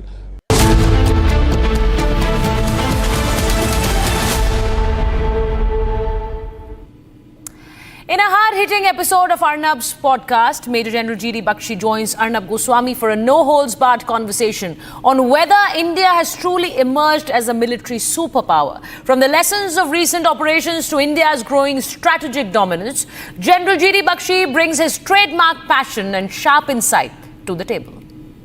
So viewers, as part of this whole series into trying to explain the backdrop of the events that have happened since Pahalgam and our major strikes on Pakistan. We have with us today General G.D. Bakshi. In the last few days, I was telling General Bakshi that is the most famous and popular background that he is sitting in. And his analysis is fantastic. Where he is sitting, he's got the insignia of the Romeo Force there behind him. And there is a reason he puts up this insignia. In this discussion, viewers, it's very important because we are going to talk about whether we are becoming a military superpower. And we're going to put statistics, numbers, research, understanding, graphics, so that this can become your explainer into whether we are becoming a military superpower. And the reason we are asking this question is because, General Bakshi, I'm sure your generation as well as mine, you know, we are 90s college graduates, and we always felt very bad when our country was becoming economically stronger, but the militaristic mindset was not there. It is always this mindset, aman ki asha, sabke saath theek leke chalo, don't take chances with Pakistan, be friends with China. And despite all the lessons of history, all that we learnt of, we were not a hard nation with a militaristic mindset. And this is a very important thing for any country to have, because viewers, and I'll listen to General Bakshi later, but I'm setting my introduction. What is my view? My view is that power projection equals power. If there is no power projection, if we are going to be affected immediately, if some other country like Pakistan says, listen, we have a new low nuclear threshold, which means at the slightest provocation we'll drop a nuclear bomb on you. And we here in Delhi and Mumbai and Kolkata get very scared with that and say, oh my God, let's not take chances, the irrational country. You have to call their bluff, and to call their bluff in a clinical and military way. Plus, there has to be a focus as a nation. We have to be pro-army. We have to be militaristic. There is a Gandhian perspective, of course, in the past, but this is not the 1940s. This is 2025. That Gandhian approach, in my view, is good for a political situation, but not good for a conflict situation.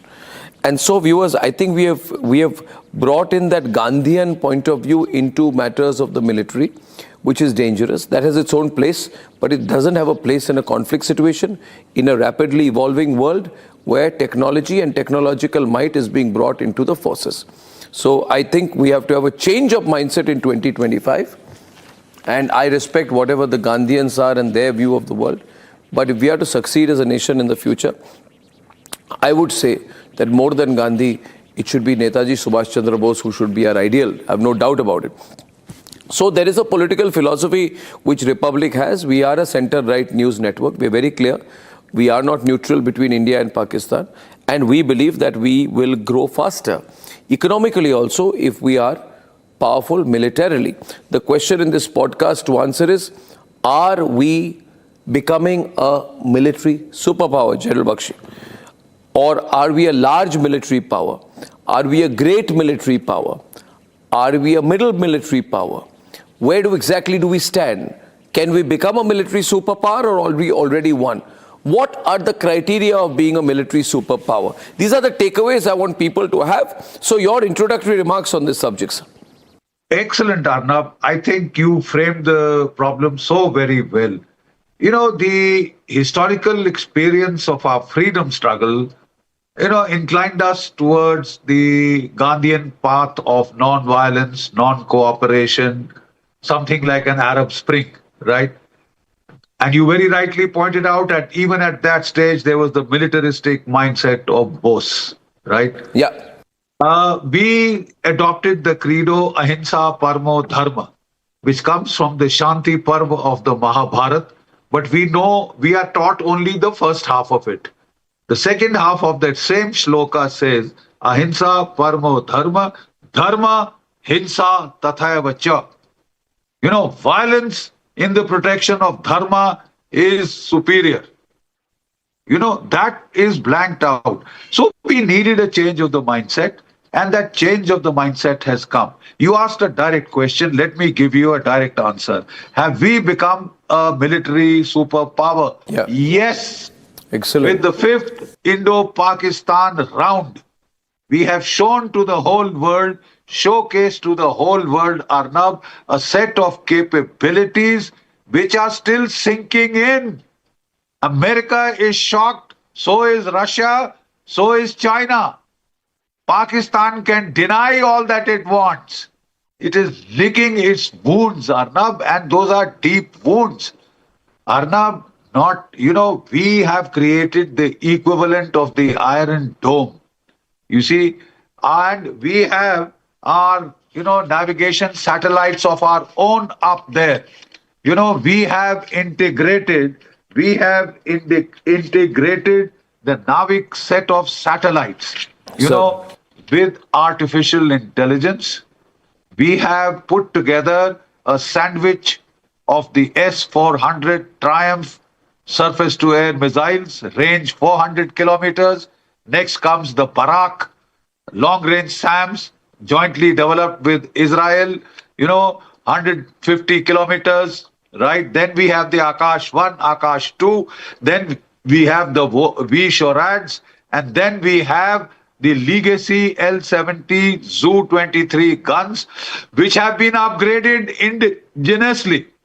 All this has been put together in that Akash Tir system based upon artificial intelligence. Arnab, because we have our own satellites, we are not dependent on GPS of the Americans, we are not dependent on the GPS GLONASS of the Russians. We have our own. And because it is a small footprint, it is very accurate. The information that it gives to our air defense components is giving us a CEP, circular error of probability, of 1 meter. And this capability is also available to our offensive, components, including missiles, including rockets, including bombs, including drones. Correct. You've seen how using the Starlink, of Musk, the Ukrainian satellites are hitting as far as the Ukrainian drones are hitting at Moscow and beyond. How is it possible? Because of absolute accurate, ground picture, absolute accurate navigation. And GPS can be jammed, GLONASS can be jammed. Nobody knows the frequencies of this thing. You have created a revolution in military affairs. In the military field, there are two components where the revolution has occurred: air defense and drones. Right, Arnab? Air defense and drones. So, in both these components, we have shown the world's a type of capabilities which is astonishing. Our Iron Dome, Indian Iron Dome, is as good, if not better, than the Israeli. Israelis are just defending 28,000 square kilometers. We are defending millions of square kilometers, the entire western front from Kashmir to Kutch. Yes. And hardly a single missile has gone through our interception. And we have not even used over this. 90%. We've not even used the S-400 yet. The point viewers to understand when General Bakshi says today, we have become a military superpower, is just keep one thing in mind, that in terms of showcasing our technological ability, we have not showcased even 10%. Because we have not been required to showcase that even 10%. Now imagine if we have given Pakistan such a bloody nose and a bloody face at the end of 3 days, imagine what we would have done if we were to enter into a 50-day war with them like we entered during Kargil. Kargil was a localized conflict. Please remember, viewers, the context setting is very important. This is not a localized conflict. This is not happening in a one particular 50 by 50 kilometer area. This is a widespread conflict because Pakistan opened the entire Indian western border. The important thing is, General Bakshi, what I found very, very interesting is that why I believe we become a military superpower, if you look at the comparison of what we did to the Chinese supplied air defense systems, we bypassed and we jammed their air defense systems, completing this mission in 23 minutes using Rafale, scalp missiles, hammer bombs. A combination of all of this means that we are basically demonstrating that we have much more superior technology. We don't have a technological edge. There is no comparison between the Pakistanis and us when it comes to technology in this. And on the other hand, our multi-layered air defense system, you know, which includes what you call the Akash Tir system. The Akash Tir system. This is such an effective system. We didn't know we had it. This time we saw in the conflict that it shot down hundreds, maybe thousands of drones and missiles. And it showed that we have very strong, advanced defense system. But we never showcased it. We never knew about it. There was no public conversation about it. See, we talk about Israel because Israel showcased it. And the conversation became, oh my God, Israel has got the incredible Iron Dome system. But we, without using S-400, simply with Zu-25s or Zu-30s and the Akash Tir system, we were extremely successful. Now, does that place us higher than the Israelis in your view, in terms of air defense protection, sir? You see, a number of experts are saying even the Israelis haven't done it, even the Americans haven't done it. Arnab, let me be upfront and straightforward, right? In Ukraine, they are using American air defense systems like the THAAD and the Patriots. Their kill rates vary between 70 to 80%. The Russians, you know, with their combination of their layer of weapons, S-400s and upwards, they are achieving kill rates of 85%, sometimes a bit more. The Israelis against Iran, demonstrated performance I'm talking of, against Iran achieved 97%, 99%, right? They are also not totally leak-proof, even though have a much smaller target to defend. India has millions of square kilometers to defend. And with that, to match the Israeli rate of attrition is a technological feat that hasn't sunk in, Arnab. Nobody is talking about it. It is a revolution in military affairs, thanks to our scientists who have done it, thanks to Manohar Parrikar, who started this, Arnab. He started all this. He was he was an IIT grad, tech savvy. So he started this, and this involves artificial intelligence. Everybody is talking of chat, GPT and this, that and the rest. This is much more than that. It is a quiet revolution that has occurred. We haven't gassed about it, but now it is there for the world to see. It cannot be denied. It cannot be wished away, right? And about the S-400, Arnab, I'll just make a small correction. We've not wasted the S-400s in intercepting, you know, their drones, etc. 2 kilo drones. We've used it to intercept some prime value targets, like I am given to understand the Fateh-1 tactical ballistic missile, which they had fired towards Delhi. There is no way of knowing whether it has a nuclear warhead or a Is that the one which came down near Sirsa? Sirsa, that is the one. What was it? What did they fire? What did they fire there? What did they fire? Fateh tactical ballistic missile, 250 kilometers range and more. What kind of payload? What kind of payload would it carry, sir? It can carry a nuclear payload. It can carry a conventional warhead. That was the tricky thing. What do you think that carried? How do you understand? What do you think it carried, sir? Perspective. What do you think it carried? Sorry? What do you think it carried? It can carry a nuclear payload. It can carry a conventional warhead. The only way to find out is when it either goes up, you know, boom, or it is shot down.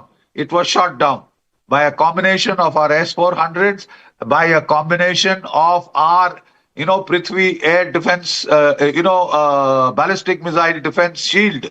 You see? And a whole sub-cheese was thrown at it. The S-400s were also used to shoot down some Pakistani planes over Pakistan, right? And along with our BVR these air defense systems all have BVR, in other words, beyond visual range capability, which means they can hit a target 400 kilometers away, which means we can hit down a Pakistani jet sitting in India within Pakistani territory. Absolutely right you are.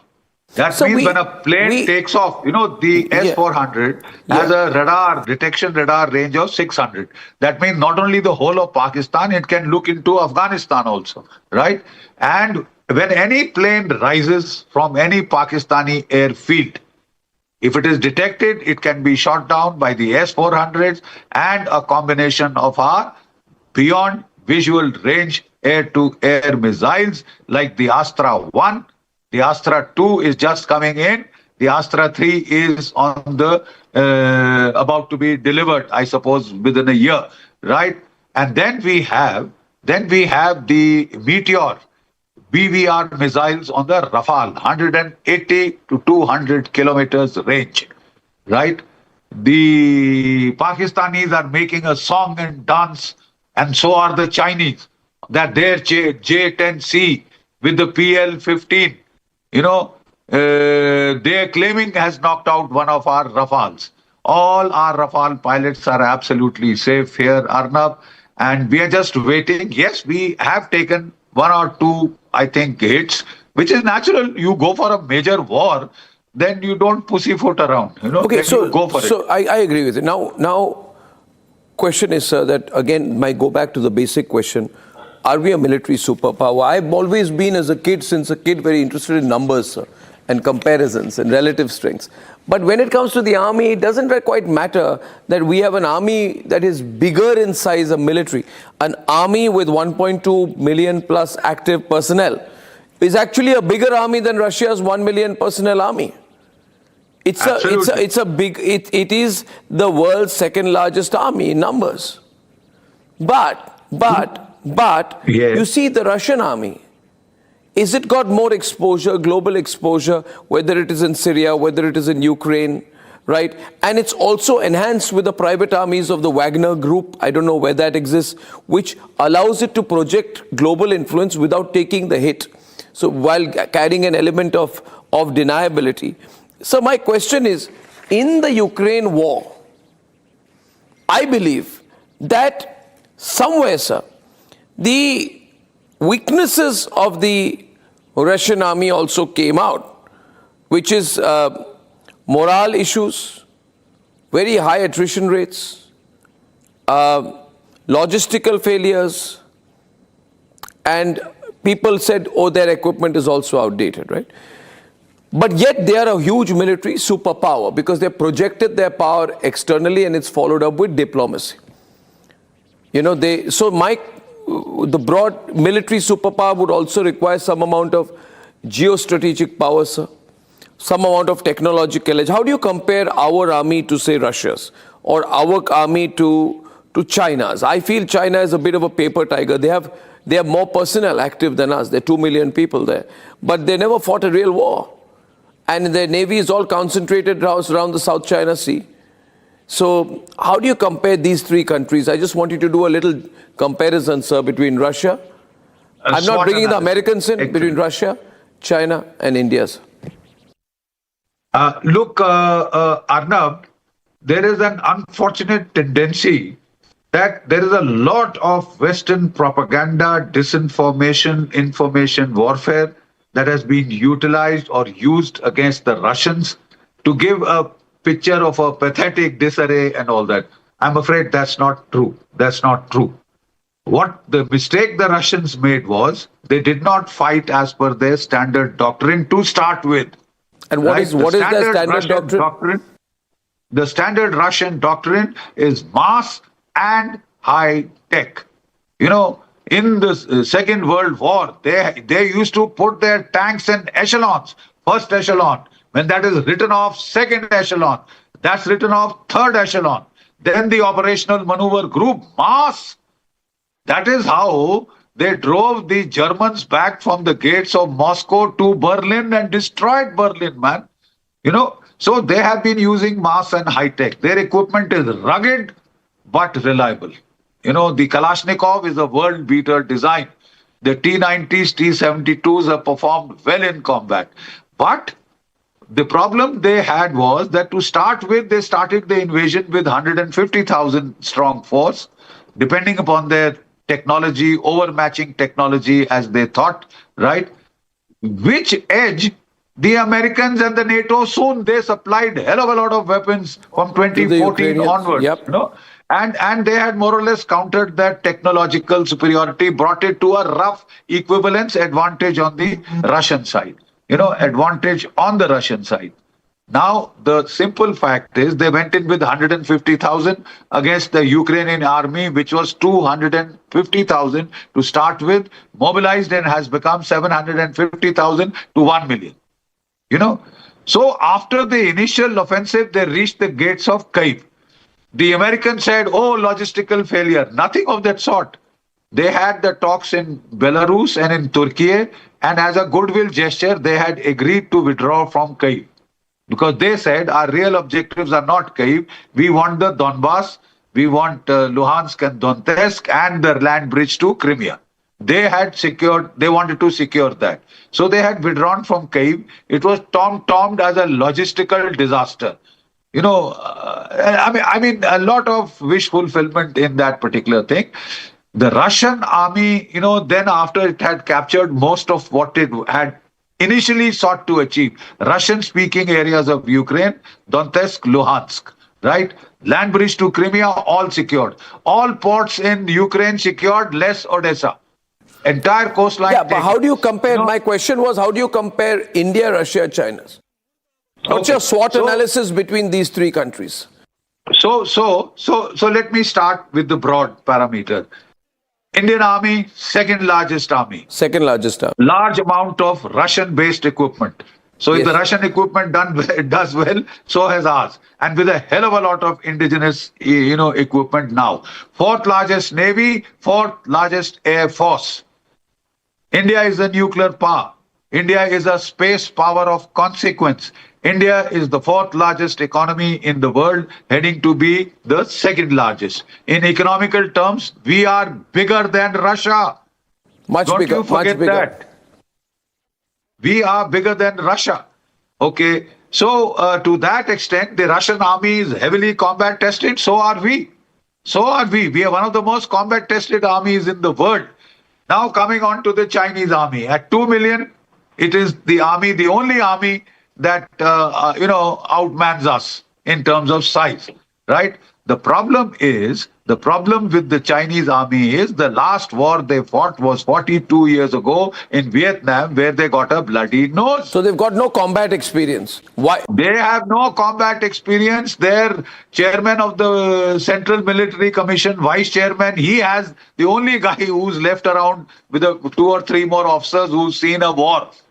The rest of them have been their high mark of a Chinese military officer's career. Is what, Arnab? Doing a parade in Beijing.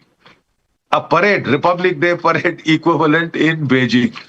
Apropos the Chinese equipment, which was a big question mark, I'm afraid this war, the 5th India-Pakistan round, has been a bit of a PR disaster for the Chinese equipment. The radars don't work. They failed to detect the Iranian missiles. They failed to detect our cruise missiles.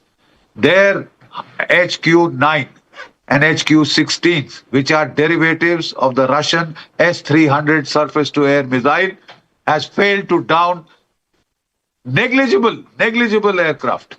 Negligible. The exact figure we'll know in a couple of days. But the Chinese Navy is much bigger. They have 425 vessels. We have 294. We are much bigger than Pakistan. There's no comparison. They have just 114. But we have only 2 aircraft carriers, Vikramaditya and Vikrant. We have destroyers, corvettes, frigates, submarines. No, I tell you, we have a blue water navy, but how do we compare to the Russians and Chinese in our navy capabilities, sir? I'm just trying to get the relative mix right in my mind. The Chinese Navy of more concern to us because the Russian Navy will be friendly. The Chinese Navy is the largest navy in the world in terms of number of warships, not necessarily capital warships. The USA has more. 11 aircraft carrier battle groups they have, to China's 3, they are going on to 6. We are also getting our 3rd aircraft carrier battle group is now under construction, right? We have 2 aircraft carrier battle groups. We have 18 conventional submarines. We have 3 nuclear submarines, right? We have 13 missile destroyers, 14 missile frigates. These are the capital battleships. We're not talking of offshore patrol vessels and corvettes and things like that, patrol boats, no. So in these sub-chiefs, we have this. The Chinese have 3 aircraft carrier battle groups. They are getting on to 2 more, which will be 5. They are still not there. But the problem with the Chinese Navy is, Arnab, they have got their Eastern Front, which is their primary threat and primary front. They have to deal with Taiwan, they have to deal with Japan, they have to deal with Philippines, and to cap it all, they have to deal with the United States of America. Okay? That Navy has got 11 carrier battle groups to China's 3. So, I mean, what resources can it divert towards you? And if it tries to divert resources towards you, they have to come via the Straits of Malacca, Tunga, Sunda, and those 3 straits in the Malaysian, archipelago, the group of islands. We keep a constant watch on them with our satellites, with our Boeing, maritime surveillance aircraft, and now with the Predators which are coming, right? They start coming through that narrow bottleneck, we'll blast the hell out of the Chinese Navy. It won't reach the Indian Ocean or the Bay of Bengal. I have a view that we are no longer dealing with a Pakistan border or a Pakistan LOC. It's a China border and China LOC. We are dealing with the China encirclement. We are not. We must stop separating. We must separate this, remove this notion in our own mind that somewhere we're dealing with the Pakistanis. Viewers, we are not dealing with the Pakistanis. We're dealing with China plus 1.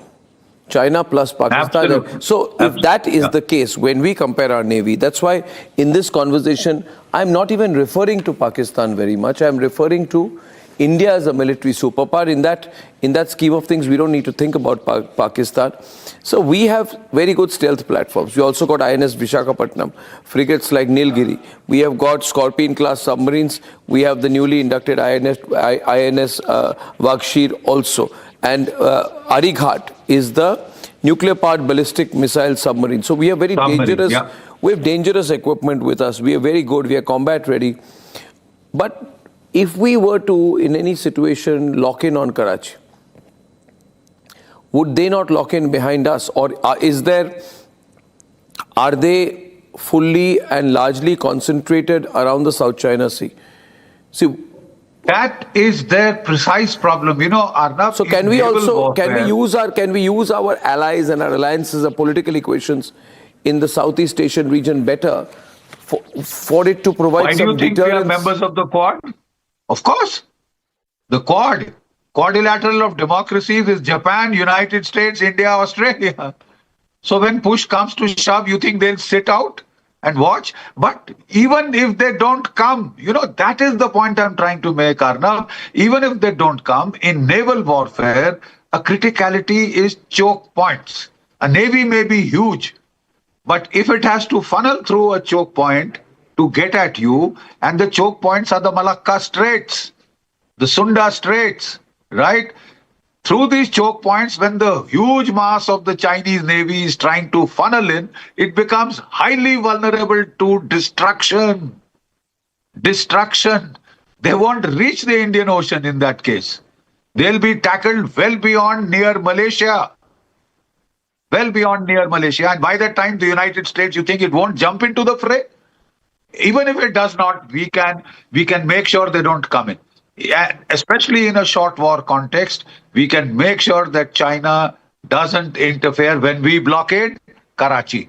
So that's what I keep saying, that the greatest relative superiority that we have over Pakistan is in terms of the Indian Navy, right? And the Indian Navy can apply pressure on the sea flank in a manner that could be decisive. You must apply your strengths against the enemy's weaknesses.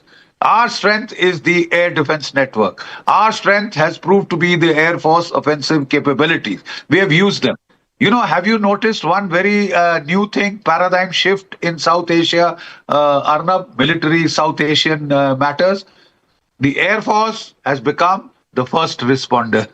So the Air Force is most combat ready. And when we discuss the military superpower equation, I now want to go into the Air Force. Again, the point would be we have some 2,000 aircrafts. So what we become is the fourth largest air force in the world in terms of number of aircraft. But then there's an argument also, we must look at the pros and the cons, that a lot of our air force is also a little outdated. We're still fighting the Mirages, some of which are 1969, 1971, 72, windage more than 50 years old. We have to replenish this pretty fast. We have potentially active situations in the future with China. So we've got Hashimara, we've got Northeast, we've got Jorhat, we've got the whole Assam sector. But we have our strengths and weaknesses on this. Now, how do you view our Air Force ability? Now, a Russian Air Force is very, very big, but they are... So to give you a sense of numbers, viewers, Russia would have some 3,700 fighter jets or aircraft. We would have about 2,000, right? The Chinese would have about 3,200. And they have the J-20 stealth, they have J-16, and they have got the transport planes. We have everything that we need. But I presume now to gain equality with, equal position with China or with at least a number of aircraft, we have to bring in about 500 planes very quickly, minimum, into our arsenal. That there's a strong case to be made for that. And if that means that we have to increase our defense budget from 2% to 3%, so be it. Absolutely, so be it. Long overdue. We can't keep becoming squeamish about how much money we are spending. As a nation, I think we should have a 40 to 50% jump in our defense budget going forward next year. This has explained that clearly to the world. We need to do that. Sir. You hit the nail on the head. All of us veterans were extremely worried that the sanctioned strength of the Indian Air Force is 42 squadrons. On ground, we have 31. So quantitatively, there's a huge shortfall. This was worked out considering a two-front war, China-Pakistan together. Right? China-Pakistan together. What we are facing is that China is helping. So it is a one reinforced front, Pakistan front, where the Chinese are behind the scenes, giving them their Duao satellite support, their missiles, their equipment, but they aren't putting boots on the ground. They're not getting in the fight directly, right? But definitely they are there in the shadows, in the background. The point to note, Arnab, is that the Chinese defense budget is 4 times ours. Ours is around $80 billion. They are, touching $300 billion. And that is the announced part of the budget. There are hidden budgets also. You have a 4-time gap in the budget, right? In terms of the fighter squadron strength, the Chinese have about 2,000 fighters, which are 4.5 generation equivalent. They've done away with all legacy fighters. When we mention 2,000 aircraft in the Indian inventory, that includes transports, helicopters, everything, right? So our fighters are around 700 to 800, right? Quite obviously, there is a shortfall, and that is what was worrying us veterans sick. That is why we were hollering for the Rafales. We were hollering that we must develop our AMCA soon. The Americans under Biden had stabbed us in the back on the Tejas. We were supposed to use our Tejas to replace all MiG-21. All that hadn't happened. That is why at the start of this conflict, we were a worried lot. A pretty worried lot. I'm now sharing this with you. But the simple fact is, thank God our indigenous scientists, they have technologically enhanced, with the Akash Tir, with our own navigation satellites, with the improvement in accuracy, both of offensive and defensive armaments that we have, they have given us a quantum jump that has been startling for the world to behold, right? But that still means that after this conflict is over, for God's sake, get your act together. Like you said, increase your defense budget. Increase the defense budget, less than 2% of the GDP, which includes my pension, by the way. Right? And we need to take it up at least to 3%. At least to 3%. We must. At least to 3%. We must be ready to do that. You know, if we take it up. The amazing thing is that because of this indigenous technological quantum jump, we have not only managed, we have done superlatively well. But we should have used this opportunity to kick Pakistan in, end this problem once and for all, splinter it into 5 micro-states, go for Baluchistan. We could have done that. It was a historic opportunity, which I think we have missed because of lack of total preparation. It will happen in the future. I think that another question which comes to my mind when we talk of whether we are a military superpower, I think the reason, I mean, you are saying that we are. I felt we became a military superpower, sir, on the night of 9th and 10th. Because what we did that day is that we struck 11 air bases of a nuclear-armed country in a single operation, destroying 20 to 25% of their air force assets. And people are now saying that we've hit a nuclear site, I mean, nuclear arsenal. That shows that we have ourselves crossed the nuclear red line. We don't care anymore. I mean, like, you know, whether this is going to be a nuclear red line or not, if they are hiding their nuclear assets somewhere, as our Air Force said, our job is to hit, not to count the body bags. But this is a level of response which is being noticed everywhere around the world. The whole global media, global think tanks, the strategic community globally in universities have all seen that here is an army which can strike a nuclear-armed nation's air bases and quietly wait to see what response they can have. So somewhere this becomes a precedent for the future. Regardless of what political leadership is there in the country, we have become a country that has, I would say, beyond Israeli ability to take a decision to hurt the enemy. This has not been seen before, so it's not just numbers, General Bakshi. It's also intent, political thinking, morale, and what I would call a militaristic attitude among the people. How do people get a militaristic mindset? Is when they see their nation in motion. If this country is going to see in 2025 that Pakistan is hitting us right, left and center, carrying out terrorist attacks, and we have this Gandhian philosophy that an eye for an eye and a tooth for a tooth will make the whole world blind and toothless. But it also is the case that if you are slapped on one cheek and you think that it is very nice to be slapped on the other cheek, and that grand gesture of yours will be appreciated by a jihadi Pakistan, it's not going to be the case. So somewhere, I really think, General Bakshi, this hit that we did, the last one, you know, Sargodha you mentioned, sir, Rawalpindi, Chaklala, this somewhere hurt them, the Pakistanis, and not Pakistanis alone. This has gone to China, that this country, India, is a damn care nation. You hit it, so the Chinese will notice it, the Russians will notice it. And all of this was happening when Putin and Xi Jinping were busy witnessing the parade. So the message we have sent to Russia is that your friend Erdogan is hitting us. You know, Putin and Erdogan walking hand in hand, images I will never forget. I think military superpower begins on the premise कि आपके साथ कोई नहीं है, आप अकेले हैं. There's nobody to stand with you. You fend for yourself. Today we've told Erdogan, Putin, Xi Jinping and Trump that we will do what we want to do. If you're with us, great. If you're not with us, too bad. So that also makes us a military superpower. Do you agree with this assessment? So we are not a passive nation anymore. We are not a passive nation anymore. Absolutely. Arnab, let me put one thing in perspective for you. For long, Israel and the United States have been wanting to hit the Iranian nuclear capability.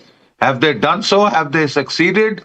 If what has happened, you know, at the Sargodha Air Base, Chaklala Air Base, Rawalpindi, between Rawalpindi and Islamabad, you know, there is nuclear radiation there.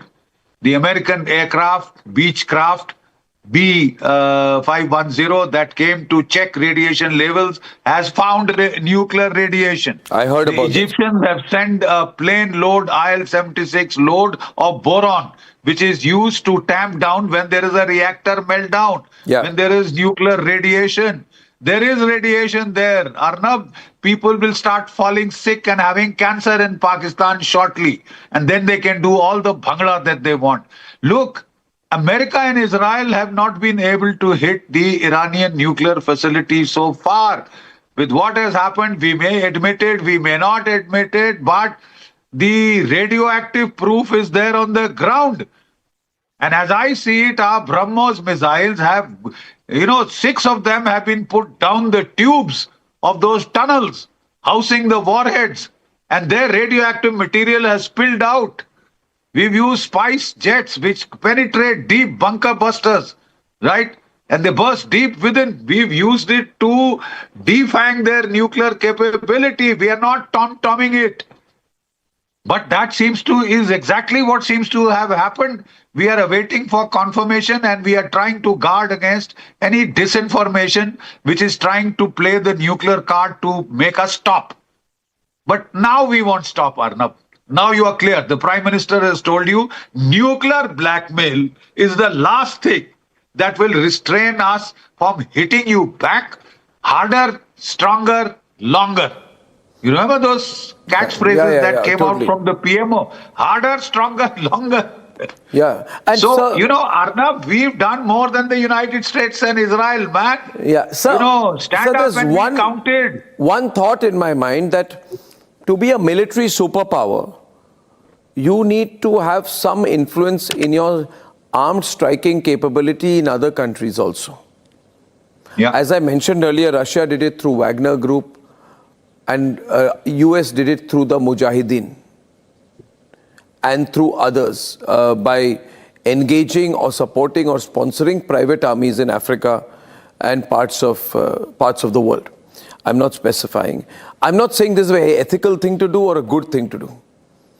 But, in national interest, since you said we're a larger economy too, should we build some proxy abilities too, more actively, so that we can use that as leverage in other parts of the world against our enemies or potential enemies? Arnab, in the covert category, you have what is called in the American context the Rangers, their Delta Force, and then you have the Green Berets. It is the Green Berets which are the equivalents of the Wagner Group, though, they use insurgent groups. Private armies, basically what General Bakshi and I are talking about right now are private armies.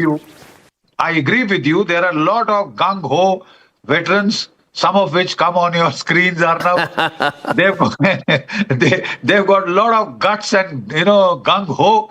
So these boys, we can easily create a Wagner-style group. And I think it's about time that we did so. Covert intervention capabilities are the need of the hour.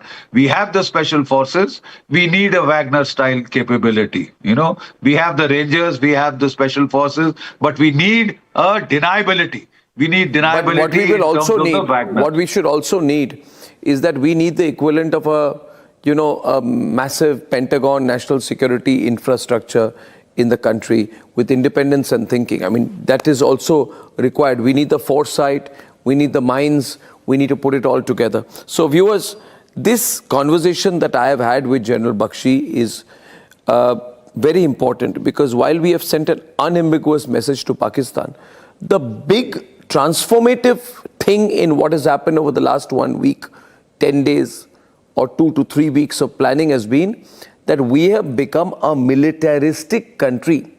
We are a democracy, but we need a militaristic mindset. Now that's a state of mind that we are in. There is no point being a passive country that idolizes Gandhi in everything to do with military matters. Gandhi was not a military genius. So the application of a Gandhian philosophy in all aspects of life can prove to have a negative aspect. There are things about Gandhi which must be appreciated, but the army is not about a Gandhian mindset. Gandhi was not a field marshal, and Gandhi would have not won a war.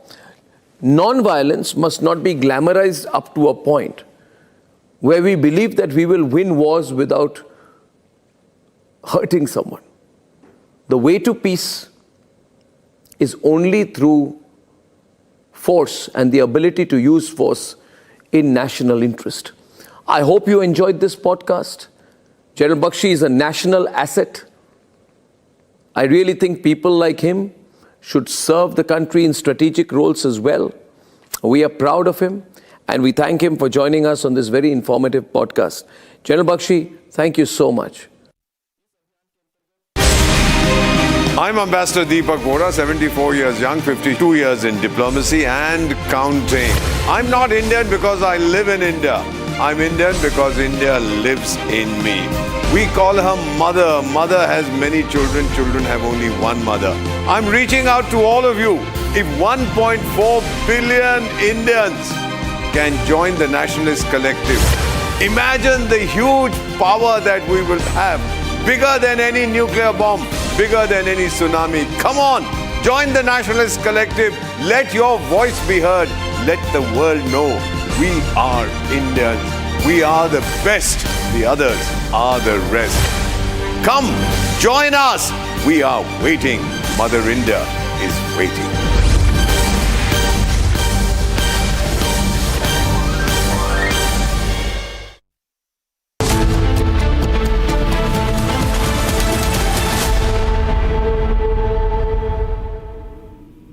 Good evening. Welcome to Republic TV. I'm Rhythm and our top focus. The Federation of Western India Cine employs the apex body that's representing jobs for workers, technicians, artists in the Indian media and industry strongly urge all Indian film producers to reconsider choosing Turkey as a shooting destination in light of its growing support towards Pakistan on matters that deeply concern India's national interests. It's the Cine body that's asking Bollywood now to put the nation first. It's about time that Bollywood started coming out and understanding the deep importance this is needed to be given.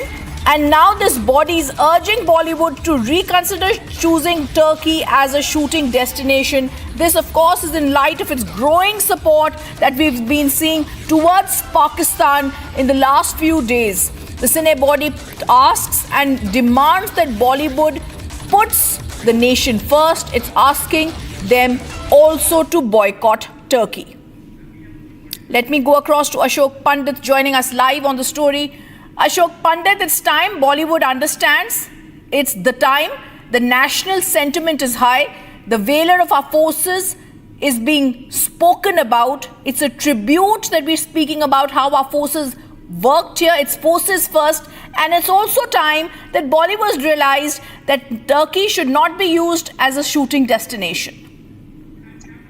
Well, Bollywood, our Indian film industry and entertainment industry has always stood by the country, and we today, the Federation of Western India Cine Employees, which is a body of nearly 35 crafts, which is responsible for the industry to function, has issued an appeal to everybody, every technician, every actor, every person of the industry to boycott Turkey if they're thinking or planning to go and shoot there. You know, our industry has been responsible for promoting Turkey as far as locations are concerned. And it has really contributed a lot as far as the tourism of Turkey is concerned, Azerbaijan, that entire area is concerned. Now that it has stood against our country, it has supported and it has stood by a terror nation, a rogue nation called Pakistan. We, from the entertainment industry, it's not only the film industry, it's also television industry, everybody is our member. We have issued this appeal to all the bodies, other bodies, all the industry people, and they're all our members. Everybody is part of our body. 35 crafts means we have nearly 3.5 to 4 lakh workers and technicians who are part of our federation. So definitely, when we issue the federation issues an appeal, nobody denies it. It's not possible because they are all our members. And moreover, we have issued an appeal. It's the country, India belongs to everyone, every technician, every person. And let me tell you, let me clear this doubt in everybody's mind. You know, that our industry is not reactive. Our industry doesn't react. Our industry doesn't. But let me tell you, we are all emotional people. We stand by our country. We have always stood by our country. We have made best possible films as a tribute to our security forces. So when the body, when an association responds to such a calamity, every member, every part of the industry is a part of this appeal. So you know, it is a request. It's not a request. It's an appeal. Decision has been taken by Federation that we will see to it that nobody goes to Turkey and shoots there or tries to use that country as their shooting location. And I'm sure the entire industry is going to respond. In fact, I got a call from IMPA, which is one of the biggest producer bodies. Abhay Sinha, the president, called me up and he said, Ashokji, let's go ahead. Let IMPA also supports you. It stands by the Federation, and we are all part of this boycott call. Even Western India's WIFPA, another producers body, which also has a lot of producer members there, they also, the secretary called me up, Dharam Mehra and Sangram, and they said that we are all with you. Let the entire industry give this impression, this message across the border and to the entire world that the film and television industry, the entire industry stands by our country. Yes, because yes. for us, also the nation comes first. Nothing is more important. And you know, the nation comes first, Ashok Pandit, also because Turkey and the person leading it right now has clearly and supported Pakistan. They also, we remember, the Turkish drones in large numbers were sent to attack India by Pakistan. There is more breaking news coming in, Ashok Pandit. I just want you to stay with us. There's breaking news coming in, and this time it's coming from Make My Trip. That is an organization that books all these tickets, and it has reported a sharp decline in travel interest to Azerbaijan and Turkey, with bookings dropping by 60%, cancellations rising by 250% over the past week. In a statement, the company expressed solidarity with the nation and respect for the armed forces, advising against all non-essential travel to these countries. As part of this stance, Make My Trip is also discontinued all promotions, all offers that were related to Azerbaijan and Turkey on its platform. These are the big news details that are coming in because it's a Ban Turkey campaign that has taken shape in India after Turkish leader Tayyip Erdogan had openly supported Pakistan as it continued to attack India with missiles, drones and fighter planes. Moreover, Pakistan also used Turkish drones in large numbers to attack India. We also remember that statement that had come in from the minister, from Erdogan, when he said Turkey took a very clear stance on missile strikes targeting Pakistan. He further declared open support for the brotherly people of Pakistan. Well, our answer to Erdogan and Turkey is from the very brotherly people of India that we choose to ban tourism to your country. We choose to not visit there, and we certainly choose to show you what India can do when it comes together. As you're seeing, just one platform, Make My Trip, shows 60% drop in any sort of tourist bookings to Turkey and cancellations rising by 250%. I am also going to try and go across to Pranav live to get us a sense of how badly Turkey is going to be hit here, because we're also going to go across and move on this story to the other big news that's coming up right at this time.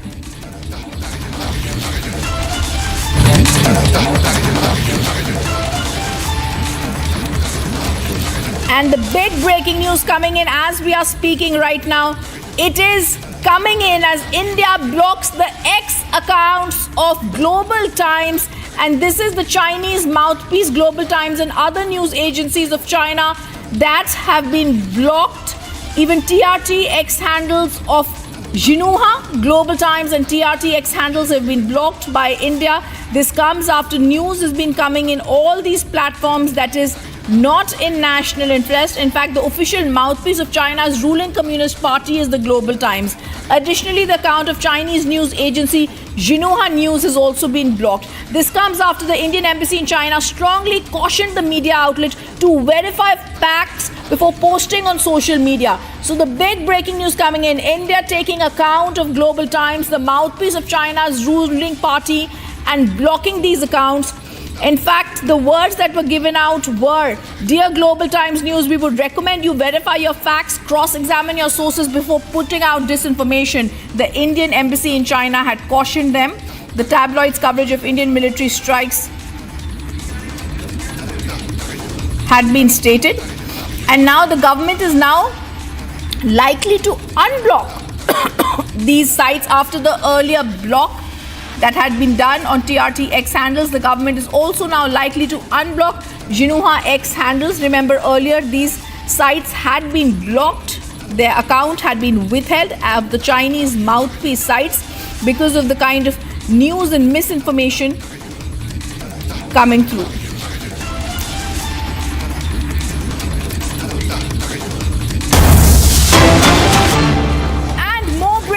Coming in, Ease My Trip has suspended all bookings for Turkey. Cox & King has also suspended all bookings for Turkey. We had earlier told you that Turkey is having a Ban Turkey campaign. India's boycott Turkey movement is taking place. This unofficial movement to boycott Turkey picked up pace in India, with all parties in tourism, hospitality sectors taking the lead.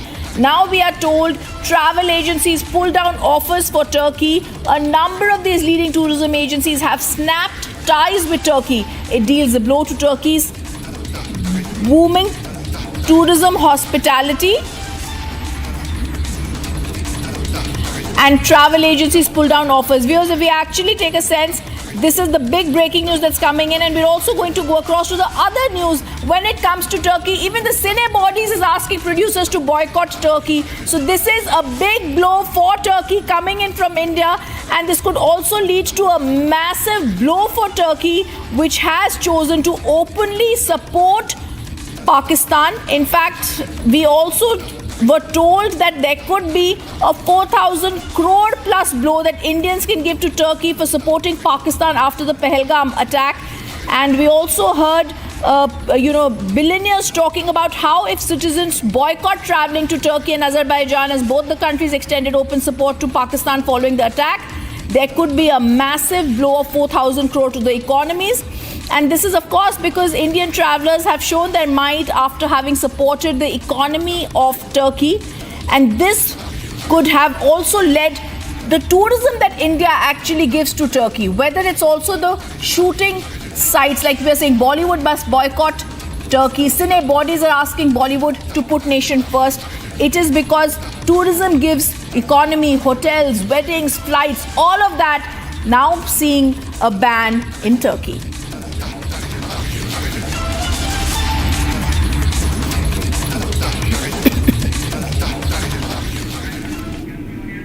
This is time for Forces First, viewers. From Lucknow to Dehradun, all the way to Bhubaneswar, India rose in tricolour pride today. Chief ministers across states have led massive Tiranga Yatras, echoing the spirit of unity, valour and vengeance. As the nation celebrates the triumph of Operation Sindoor, a new message roars across the heartland: India will not bend, India will not break.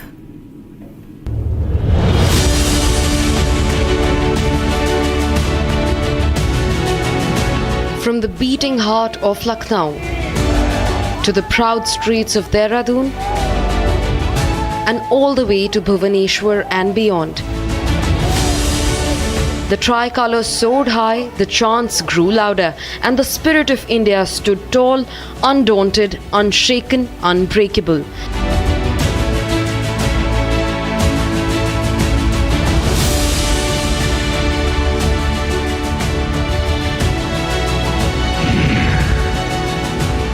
In Lucknow, Uttar Pradesh Chief Minister Yogi Adityanath led with fire in his voice and the Tiranga in his hand, a warrior of words warning enemies, igniting patriots.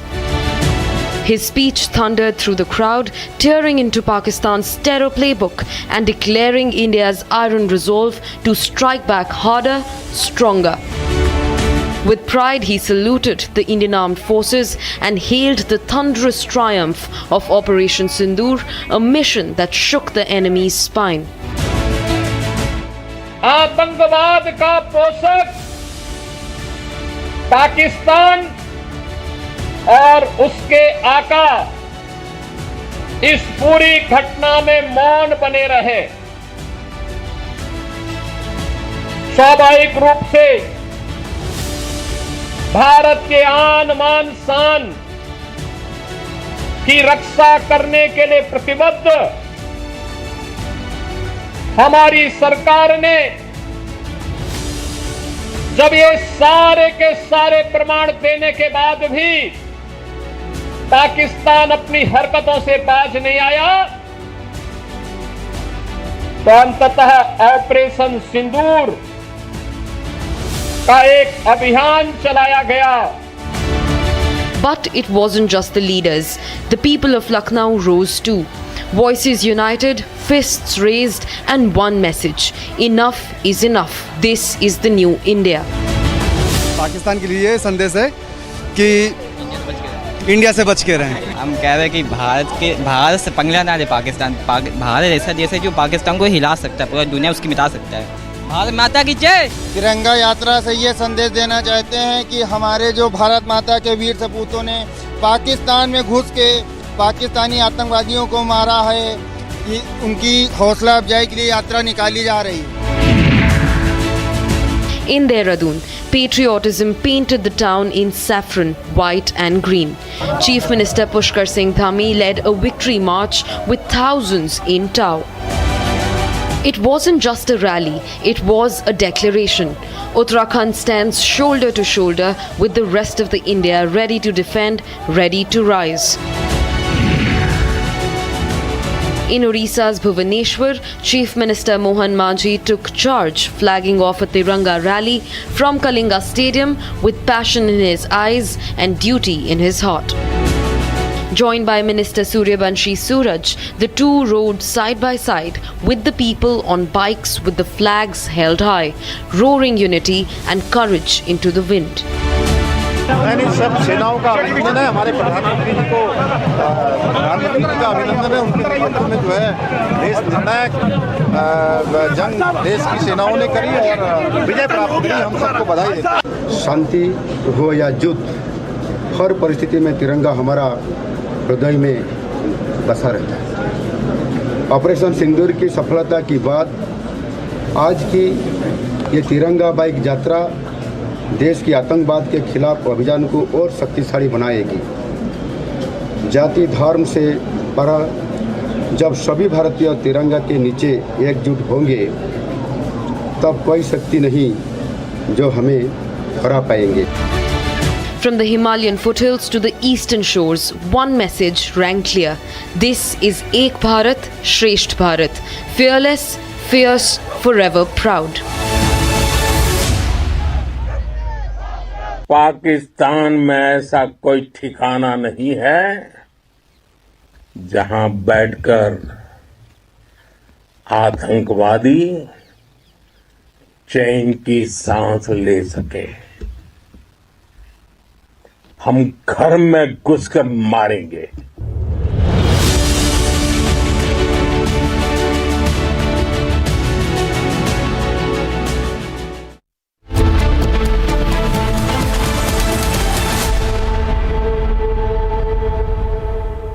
MDH की हल्दी मिर्ची धनिया करे कमाल, ये रंग दे, ये खुशबू दे, ये तीखा, ये कम पड़े, क्या निराला MDH masala.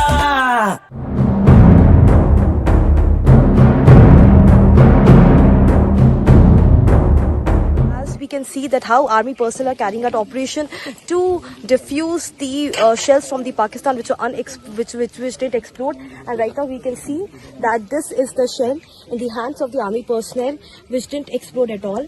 And to find out this, the entire area, the area under which this shell was found was digged by the army personnel.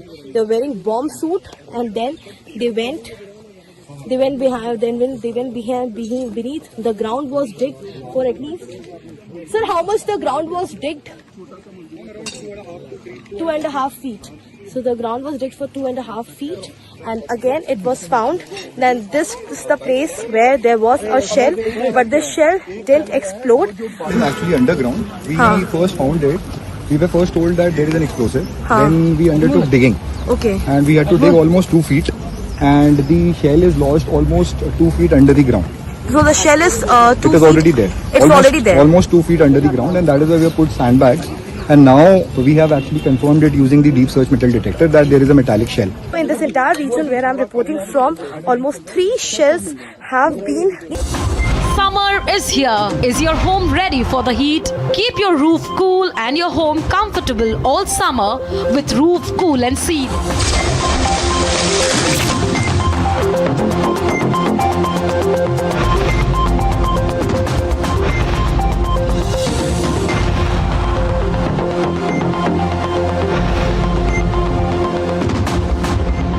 पसीना मत बहाओ, Berger roof cool and seal लगाओ।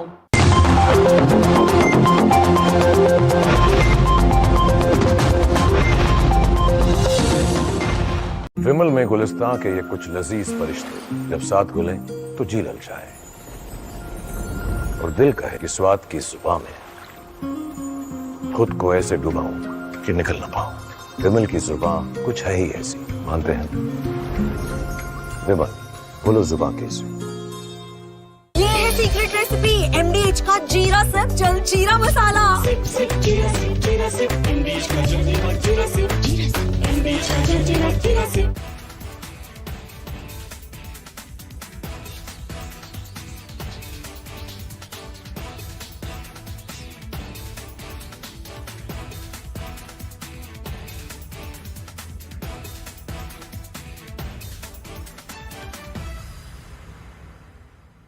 BrahMos is a most potent weapon in the inventory of Indian Armed Forces. We have made a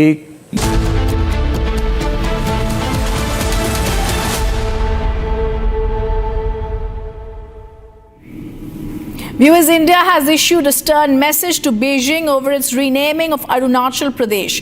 The MEA has called China's claims preposterous while warning China to stop its territorial fantasies.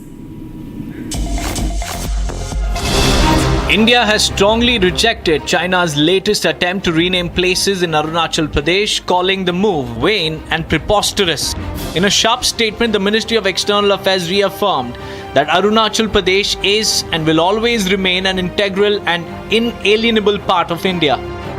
The MEA accused Beijing of indulging in absurd territorial propaganda, asserting that creative naming exercises have no bearing on ground realities. India's response comes after China released a list of new names for locations within Arunachal Pradesh, a tactic it has used repeatedly to assert unfounded claims. New Delhi maintains that such symbolic actions by China will not change the historical and legal truth of Indian sovereignty over the state. The firm pushback reinforces India's consistent stance on territorial integrity and sends a clear message to Beijing that Arunachal Pradesh is not up for debate.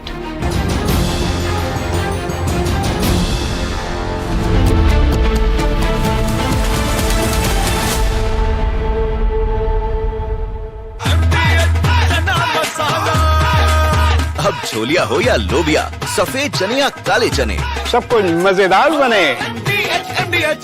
The last time around, we had a talk between the DGMOs. DGMO went back to the government. Government said, okay, have a ceasefire. So we said, okay, the government has agreed. Let there be a pause in the firing. Let there be a pause in hostile intrusions across the LC/IB. And that was agreed to. Then the Ministry of External Affairs said, okay, go ahead and do it. They accepted the so-called ceasefire/pause and ops, right? Within half an hour, Pakistan started exactly this pattern of activity. Drones, not very lethal, not very distinct, but they went from Avantipur down to the Ran of Kutch because they think it's a very cozy form of war, doesn't harm General Asim Munir very much and or his generals very much. So good. And I understand in the discussions when it was debated whether we should accept the ceasefire or not, the army, the 3 service chiefs had said, I think if I have understood it correctly, they said we should go on, give more of the same. Summer is here. Is your home ready for the heat? Keep your roof cool and your home comfortable all summer with Roof Cool and Seal.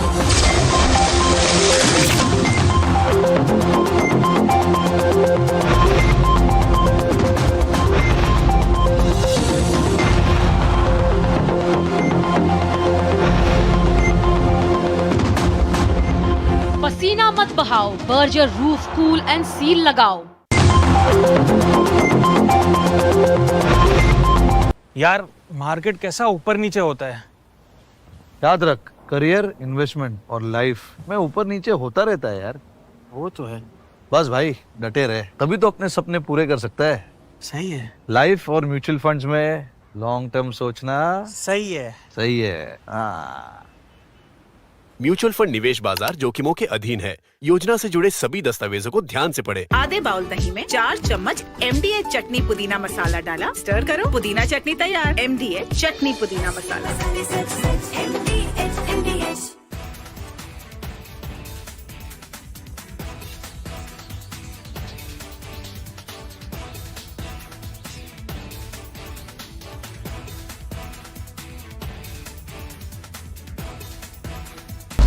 Images come before my eyes, and in my own career, these images have influenced me, and I'm sure in your lives as citizens, these images have haunted you as well. I was very young when the Mumbai terror attacks happened, but I was old enough to read about it. I could sense the anger, but the problem was the anger was not channelized. The idea is simple of all these terrorists: kill one, frighten 10,000. That's the principle of terrorists. But what if 10,000 are responded to by 10 million? What if there is a group of Indians so loud, so passionate, who have so much belief in the country, that their collective voice is a roar that everyone, including political parties, have to respond to? That is the principal reason, the only reason driving me to launch the Nationalist Collective once again. And I'm calling upon all nationalist Indians to have the faith in the Republic Media Network, to have the faith in me to bring together the Nationalist Collective.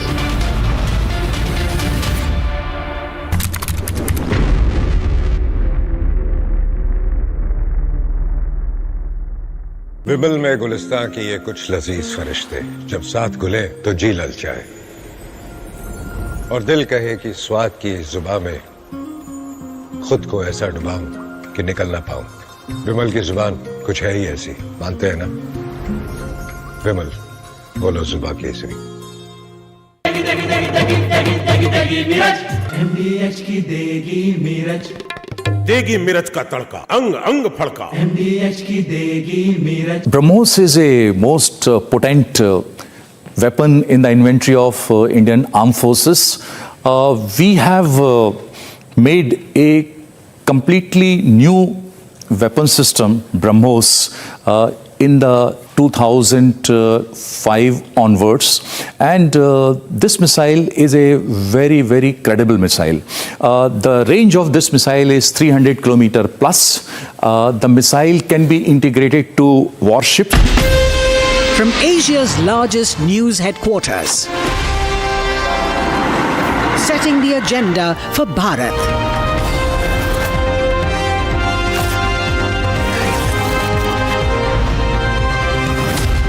You're watching Republic.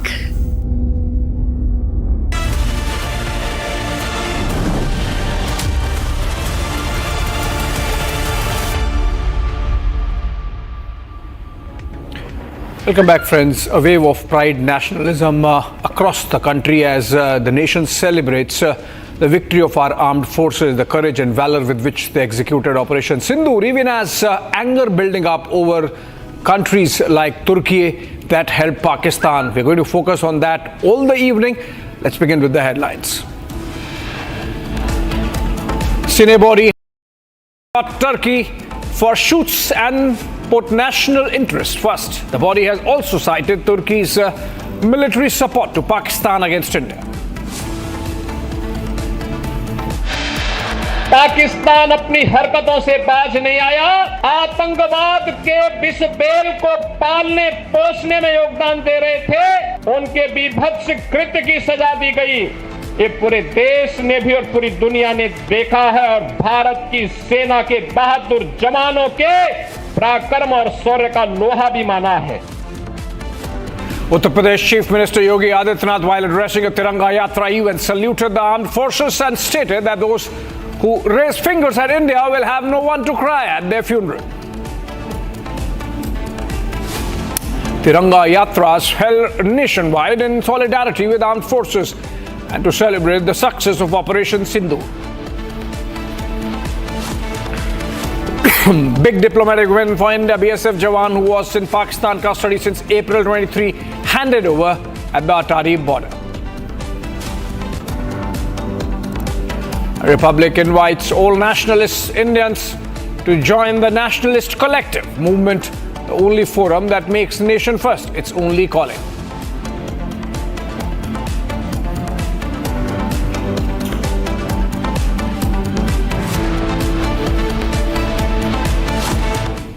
All right, friends, Tiranga Yatra is happening across the country with the citizens coming out and participating in that show of pride and national strength. And these are pictures coming in from Arunachal Pradesh. There's Tiranga Yatra that happened far and wide.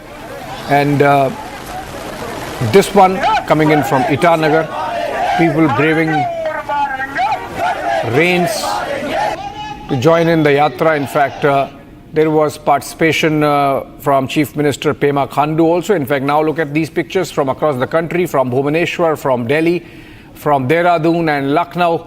In the Lucknow Tiranga Yatra, we had Chief Minister Yogi Adityanath also participating, and essentially a vibrant display of patriotism, mainly led by the BJP, but in other cases by other organizations, social service organizations, nationalist organizations, essentially a reflection of the sentiment on the ground, which is that our forces have, through Operation Sindoor, inflicted serious costs on Pakistan, have decimated the terror targets. More pictures now from the same places. Ahmedabad also Panchkula, and in Chandigarh, in Haryana, and these you can see Chief Minister Saini of Haryana there, and similarly we have seen Yogi Adityanath from Lucknow, and other states similarly had their respective chief ministers coming out and participating. Pushkar Singh Dhami there in Dehradun, Majhi in Bhubaneswar.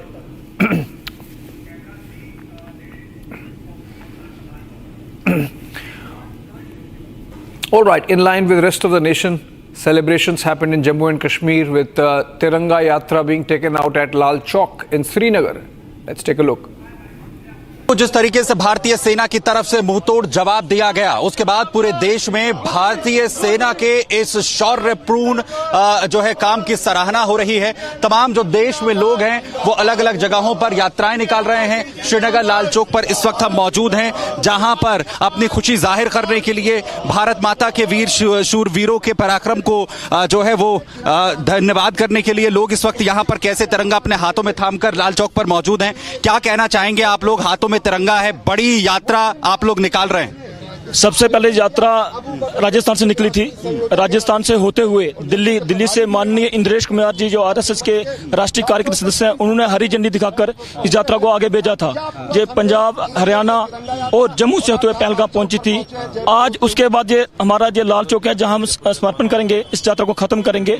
इस यात्रा का जो नाम दिया वो भारत यात्रा, भारतीय सैनिकों का जो धन्यवाद करने के लिए। जिस तरह पहलगाम दुर्घटना के बाद, जो दरिंदगी के बाद भारतीय सेना ने पाकिस्तान को जवाब दिया है, ये भारतीय सेना के जीत के लिए हमारा अब यही कहना है, इसको सिर्फ राजनीतिकरण न किया जाए। ये भारतीय जनता पार्टी की जीत नहीं है, ये भारत सरकार की जीत है। ये भारत सरकार की जीत है, भारतीय सैनिकों की जीत है। आज हम पूरे देश में देख रहे हैं, कि जो जोश है वो लोगों का हाई नजर आ रहा है। कैसा लगा भारत की सेना ने जिस तरीके से जवाब दिया पाकिस्तान? देखिए, पाकिस्तान की जो ये नापाक हरकत थी, पहलगाम करा के यहाँ पे हिंदुस्तान के अंदर हिंदू मुस्लिम करवाना चाहते थे, लेकिन उनको ये मालूम नहीं था कि ये हिंदू मुसलमान सिख ईसाई सब यहाँ पर एक भाई भाई की तरह रहते हैं। और उनको उनकी हरकत का हमारी बेटियों ने, कर्नल सोफिया ने और व्योमिका सिंह ने उनको वो मुंह तोड़ जवाब दिया है जो सिंदूर मिटाने की उन्होंने कोशिश करी थी। उसी ऑपरेशन सिंदूर को हमारी बेटियों ने घर में जाकर पूरा करा है। हम उनको बहुत बधाई देते हैं और उनके हौसला अफजाई के लिए हम राजस्थान से दिल्ली होते हुए, हरियाणा होते हुए, पंजाब और जम्मू होते हुए आज कश्मीर के लाल चौक में हम अपनी यात्रा को खत्म करते हैं। और हम यही करते हैं कि जो है प्यार मोहब्बत बना रहे। हमारी देश की सेना जिंदाबाद है, जिंदाबाद रहेगी, जिंदाबाद। आज यहाँ से जब लाल चौक पर आप लोग खड़े हैं, एक बड़ा मैसेज जाएगा पाकिस्तान को, एक बार फिर से जो शौर्य हमारी सेना ने जो है वो दिखाया है। ये जवाब पाकिस्तान को नहीं है, पूरे विश्व को है। जो उनका साथ दे रहे थे उनको भी जवाब है, मुंह तोड़ जवाब है। क्योंकि अब कोई बात होगी, वो हमारे प्रधानमंत्री जी ने बोला है, पाकिस्तान ऑक्युपाइड जम्मू कश्मीर पे होगी।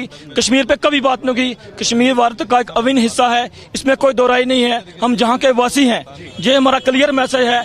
जितनी जल्द हो सके, हमारी भारतीय सेना ने बोल दिया है, पाकिस्तान ऑक्युपाइड कश्मीर, पाकिस्तान को अब खाली कर देना चाहिए। वो समय आ चुका है, पीओके की बारी आ चुकी है। जी और भारतीय सेना ने जो प्रक्रम दिखाया है, इसको देखते हुए हमें लगता है कि कोई मुश्किल बात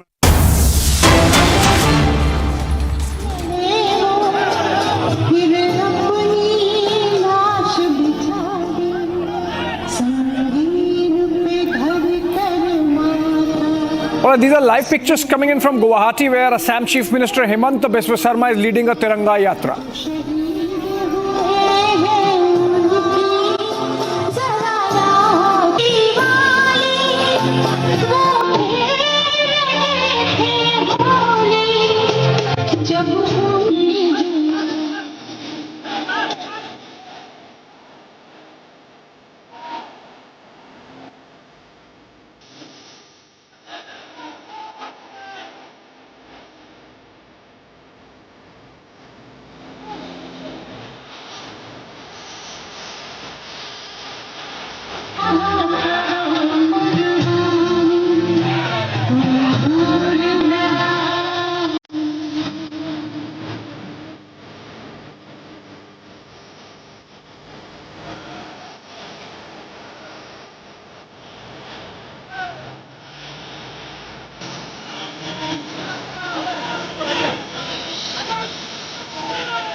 All right, more pictures coming in. Tiranga Yatras happening, rallies happening across the country.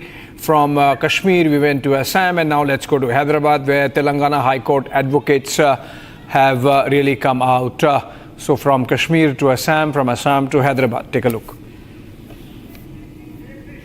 Well, amid the ongoing situation between India and Pakistan. Well, now we see that how the Indian Armed Forces had carried out Operation Sindoor after the Pahalgam terror attack, and now we see that there is a Tiranga solidarity rally which is being held here in Hyderabad by the Telangana High Court advocates, and also expressing their solidarity with the Indian Armed Forces and for carrying out the successful Operation Sindoor here, where we see that the advocates here are congratulating, thanking the Indian Armed Forces for carrying such a huge operation. And not only that, we'll just try and get a word from So आप क्या कहना चाहेंगे? Rally निकाल रहे हैं। नहीं, ये तो श्रद्धांजलि है। जो भी हुआ है ऑपरेशन सिंदूर में, जो भी हस्बैंड्स खोए हुए हैं उनके लिए श्रद्धांजलि व्यक्त करने के लिए हम लोग यहाँ पे आए हैं, सपोर्ट करने के लिए पूरी तेलंगाना हाई कोर्ट एडवोकेट्स यहाँ पे आए हैं। ये बहुत बड़ा रैली है और हम जो भी हिंदुस्तान गवर्नमेंट जो भी कदम उठाए है वो बहुत बड़ी कदम है। और आप सब लोगों को मालूम है जो भी टेररिस्ट कंट्री है वर्ल्ड में बोले तो पाकिस्तान है बोल के आज प्रूव हो गया, और उसी के हिसाब से मुंह तोड़ जवाब दिया गया है।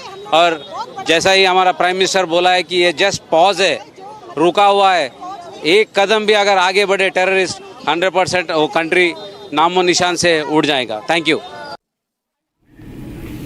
Well, that's the positive nationalist sentiment coming out. Also anger. The manner in which Turkey, for example, helped Pakistan with drones and in its propaganda. People are coming out from across the country from various professions and asking why should we in any manner economically engage with that West Asian country. The Federation of Western India Cine Employees, for example, the apex body representing 36 crafts of workers, technicians and artists in the Indian media and entertainment industry, is strongly urged all Indian film producers to reconsider choosing Turkey as a shooting destination in the light of its growing support towards Pakistan on matters that deeply concern India's national interest. In fact, this cine body from Bollywood is not the only one. They are doing it in their domain.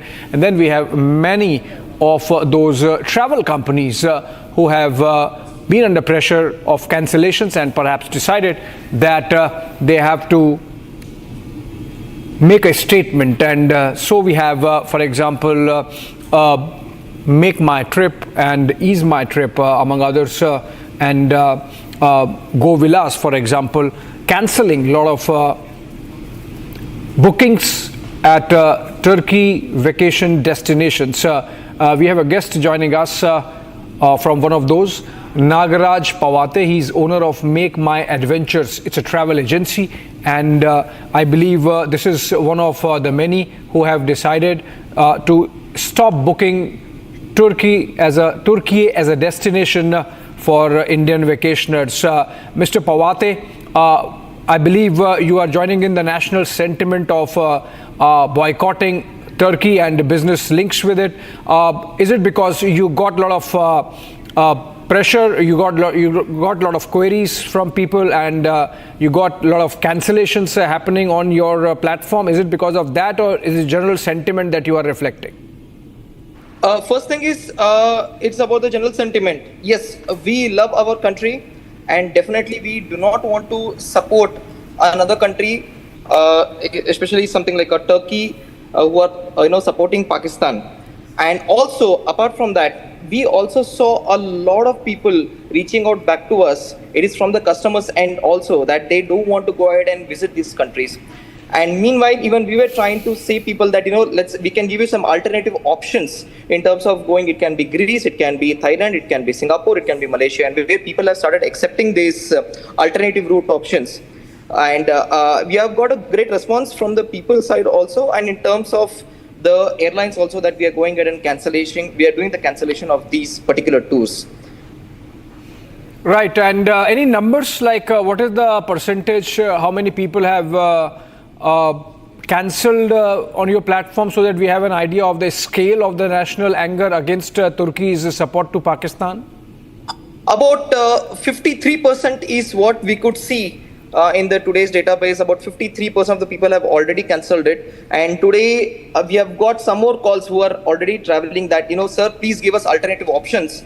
And my team is already working on that to give them better options to go around the world. Okay, and are people clear that they are not going to do it for a while, or is just a one-off thing in the heat of the moment and the prevailing sentiment?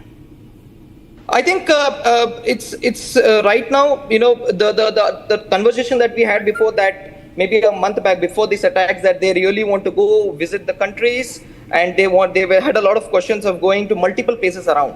But after this particular incident, and after we are seeing these countries supporting Pakistan, they have come back and said that we don't want to go at all. And people who have not yet changed their mind, we are trying to reach back to them and give them the real clarity that these are the things, and we should also join this boycott Turkey, boycott these particular places. And people I'm sure down the line in this week we should have 100% cancellations to all these customers who are planning to who have booked their travel to these destinations. And Mr. Pawate, are you hearing back from Turkey in any manner? Are they scared? Are they concerned? Are they calling you back to say, okay, fine, please do something about this? Are we starting to economically hurt them?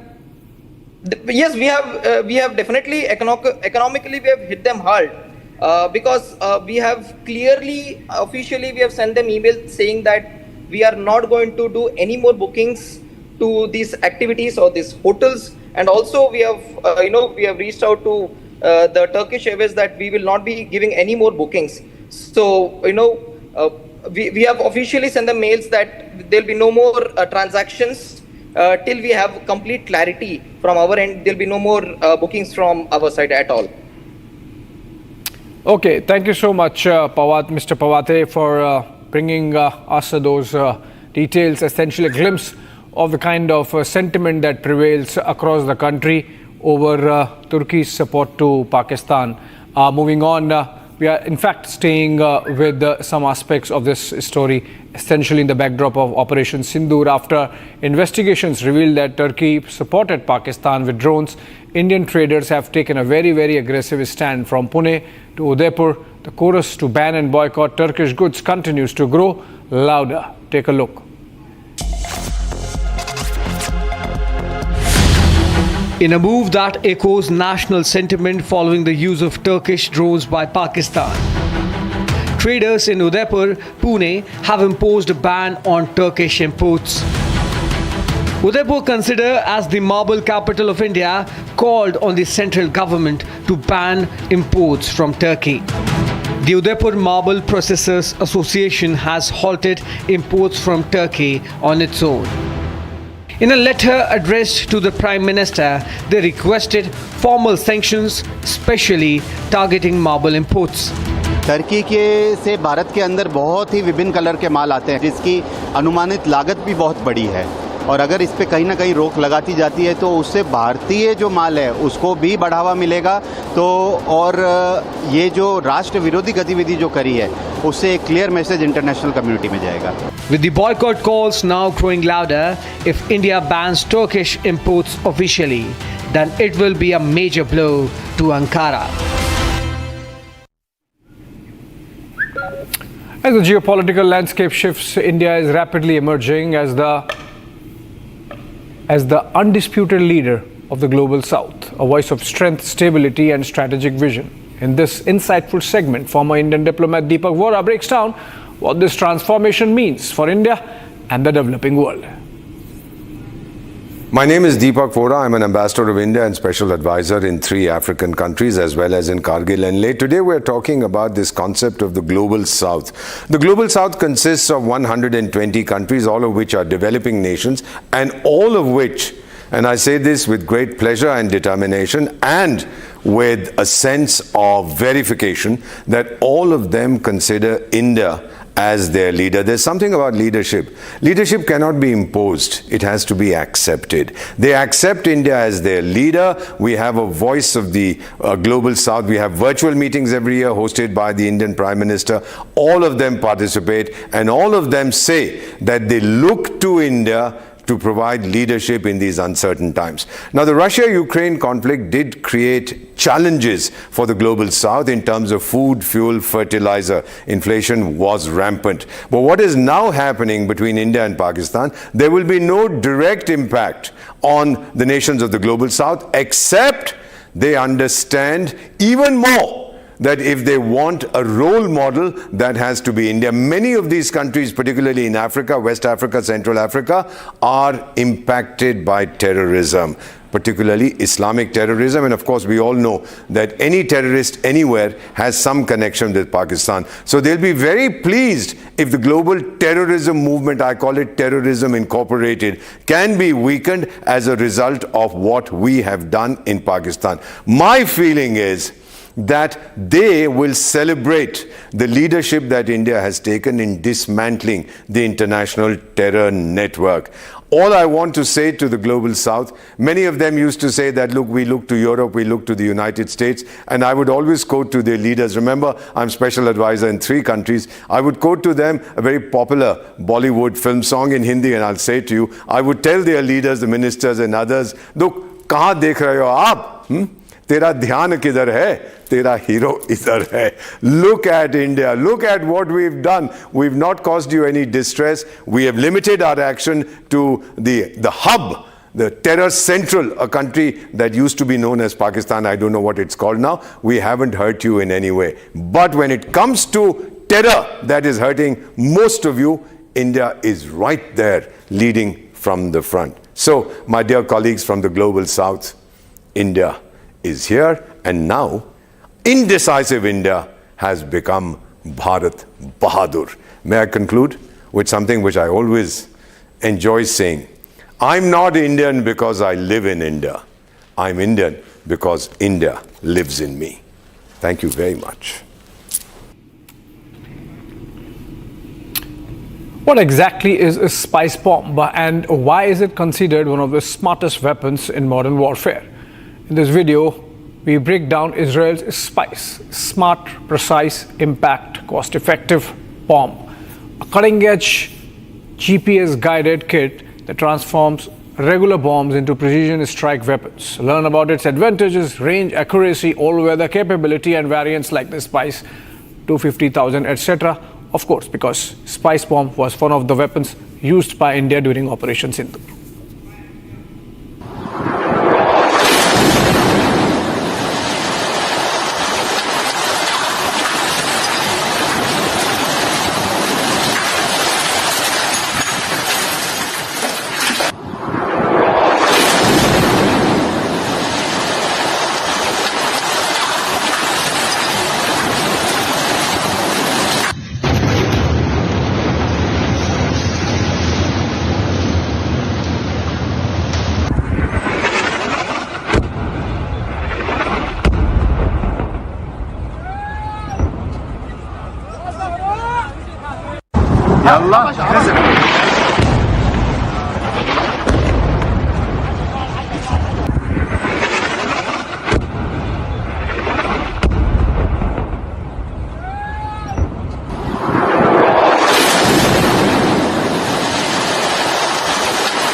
All right, Uttar Pradesh Chief Minister Yogi Adityanath, while addressing a Tiranga Yatra event, saluted the armed forces and stated that those who raise fingers at India will have no one to cry at their funeral. Coming up on the other side.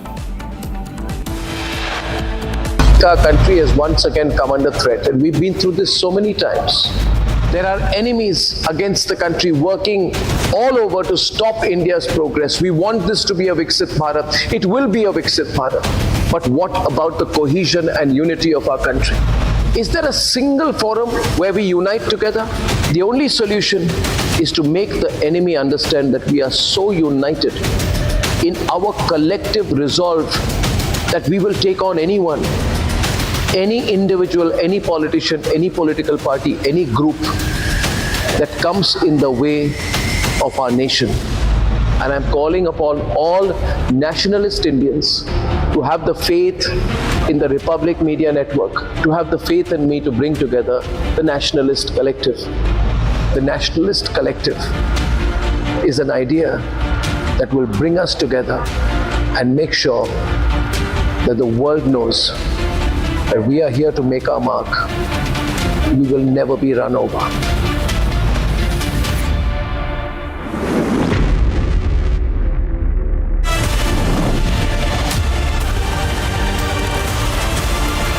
Hi, this is Chef Ranveer Brar. Guarantee you brilliance on behalf of IIHM.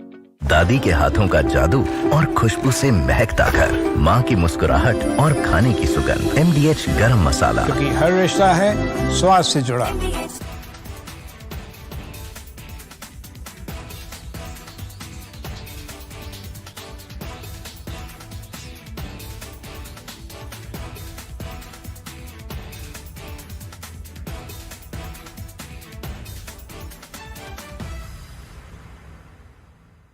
The last time around, we had a talk between the DGMOs. DGMO went back to the government. Government said, okay, have a ceasefire. So we said, okay, the government has agreed. Let there be a pause in the firing. Let there be a pause in hostile intrusions across the LC/IB. And that was agreed to. Then the Ministry of External Affairs said, okay, go ahead and do it. They accepted the so-called ceasefire/pause and ops, right? Within half an hour, Pakistan started exactly this pattern of activity. Drones, not very lethal, not very distinct, but they went from Avantipur down to the Ran of Kutch because they think it's a very cozy form of war, doesn't harm General Asim Munir very much and or his generals very much. So good. And I understand in the discussions when it was debated whether we should... I'm Ambassador Deepak Vora, 74 years young, 52 years in diplomacy and counting. I'm not Indian because I live in India. I'm Indian because India lives in me. We call her mother. Mother has many children. Children have only one mother. I'm reaching out to all of you. If 1.4 billion Indians can join the Nationalist Collective, imagine the huge power that we will have, bigger than any nuclear bomb, bigger than any tsunami. Come on, join the Nationalist Collective. Let your voice be heard. Let the world know we are Indians. We are the best. The others are the rest. Come, join us. We are waiting. Mother India is waiting.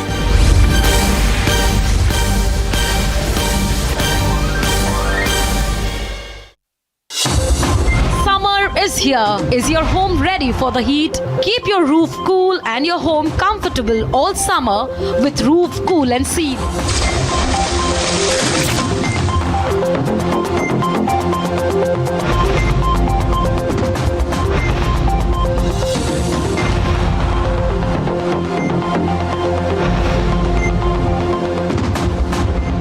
पसीना मत बहाओ, Berger roof cool and seal लगाओ।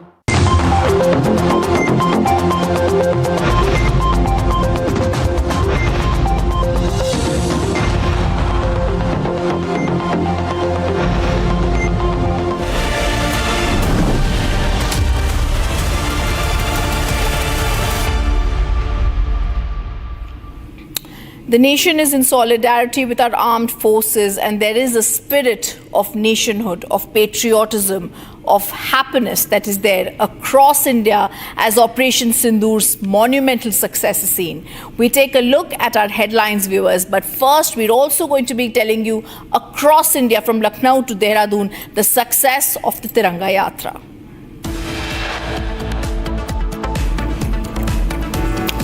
Cine body has asked Bollywood to boycott Turkey for shoots and put national interest first. The bodies also cited Turkey's military support to Pakistan against India.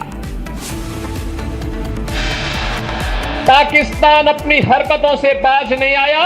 आतंकवाद के विष bell को पालने पोषने में योगदान दे रहे थे, उनके बीभत्स कृत्य की सजा दी गई। ये पूरे देश ने भी और पूरी दुनिया ने देखा है और भारत की सेना के बहादुर जवानों के पराक्रम और शौर्य का लोहा भी माना है। Uttar Pradesh Chief Minister Yogi Adityanath, while addressing a Tiranga Yatra event, saluted the armed forces and stated that those who raise fingers at India will have no one to cry at their funeral. Tiranga Yatras held nationwide in solidarity with armed forces and to celebrate the success of Operation Sindoor. Big diplomatic win for India. BSF Jawan, who was in Pakistan custody since 23rd April, handed over at the Attari border. And Republic invites all nationalist Indians join the nationalist collective movement. It's the only forum that makes nation first its only calling.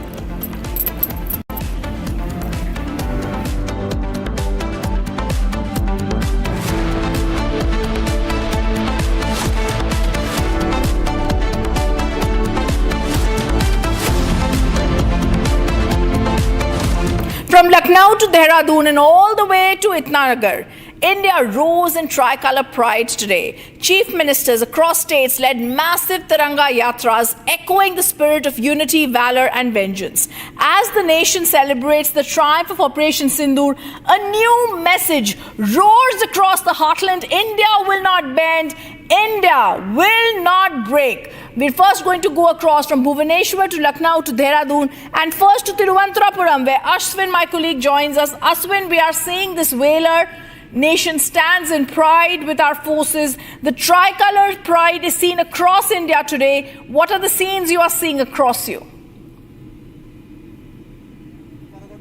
The scene is absolutely spellbinding. I'm reporting from the southernmost capital of the country, and the valor of the people of the country is displayed over here. In fact, what we see over here is a rally that has been led by the ex-servicemen. Large number of ex-servicemen have come forward to take part in this rally to show the world that the success of Operation Sindoor. We are joined by many of the very elite members who are joined. So, sir, what is the message that you want to put across to the people of the country from Thiruvananthapuram and the viewers of Republic? I want to say that India is not to be taken for granted. India is a power to reckon with, and it is emerging as a superpower. It has been demonstrated by India how it will react if it is attacked. And we have... Pakistan has always lost a war against India. This is yet another... Pakistan is equivalent to a state in India. It cannot show. It is not a nation to be compared with India.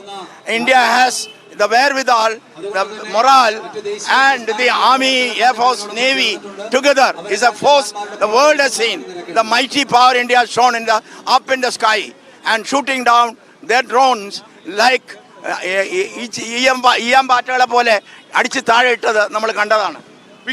lots of women have also joined over here. Ma'am, what do you want to say? Lieutenant Colonel TP Purnam. I am retired Lieutenant Colonel TP Purnam. I was in the service, and in Pahalgam what happened, everybody had seen. All our ladies and young ladies had become, like their Sindoor was removed by the Pakistan terrorists. But our India had given a reply for that. We are proud of our force, our defense. We are strong. We are very proud of our Prime Minister. Bharat Mata ki Jai. So that's what sound of Bharat Mata Ki Jai and Vande Mataram is there. You can see the poster that they're holding very close to their heart and the Tiranga that is also being held. And these are the men who have served the nation. They are today on the road, hundreds of them on the road today, about to take a 2-kilometer rally. And you can see large number of people have also joined. It's also been supported by many other organizations, including the political party like BJP. Certainly, there is a big round of celebration. Operation Sindhu is being celebrated from the capital city of Thiruvananthapuram. Back to the studio. Aswin, I also want to get more details, more power, more people, more armed forces on it to give out more details about what they want to really tell us. Because India today is shining, India is smiling, India is happy with the victory of Operation Sindoor, and we stand united with our forces. It's the time for nation first, and that's also a part of our nationalist collective movement that Republic has started. Yeah, I'll definitely. Let's hear. So, what is the message that you want to put across? And introduce yourself. I'm Captain Gopakumar, retired from the Navy, patron of Akhil Bharatiya Purva Sainik Seva Parishad.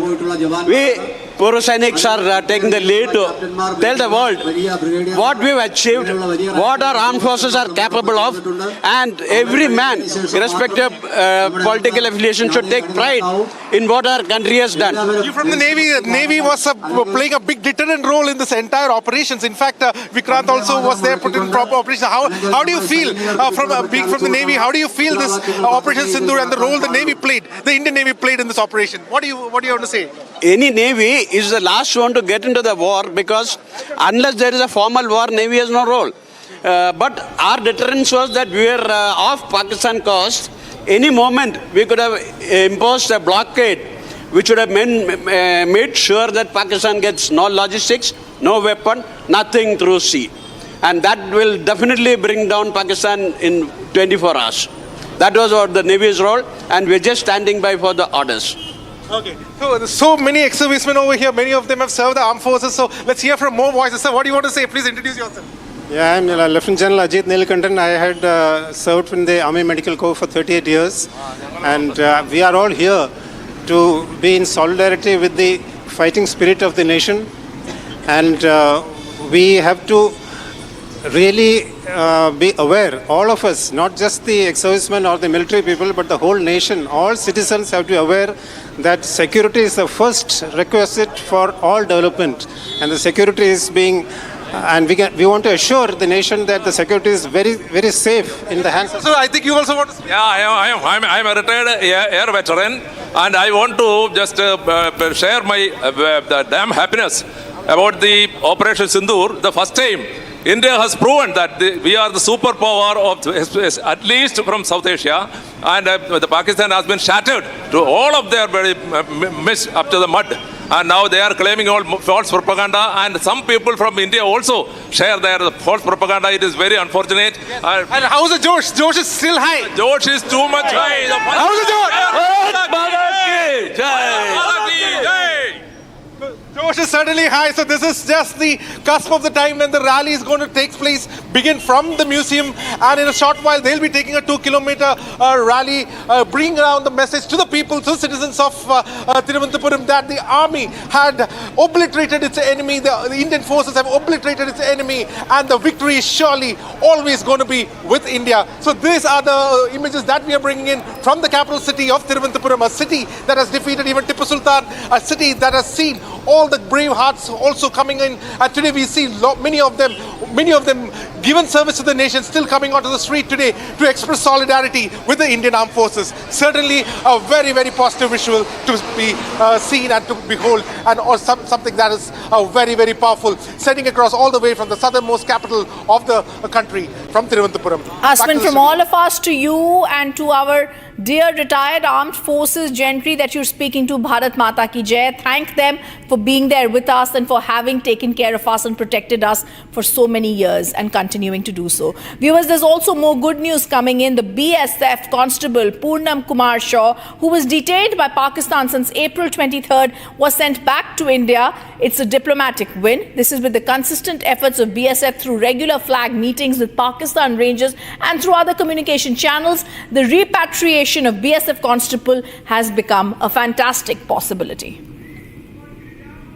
खुशी के बात बा सबके मुंह मीठा करावता नहीं हम लड़का आगे रोज से भाग का बा खुशी का बा हम लोग आज 20 21 22 दिन से हम लोग खैले बानी जा लड़का के चलते आज तो थोड़ा मन में खुशी मिला दिन के बाद खुशी के बात बा सबके मुंह मीठा करावता नहीं हम लड़का आगे रोज से भाग का बा खुशी का बा हम लोग आज 20 21 22 दिन से हम लोग खैले बानी जा लड़का के चलते आज तो थोड़ा मन में खुशी मिला दिन के बाद আজকে আপনার ছেলে ঘরে ফিরছে প্রথমেই জানতে চাইবো কেমন লাগছে আমি এটাই বলবো কি হ্যাঁ বাবা আমি এটাই বলবো কি ছেলে আমাদের ইন্ডিয়া চলে এসেছে সবথেকে খুশি ছেলের সঙ্গে কোনো কথা হয়েছে না ছেলের সঙ্গে কোনো কথা হয়নি ওনা বলেছেন ঘন্টা 2 ঘন্টা পর আমি ছেলের সঙ্গে কথা বলিয়ে দেব এই যে যুদ্ধ এত বড় একটা যুদ্ধ আপনারা নিশ্চয়ই জানেন সেই যুদ্ধেই আপনার ছেলে তার নিজের জীবন বাজি রেখে বলা যেতে পারে তাকে আটক করা হয়েছিল তাকে পাকিস্তান আটক করে রেখেছিল তারপর সে ছাড়া পাচ্ছে এই গোটা যুদ্ধটায় আবারও যদি পরবর্তীকালে যুদ্ধ হয় প্রণান্ত বাবু আপনি কি আপনার ছেলেকে পাঠাবেন হ্যাঁ আমি ছেলেকে পাঠাবো আমার দেশের রক্ষার জন্য আমি ছেলেকে আবার পাঠাবো ভয় নেই আমাদের কোনো ভয় নেই আমার ভারতবর্ষে রক্ষার জন্য আমি আবার বাড়িতে ফিরলে আবার বলবো আবার তুমি দেশের রক্ষার জন্য তুমি যাও পিছে ঘুরে দেখো না সামনে দুশ্মন আসে দুশ্মনকে মারো আমার দেশের জন্য উগ্রবাদীকে শেষ করে দাও তাকে কাল থেকে পাকিস্তান চোখ তুলে দেখতে না পারে পাকিস্তান তাহলে ভারতের কাছে হার মানতে বাধ্য হলো নতি স্বীকার করলো এখন হার মারতে তো বললো सिर तलाई করে দিল ভারতের সামনে পাকিস্তান মাথা নিচু নে করে মাফি ক্ষমা চাইছে Uttar Pradesh Chief Minister Yogi Adityanath today led a spirited Tiranga Yatra in Lucknow, hailing the unmatched courage of the Indian Armed Forces and the resounding success of Operation Sindoor. In a fiery address, Yogi slammed Pakistan for silently supporting terrorism and declared the world witnessed their leaders at a terrorist's funeral while India marched ahead with strength and the Prime Minister's vision of a Viksit Bharat.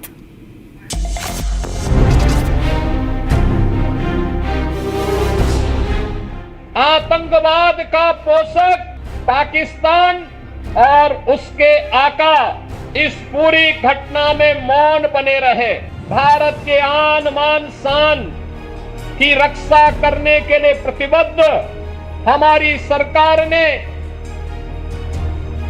जब ये सारे के सारे प्रमाण देने के बाद भी पाकिस्तान अपनी हरकतों से बाज नहीं आया तो अंततः ऑपरेशन सिंदूर का एक अभियान चलाया गया और आपने देखा होगा कि पहले दिन ही 100 से अधिक आतंकियों को और उनके परिवार से जुड़े हुए उन लोगों को जो प्रत्यक्ष रूप से इस पूरे आतंकी घटनाक्रम पर आतंकवाद के विष बेल को पालने पोषने में योगदान दे रहे थे उनको जिस तरीके से उनके विभत्स कृत्य की सजा दी गई ये पूरे देश ने भी और पूरी दुनिया ने देखा है और भारत की सेना के बहादुर जवानों के पराक्रम और शौर्य का लोहा भी माना है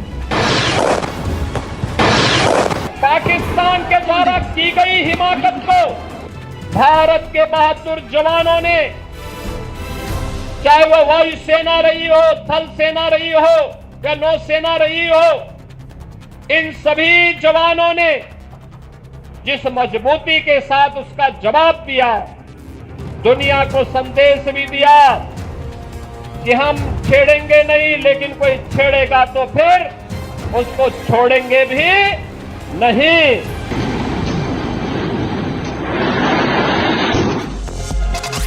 Country has once again come under threat, and we've been through this so many times.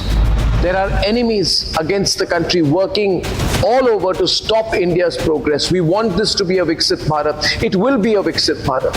But what about the cohesion and unity of our country? Is there a single forum where we unite together? The only solution is to make the enemy understand that we are so united in our collective resolve that we will take on anyone any individual, any politician, any political party, any group that comes in the way of our nation. And I'm calling upon all nationalist Indians to have the faith in the Republic Media Network, to have the faith in me to bring together the Nationalist Collective. The Nationalist Collective is an idea that will bring us together and make sure that the world knows that we are here to make our mark. We will never be run over.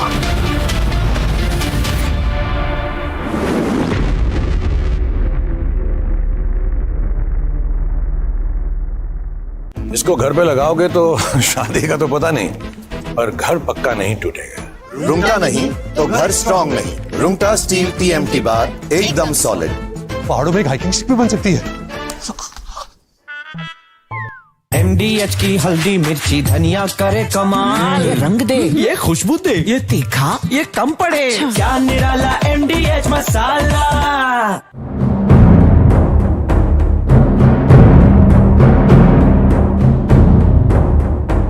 We can see that how army personnel are carrying out operation to defuse the shells from the Pakistan which were which did explode, and right now we can see that this is the shell in the hands of the army personnel which didn't explode at all. And to find out this, the entire area, the area under which this shell was found was digged by the army personnel. They were wearing bomb suit, and then they went beneath. The ground was digged for at least, sir, how much the ground was digged? 2.5 feet. So the ground was digged for 2.5 feet, and again it was found. Then this is the place where there was a shell, but the shell didn't explode. It is actually underground. We first found it. We were first told that there is an explosive. Then we undertook digging. Okay. And we had to dig almost 2 feet. And the shell is lodged almost 2 feet under the ground. So the shell is 2 feet. It is already there. It's already there. Almost 2 feet under the ground, and that is why we have put sandbags. And now we have actually confirmed it using the deep search metal detector that there is a metallic shell. In this entire region where I'm reporting from, almost 3 shells have been exploded by the army by evacuating this entire area, which is between the civilian residential area. And also, there's an open ground. Almost 4 shells were found here. Similarly, we have been told that in the Rajouri district overall, 11 shells were dropped by Pakistan on 6th and on 7th night.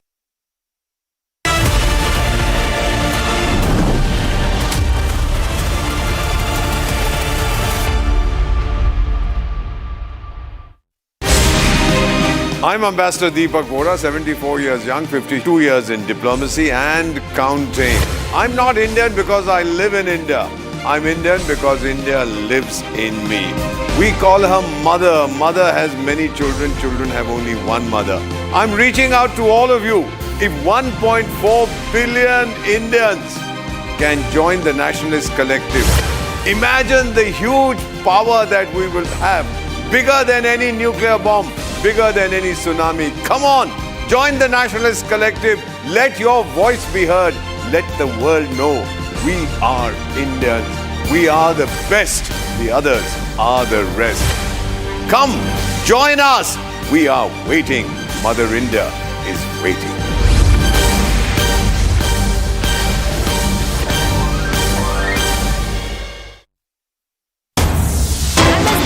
Coming in, the ex-account of Turkish broadcaster TRT World is now available in India. This had been taken off at the point when we were having escalating tensions, but now TRT World has been unblocked. It's back and available here in India.